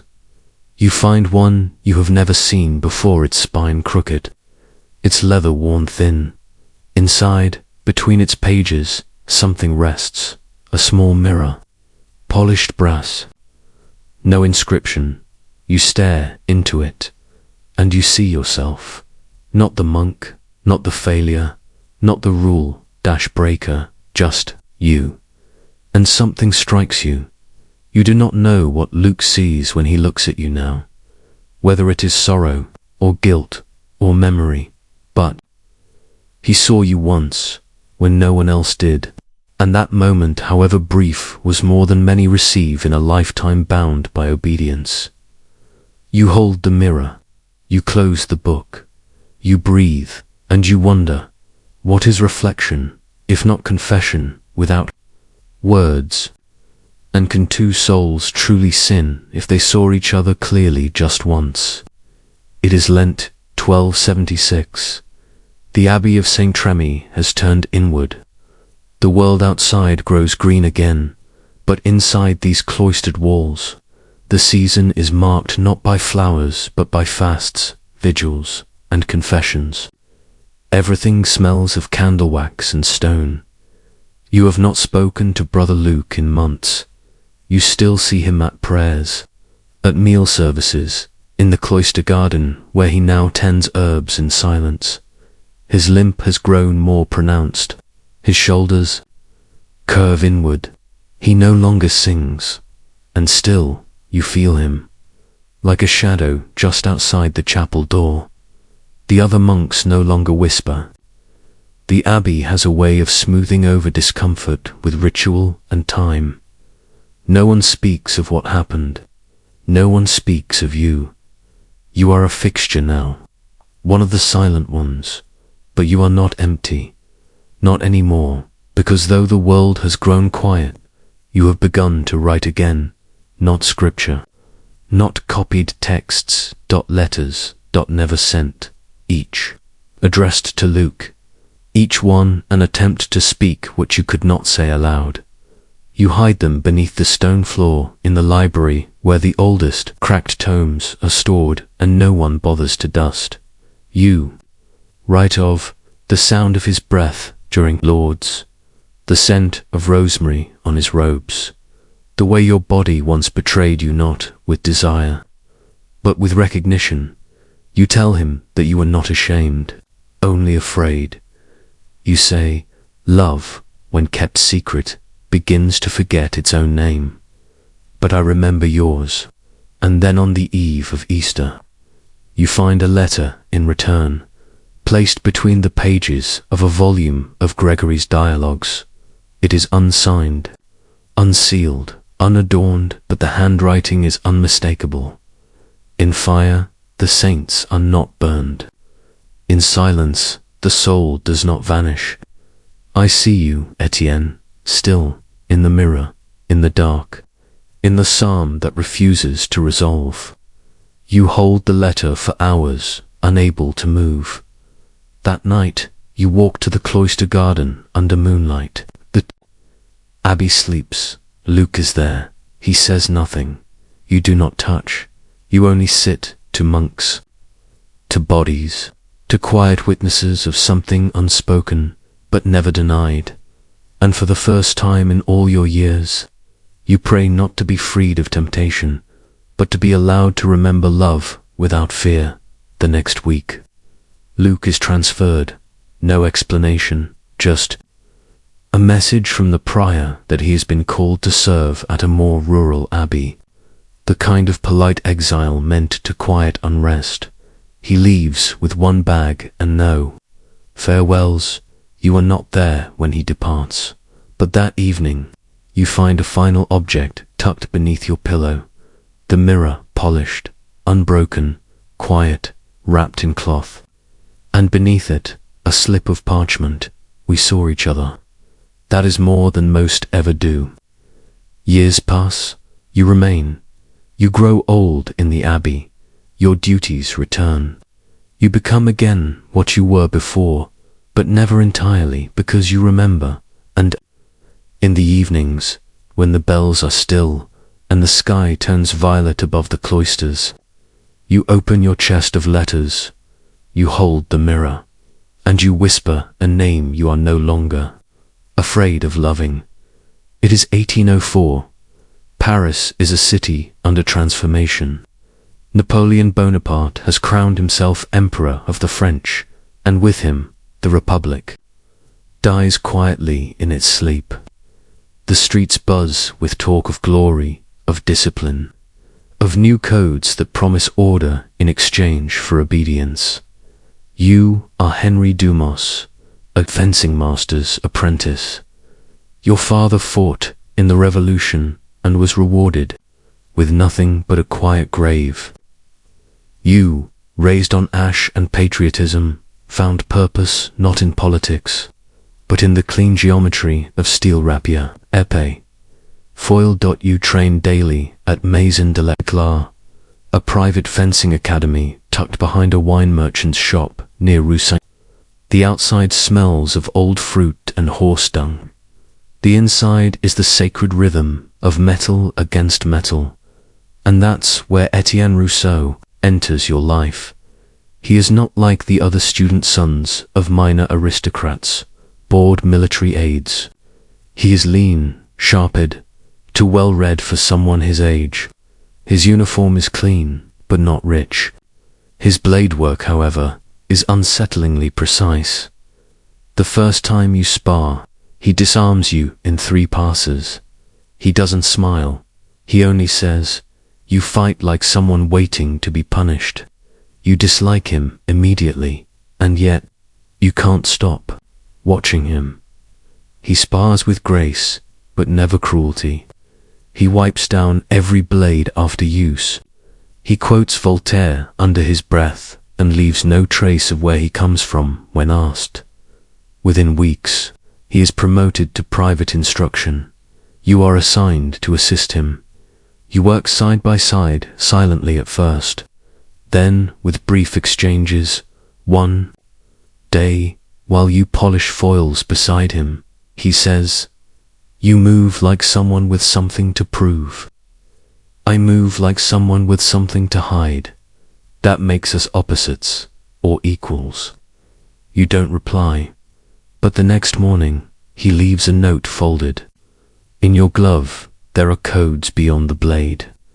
Meet me at the riverbank after curfew. You go, of course you do, because curiosity is sharper than steel. You find him near the Seine, beneath the Pont Marie, in the shadow of a broken statue. He has a bottle of cheap wine and 2 tin cups. You drink in silence. Then, as the city sleeps around you, he says, "My brother died in the revolution. Not by guillotine, by a whisper." You look at him. "What do you mean?" He stares into the river. "They said he was too close to a fellow soldier, too fond, too often seen leaving the same tent. One morning he was found with his throat cut. No one investigated. You say nothing.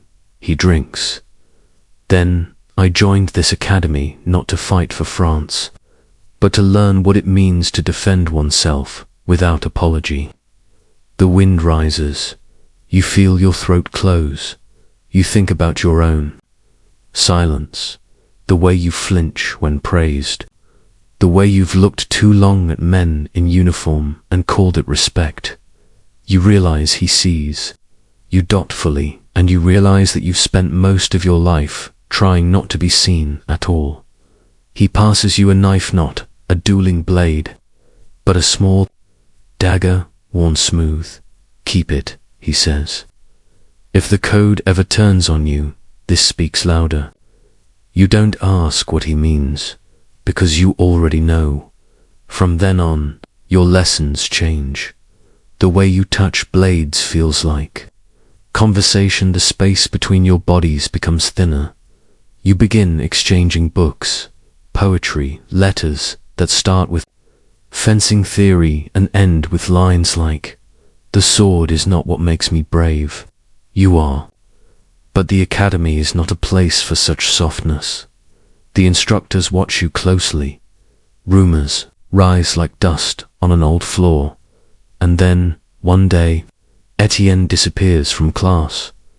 You are told nothing, only that he was reassigned for private service to an officer of the Imperial Guard. You try to find out more, but no one speaks. You return to the riverbank. Night after night, nothing, until one morning, tucked inside your fencing bag, you find a piece of paper folded tightly, stained with red wax. The duel is no longer with blades. It is with silence. Win, live. No signature but in the folds of the page. You find the dagger, wrapped in linen, still warm, and you wonder, how do you fight for someone who was never allowed to exist in the first place? And in a world where truth is punished, is remembering a kind of resistance. It is spring, 1805. The lilacs have returned to the streets of Paris, their scent carried on the smoke of chimneys and the rustle of revolution gone cold. Napoleon's empire grows, and with it the machinery of fear. Parades, mask, purges. Medals are pinned with one hand, dossiers sealed with the other, and you, Henry Dumas, still fencing, still teaching, still teaching, still silent. But your sparring has changed. Each lunge and parry now holds a second purpose, not just to master form, but to hold on to something. The only thing, perhaps, that remains, memory. Etienne Rousseau has vanished. No forwarding post. No mention in the guards' logs. No one in the academy speaks his name. It's as if he were never there. But you remember. You remember the press of his shoulder in the alleyway. The way he whispered, "You're not alone," as if saying it could make it true. You remember the weight of the dagger. His final note. His absence. You begin to change. Quietly you alter your fencing lessons, infusing them with small subversions. You teach the students how to read body language, how to breathe when cornered, how to fall without making a sound. You call it defensive refinement, but for a select few students you suspect live beneath a shadow like your own. You teach something else, You speak in metaphor. You teach them that not all enemies wield swords. You begin passing small notes, encoded in fencing diagrams, one sent to a student whose uncle vanished after consorting with Jacobin, another left for a boy too careful with his eyes, and one day you find something waiting in return, a letter, unsigned, folded inside the sleeve of a fencing jacket. It reads, "He isn't dead. Not yet, but he's been caged under a false name near Fontainebleau. The dagger helped once. It may help again." Your pulse stops. You read it 3 times. You know it may be a trap, but you also know the handwriting. Sharp, clean, meticulous. Etienne had a way of writing like he thought, economical, elegant, and with precision meant to make pain beautiful. You cannot ignore it, so you plan, under the pretense of attending a spring fencing exhibition at Fontainebleau, legitimate assignment from the academy. You pack lightly. Just a single change of clothes, a book of dueling theory, and the dagger. It is 2 days' ride by coach. You arrive just after dusk. Fontainebleau is quiet. The emperor visits only in autumn. The old barracks remain, but they are thinly guarded, most soldiers now sent eastward to ward Austria. You walk the streets by memory and map. The letter mentioned false name, a cage. There is a private sanatorium near the forest's edge known, unofficially, to house the difficult, the disgraced, the inconvenient. It's there you go. You pose as a fencing instructor seeking work. You ask, with subtlety, about patients with military backgrounds.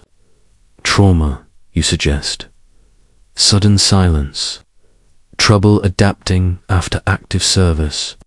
And after a pause, one of the clerks nods. He doesn't give you a name, just a cell number. You walk the corridor.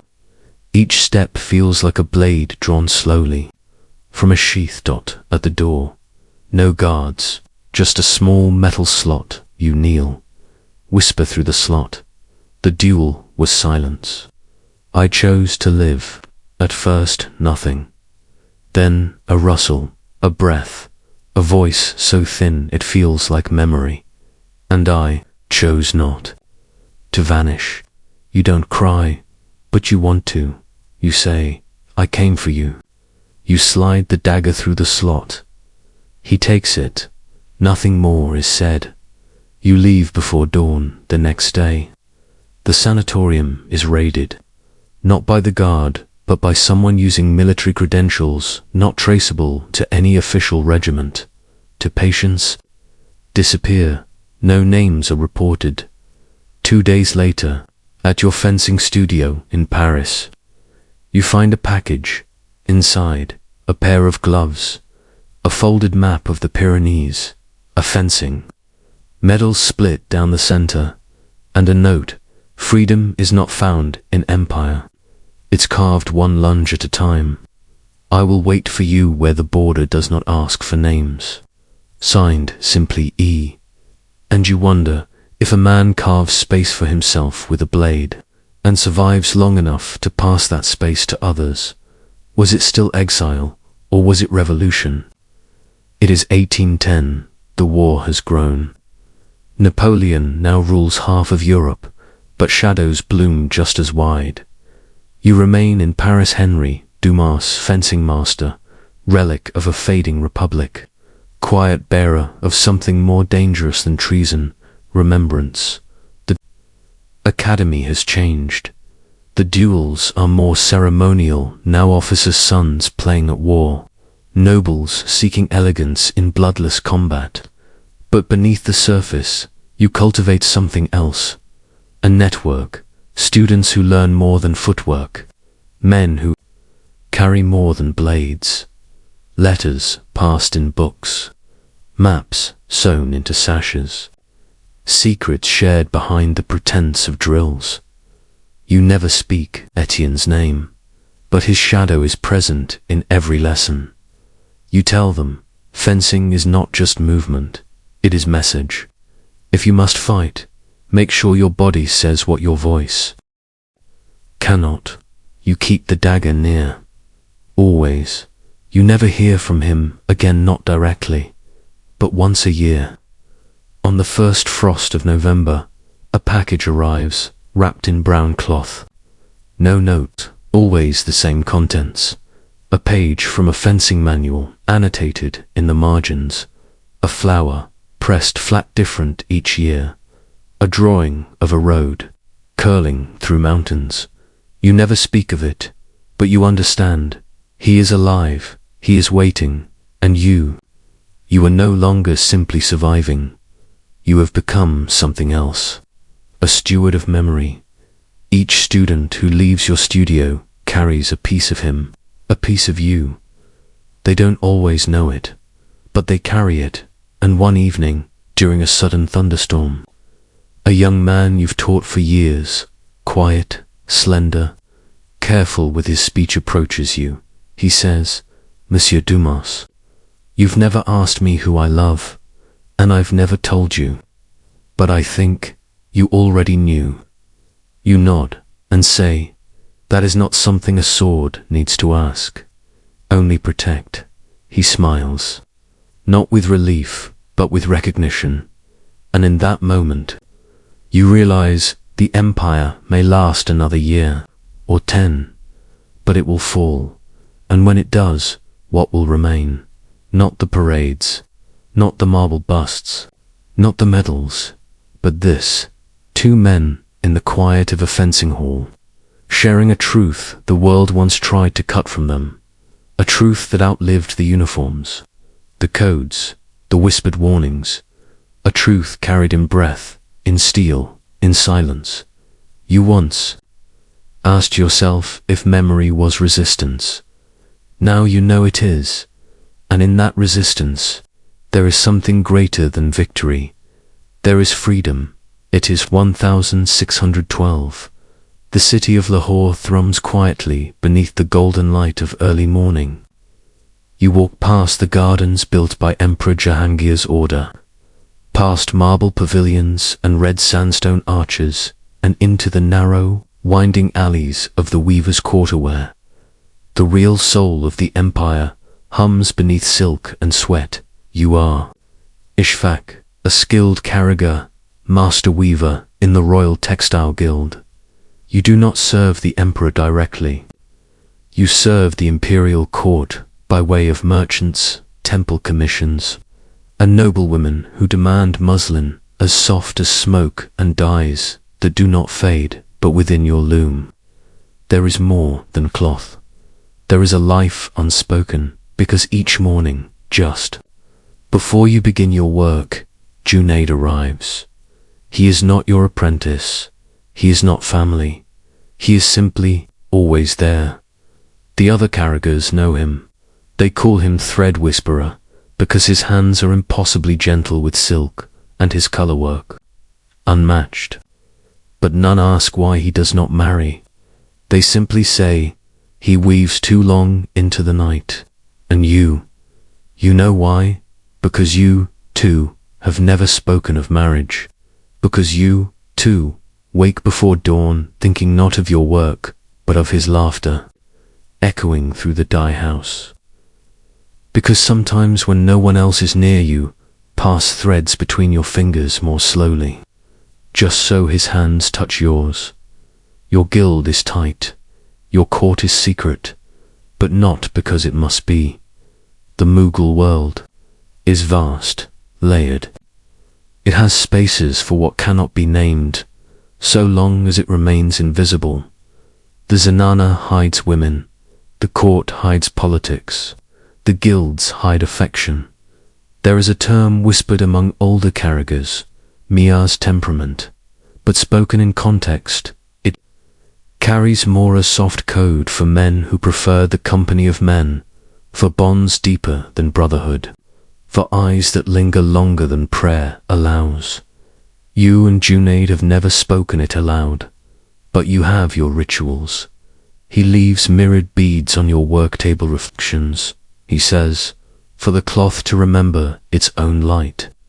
You sew patterns that only he can decode to peacocks standing side by side under a pipal tree, a motif only repeated on his shawl. Once, during the monsoon, you were trapped together in the dye house. The others had run home when the rains came suddenly, but you stayed, soaking wet, dye dripping from your arms like rivers of indigo. You laughed then, he grew quiet. Then, just once, he reached out and touched your cheek. No words, just warmth, but that warmth remains with you still. In the weeks that follow, you begin a new project, your finest yet. A silk tapestry ordered by the Begum of Kashmir herself. It must be intricate, regal, and ready within 3 moons. You and Junaid work side by side, night after night, drawing borders, knotting golden thread, hiding messages only visible under lamplight. And yet, the longer you work, the more tension you feel, not in the thread, but in the air. A fellow weaver, Aftab, begins to hover. He watches you too closely. He asks strange questions. What are you hiding in the pattern? Why? Do you always work with Junaid? Will you ever take a wife? He smiles when he asks, but his eyes hold calculation. One evening, as you leave the dye house, you find a torn scrap of muslin pinned to your door. On it, written in charcoal, even the softest thread can hang a man. You burn it, but you do not sleep. And you begin to wonder, in a world where affection is allowed to exist only as metaphor, how long can 2 men stitch their bond before someone pulls the thread? Lahore, late summer, 1612. The days are long and the dye vat's hot, but the tapestry nears completion. The silk glows under lamplight. The peacock feathers shimmer with threads so fine they disappear at the edge of vision. You and Junaid work in silence, now less from fear, more from the intimacy silence allows. Every knot, every fold of fabric between you speaks more clearly than words. But still, Aftab watches. His presence hangs like steam in the air, cloying, insistent. You never see him working anymore, only hovering, pretending to measure textiles he has no right to touch, asking questions no one should ask. One evening he corners you near the well behind the dye house.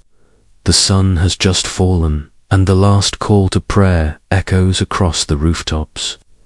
You know what they'll do if the court hears, he says, voice low. You know what they did in the indigo fields to the boy from Gujarat. You say nothing, but your jaw tightens. He steps closer. They say the emperor is tolerant, but tolerance has its limits. And men like you, he doesn't finish. He only grins, then walks away. Later that night, you find Junaid waiting at your door. You haven't seen him this shaken before. He hands you a slip of parchment, torn edge from one of the guild ledgers. On it, scrawled in haste, summoned to palace inspection. Aftab submitted our tapestry early, alone. Your breath catches. He's moved ahead of schedule. Taken your work, your shared tapestry. You both know what that means. If the court receives the tapestry early, without your consent, could be interpreted, dissected, examined by eyes far more suspicious than Aftab's. There are symbols hidden in the design, private, motifs, a repeated pair of doves flying west, a pipal leaf wrapped in gold thread. To you, they are messages of affection. To others, they could be evidence. You and Junaid race to the merchant's quarter the next morning, hearts pounding. But the tapestry has already been delivered, now en route to Agra, where Jahangir holds court. Too late. For 3 days, you wait. Neither of you speak much. You sit in the back of the guild house, your hands stained from overdying, your fingers raw. Junaid carves birds into scraps of sandalwood to calm himself. You burn his first one axe, daintily, but he does not blame you. On the fourth day, news arrives, not from the palace, but from Iftar. He enters the workshop with too much confidence, a sly tilt to his voice. The Empress praised the birds, said she saw in them a longing to find for words. You freeze. Junaid looks up. They didn't suspect, Aftab shrugs. Or they did, but chose to admire it instead. You were lucky this time. He walks away, and for a moment, there is only the sound of looms turning. The court admired the tapestry, and did nothing more. You don't know if it's protection or warning.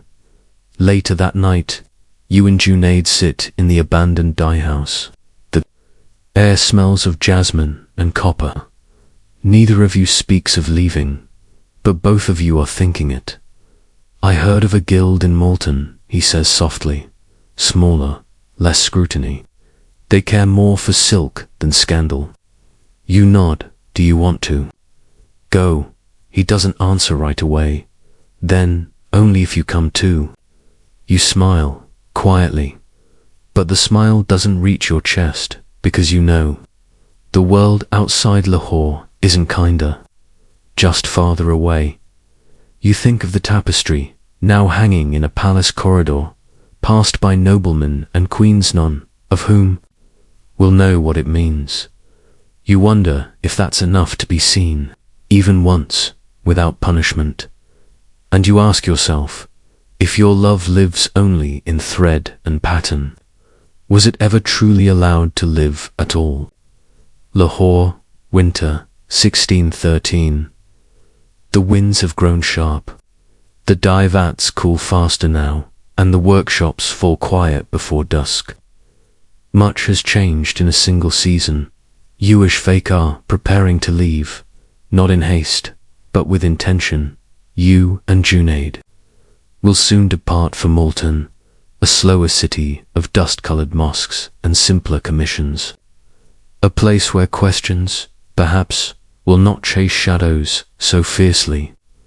The master dyer there owes you a favor, and he has promised privacy, if not protection. You pack carefully.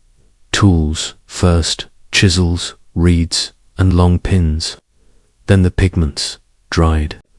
Indigo, sandalwood chips, the last of your saffron dye saved from the cashmere job. Finally, your patterns folded neatly, stitched with tiny markers only Junaid would recognize. Before you go, there's one last commission to deliver. A small tapestry requested by a young poet from the Deccan. Visiting the Mughal court, he asked for a gift subtle but haunting, something that carries meaning without needing to explain itself. You know what he meant, and you know what to make. Together, you and Junaid sit through the night at the loom. The thread speaks between you. There are no words, but each motion feels like memory, familiar, fragile, and true. You weave two cranes flying opposite directions, a flowering fig tree between them, and in the background, a hidden message of Sanskrit too faint to read unless the light hits just right. Smarono, remembrance. It is not a rebellion. It is not even a declaration. It is simply a truth that refused to vanish. The next morning, you hand the tapestry to the poet, wrapped in plain linen. He thanks you with a look you cannot name, curiosity, perhaps, or understanding. That afternoon, Aftab returns, but not with threats. He only watches you work, and after a while, he says, "You're leaving." You nod. He frowns, but says nothing more. And when he finally turns to go, he says, almost gently, "Some threads are softer than others, but they bind tighter than rope." You don't reply, because he's not wrong. On the morning of your departure, You and Junaid walk through the alleys of Lahore one last time, past the market stalls, the dye-stained stones, the shrine near the old well. You pause there. He ties a strip of leftover silk to the iron grate beside the water basin. An old tradition, a quiet wish for safe journey, he says. But you know, the truth, it is not a wish for travel. It is a wish that your story might continue somewhere, unseen, unjudged, as you leave the city walls. You look back once, just before the horizon swallows the rooftops, and you realize you have lived a life sewn quietly into history. No names recorded, no portraits hung, just hands stained with dye, a glance exchanged at the loom, a love made real not through words, but through craft. And as your feet carry you forward, you wonder if the empire forgets you, but your threads remain. Does the cloth remember? And if it does, is that enough to say you lived truly? Rome, 62 CE. The empire is bloated and proud. Nero rules with indulgence, the Senate with suspicion, and the streets with noise. Rome is a place of triumphal arches and whispered betrayals of golden laurel crowns and rusting chains. Beneath polished floors, you are Marcus Finius, Rufus, a junior magistrate, just 30, and already wearied by the burdens of appearance. You maintain your status through disciplined clean robes, correct rhetoric, polite laughter at the right senatorial jest. Your home is modest but elegant, your days consumed by scrolls, coin counts, and the endless balance between public favor and private restraint. And yet, every fifth day, just after the 8th hour, you shed your title. You pass through the frigidarium, the cold pool, then the tepidarium, where olive oil scents the marble, then the caldarium, the steam chamber where light bends in waves through thick, hot air. It is there you meet Titus Silvanus. He is not a senator. He is not even a Roman citizen. By birth, he is a Greek freedman, educated in Corinth, now employed as a scribe by one of the minor Edus. His Latin is precise, his eyes sharper still. You met by chance, or so it seemed. He was reading Virgil. You were correcting a court document. He quoted a line aloud, just above a whisper. Omnia vincit amor. Love conquers all. You looked up. He smiled without apology. Since then, it has become a ritual. 5 days between visits. 5 days of pretending not to count them. You never speak beyond pleasantries, but your eyes do. He writes notes, folded into tiny scrolls tucked beneath your bench when you rise to leave. You don't open them there. You wait until night. Alone, by lamplight, your fingers trembling. You carry power on your shoulders like it weighs nothing. But I've seen the way your hand shakes when you pour oil. I know you feel what I feel, and I fear that you will choose duty over truth. You respond the only way you can, in silence, until one day he doesn't come. 5 days, then 10. No scrolls, no glimpses, nothing. You inquire discreetly. The Aedile's scribe, you learn, has been reassigned, posted to Ostia. Or perhaps farther, no reason given. You return to the baths, again. Each time, the bench is cold, empty. Then, weeks later, you find a laurel leaf, tied with twine, resting in the exact spot where he once sat. No note, but you understand. You dry it, press it between parchment, keep it hidden in a box, beside your official seals, and you begin writing letters, not to send, just to remember. You write of his laugh, echoing off marble, the steam curling round his shoulders like a shroud, the moment your hands brushed at the edge of the Caldarium pool, and you did not pull away. You write, and write, and write, and ask yourself, in a city that records everything, what happens to a love not carved into marble or inscribed in law? Can memory survive the empire that denied its name? Rome, 63 CE. The laurel leaf has faded. The scrolls you once wrote remain hidden, untouched, but you no longer reread them. You tell yourself it is strength that forgetting, or at least softening, is a kind of survival.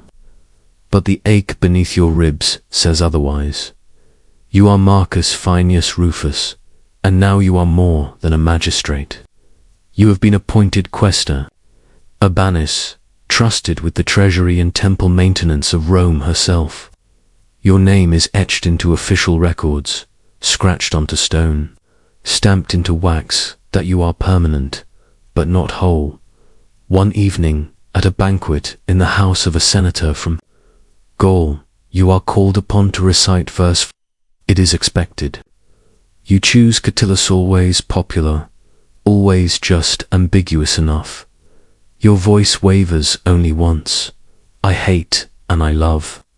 Why do I do this? Perhaps you ask. I don't know, but I feel it, and I'm torn apart. A few chuckle politely. One guest watches you closely. Later, in the garden portico, he finds you again. He finds you again. His name is Gaius Cornelius Lentulus, a scholar with a voice too soft for debate and too smooth for indifference. He says, "You speak Latin with grief. That's rare." You try to smile. Poetry always wounds a little, does it not? He nods, then adds, "So does memory, but wounds can be tended." He gives you a small package. Found this at the baths. Thought you might be the one to keep it. You unwrap it. Inside, a scroll, sealed not with wax, but with a twist of laurel stem. The handwriting is unmistakable. Titus, I could not stay, but I could not go without leaving something of myself behind. I have spoken your name only to the wind. If you remember me, then I exist. That is all I ask. Your breath catches. For a moment, Rome falls silent. Later, you walk home alone through the forum, past the statues of statesmen and gods. Each has a name, a legacy, a marble body, and yet you think, who carved their silences? What of the things not said, the glances unrecorded, the hands held in darkness? You begin to see differently. The statue of Antinous in the imperial gardens, a boy carved in eternal sorrow. The myths of Achilles and Patroclus softened into friendship by those two, afraid to name them otherwise. The stories left to footnotes, erased by ink, censored by shame, but not forgotten, not entirely, not if someone still remembers, back home.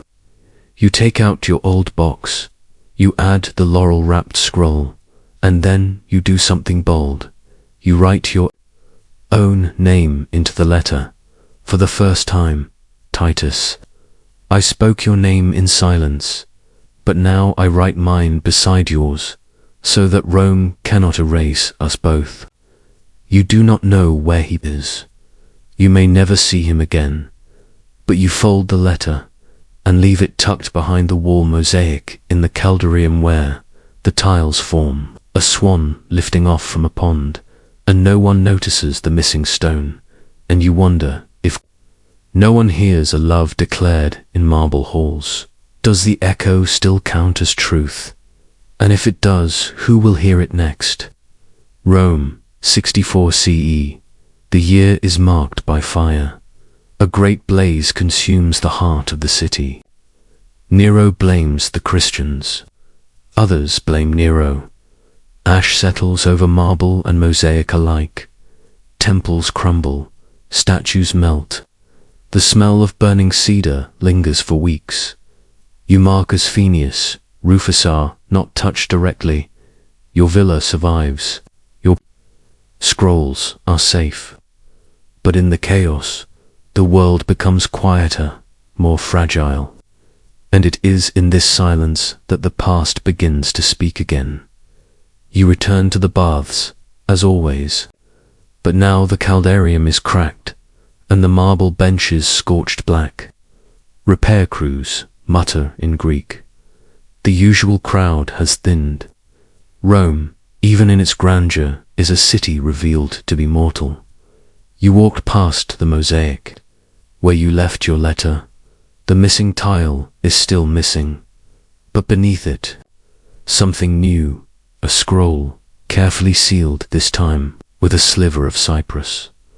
Your hands tremble as you unwrap it. The handwriting is slower now, but unmistakable.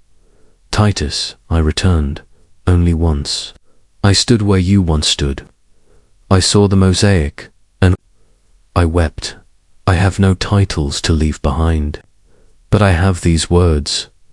I loved you in silence, but I remember you aloud. There is no location, no invitation, just presence. You carry the letter home like a relic. That night, you light a lamp. You sit by the atrium pool, and for the first time, you allow yourself to weep quietly, without shame. You weep for what never was, for what almost was, for the memory you can no longer call grief, but cannot yet call peace. In the years that follow, you rise further, you become praetor. You are honored, quoted, sculpted. One day your name will be etched in the margins of Suetonius or lost in the records of a magistrate's archive, a name among thousands, but none will know the truth beneath it, that in secret corners of Rome, in the cracks between conquest and collapse, you lived a life stitched together by glances, by touch, by letters never meant for history. You live quietly, but you do not forget. You leave one last scrollier final act, buried in the public baths, wrapped in waxed linen, placed inside a hollowed stone near the caldarium. To the one who finds this, we were here, not as myth, not as caution, but as truth. We loved quietly, and we endured. You seal it, you walk away, and you realize not every monument is marble, not every legacy is shouted. Some live only in steam and shadow and breath, but they live, and sometimes that is enough. Beijing, 1711. The Forbidden City stands like a quiet commander, palace of precision, order, and ritual. Its symmetry is sacred. Its space is wide enough for silence to echo. Beneath the red lacquered beams and gold-glazed tiles, a different empire pulses, one of bureaucracy, brushstrokes, and unspoken observation. You are Su Yelong, a second rank, cartographer in the Imperial Mapping Office. You chart borders, you measure rivers, you draw the land so the Emperor may believe he owns it. Your fingers are stained with ink and mountain dust. Your work is meticulous, revered, and, most importantly, silent. Because maps lie, they say, here is the edge. They say, this mountain means power, but they never say, here is where two men once stood, side by side, neither claiming the other, yet unwilling to step apart. You remember the day Chen Haoren arrived. He was not like the others. He walked into the imperial office carrying a compass carved from ivory, his face calm, his robes slightly out of fashion. He was from the southern coast Fujian, perhaps, a region that spoke in metaphor. His Mandarin was formal, but his silences were fluent. You were tasked with orienting him to the Qing cartographic method, layering topography with dynasty, marking not just mountains and rivers, but harmony as defined by the Son of Heaven. He watched you for days before speaking beyond instruction. Then, one afternoon, as you shaded a hill range with meticulous brushstrokes, he said, "Do you ever draw places that don't exist?" You paused. "Why would I?" he replied. "Because sometimes the only way to survive this world is to create another." You said nothing, but your hand trembled slightly, and he noticed. From then on, you worked together, often paired on provincial assignments sent south to resurvey old borders, to recalibrate mountain distances, to redraw forgotten coastlines, swallowed by sediment and silence. In one village near the Yangtze River, you were caught in a flood. You took shelter in an abandoned watchtower. The wind howled. The oil lamp flickered. He reached for your wrist knot to steady himself, but to anchor you. He said, "I have measured rivers that bend for no emperor, and I have seen hands that shake only when they are near truth." You did not pull away, but you also did not respond, because you could not. The Qing court was tolerant of art, of ambiguity, of poetry that flirted with what it dared not name. But in reality, in records and rituals and rank, there was no space for men like you. So instead of words, you shared gestures. He left his compass on your desk each morning. You copied his brush technique into your own maps at night. You studied the same constellations and marked their drift not with longitude, but longing. One evening, months later, after a survey near the Taihang Mountains, he handed you a scroll sealed with red thread. "Don't open it now," he said. "Not until you're alone. Not until you're ready to see what I cannot speak." You nodded. You watched him walk away, shoulders slightly hunched beneath the weight of something larger than maps. You waited 3 days. Then, in the solitude of your quarters, you opened it. Inside, a hand-drawn map, but not of China, not of anything recognizable. A fictional island, delicately inked. Forests shaped like calligraphy. Mountains resembling bent knees in repose. A river splitting the island in two, and then rejoining. As if forgiveness were a natural law, and in the corner, 2 figures standing on the edge of a cliff, their backs turned, their shadows falling together. Below them, a single inscription. Here, the compass points not to north, but to you. You held the map for a long time, and you asked yourself, what does it mean to know exactly where you are, and yet be lost, because you cannot name the one place you wish to remain? Beijing, winter of 1712. The palace courtyards are quiet beneath. Frost. Even the crows seem to move more slowly, hopping across frozen stones near the Hall of Supreme Harmony. The scrolls in your studio crackle in the cold, and your brush freezes between strokes if you pause too long. You are Su Yilong, and your hands have grown careful, too careful. Since the day you opened Chen Heron's map, your lines have changed. You draw slower, you layer differently. Your slopes have softened, your rivers bend more like memory than mathematics.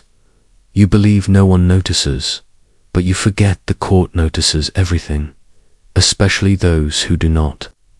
Speak, an inquiry arrives.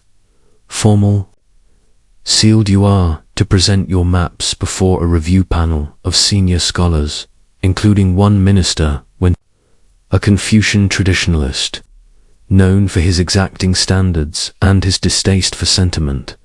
The timing is not coincidence. You suspect someone has spoken. Perhaps they saw you and Heron walking too close. Perhaps they read the wrong scroll. Or perhaps the map he made the fictional island was never truly hidden. You send word to HAORAN. No reply the following day. He does not appear at the office, nor the next. You request leave from your duties. an unusual breach of conduct, but it is granted. To your surprise, you travel south, discreetly, under the guise of revisiting survey points along the Grand Canal. But you are not looking for rivers. You are looking for him in a village near Suzhou.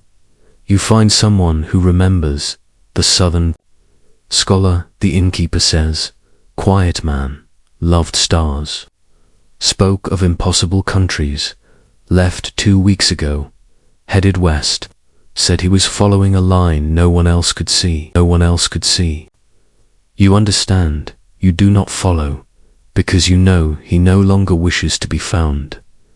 Instead, you return to Beijing, and on the eve of your map review, you do something unforgivable. You take his map, the fictional island, and you trace over it, line by line. But this time, you make it imperial. You add real topography. You assign false coordinates. You forge provenance. You insert it into your official cartographic submission under the title Uncharted Island, south of Chengzhou, surveyed but unconfirmed. You know the court may dismiss it, but they do not. Weeks pass, no censure arrives. The Senior Review Board sends a note of commendation for your attention to unrecorded details.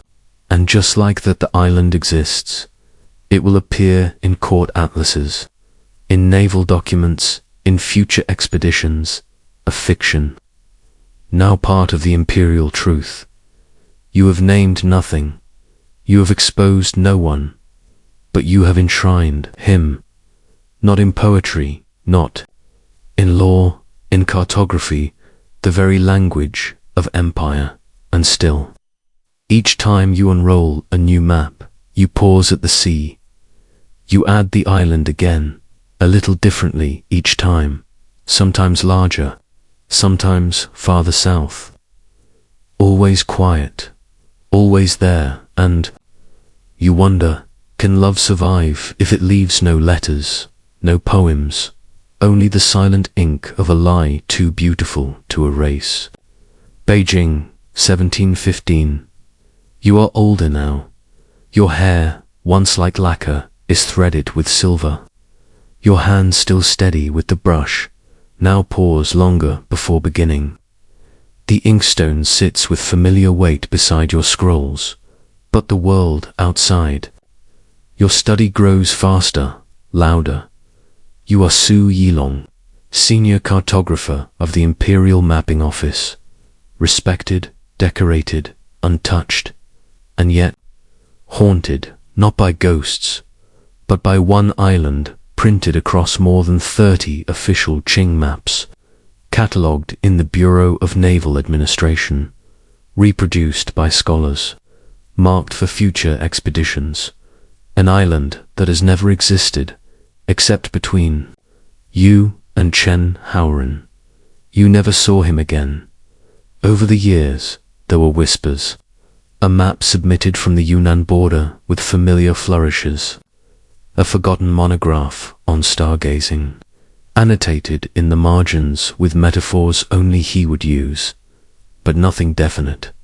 And so you wait, not with expectation, but with a kind of devotion that is quiet, like the moment between sealing a scroll and placing it on a shelf, knowing it will be read by someone, someday, or perhaps never at all.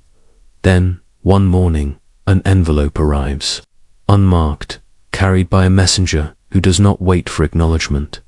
Inside, a single map fragment, parchment browned, by time unlabeled, a coastline shaped like a question mark.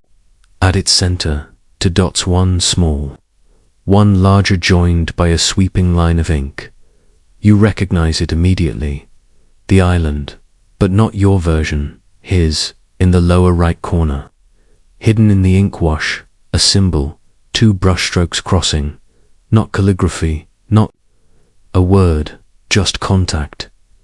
You hold it for a long time, not because it answers anything, but because it DOESN, single quotes. Later, you return to your personal archive. There, among decades of court-accepted maps, you find the very first version you drew after. Tracing his design, you unroll it, and then, carefully, you add something, not in black ink, but in red, a dot, a tiny bay, unnamed. But in your mind, it has one, Heron's Rest. You reseal the scroll and return it to its place. No one will see the change, perhaps ever, but you know it's there, and that's enough.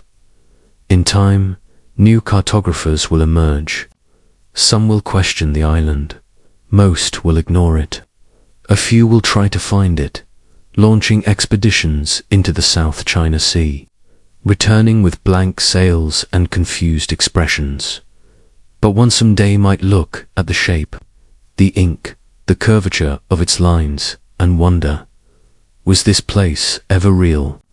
And if not, why does it feel so precise, so intimate-like it was made for just two people? And you, from beyond the veil of time, will answer, it was, not to be found, only to be remembered. You return to your desk and begin anew. Scroll. The sea stretches wide across the page, and as the brush touches ink, you reflect. Not every map is meant to guide. Some are meant to grieve, some to honor, and some, like this one, to prove that love, even unspoken, can redraw the world. As the final echoes of these forgotten lives fade into the quiet, you've traveled through secret letters, whispered glances, and hidden corners of history, where love survived, not through monuments, but through memory. If these soft stories of quiet resistance and human connection moved you, consider leaving a like or simply subscribing to join us again. There are always more tales to tell, more silence in history, waiting to be heard. But, for now, let the names blur. Let the maps soften. Let the world grow still around you. You've earned this rest, so close your eyes and drift. We'll be right here when you wake. Good night and sweet dreams.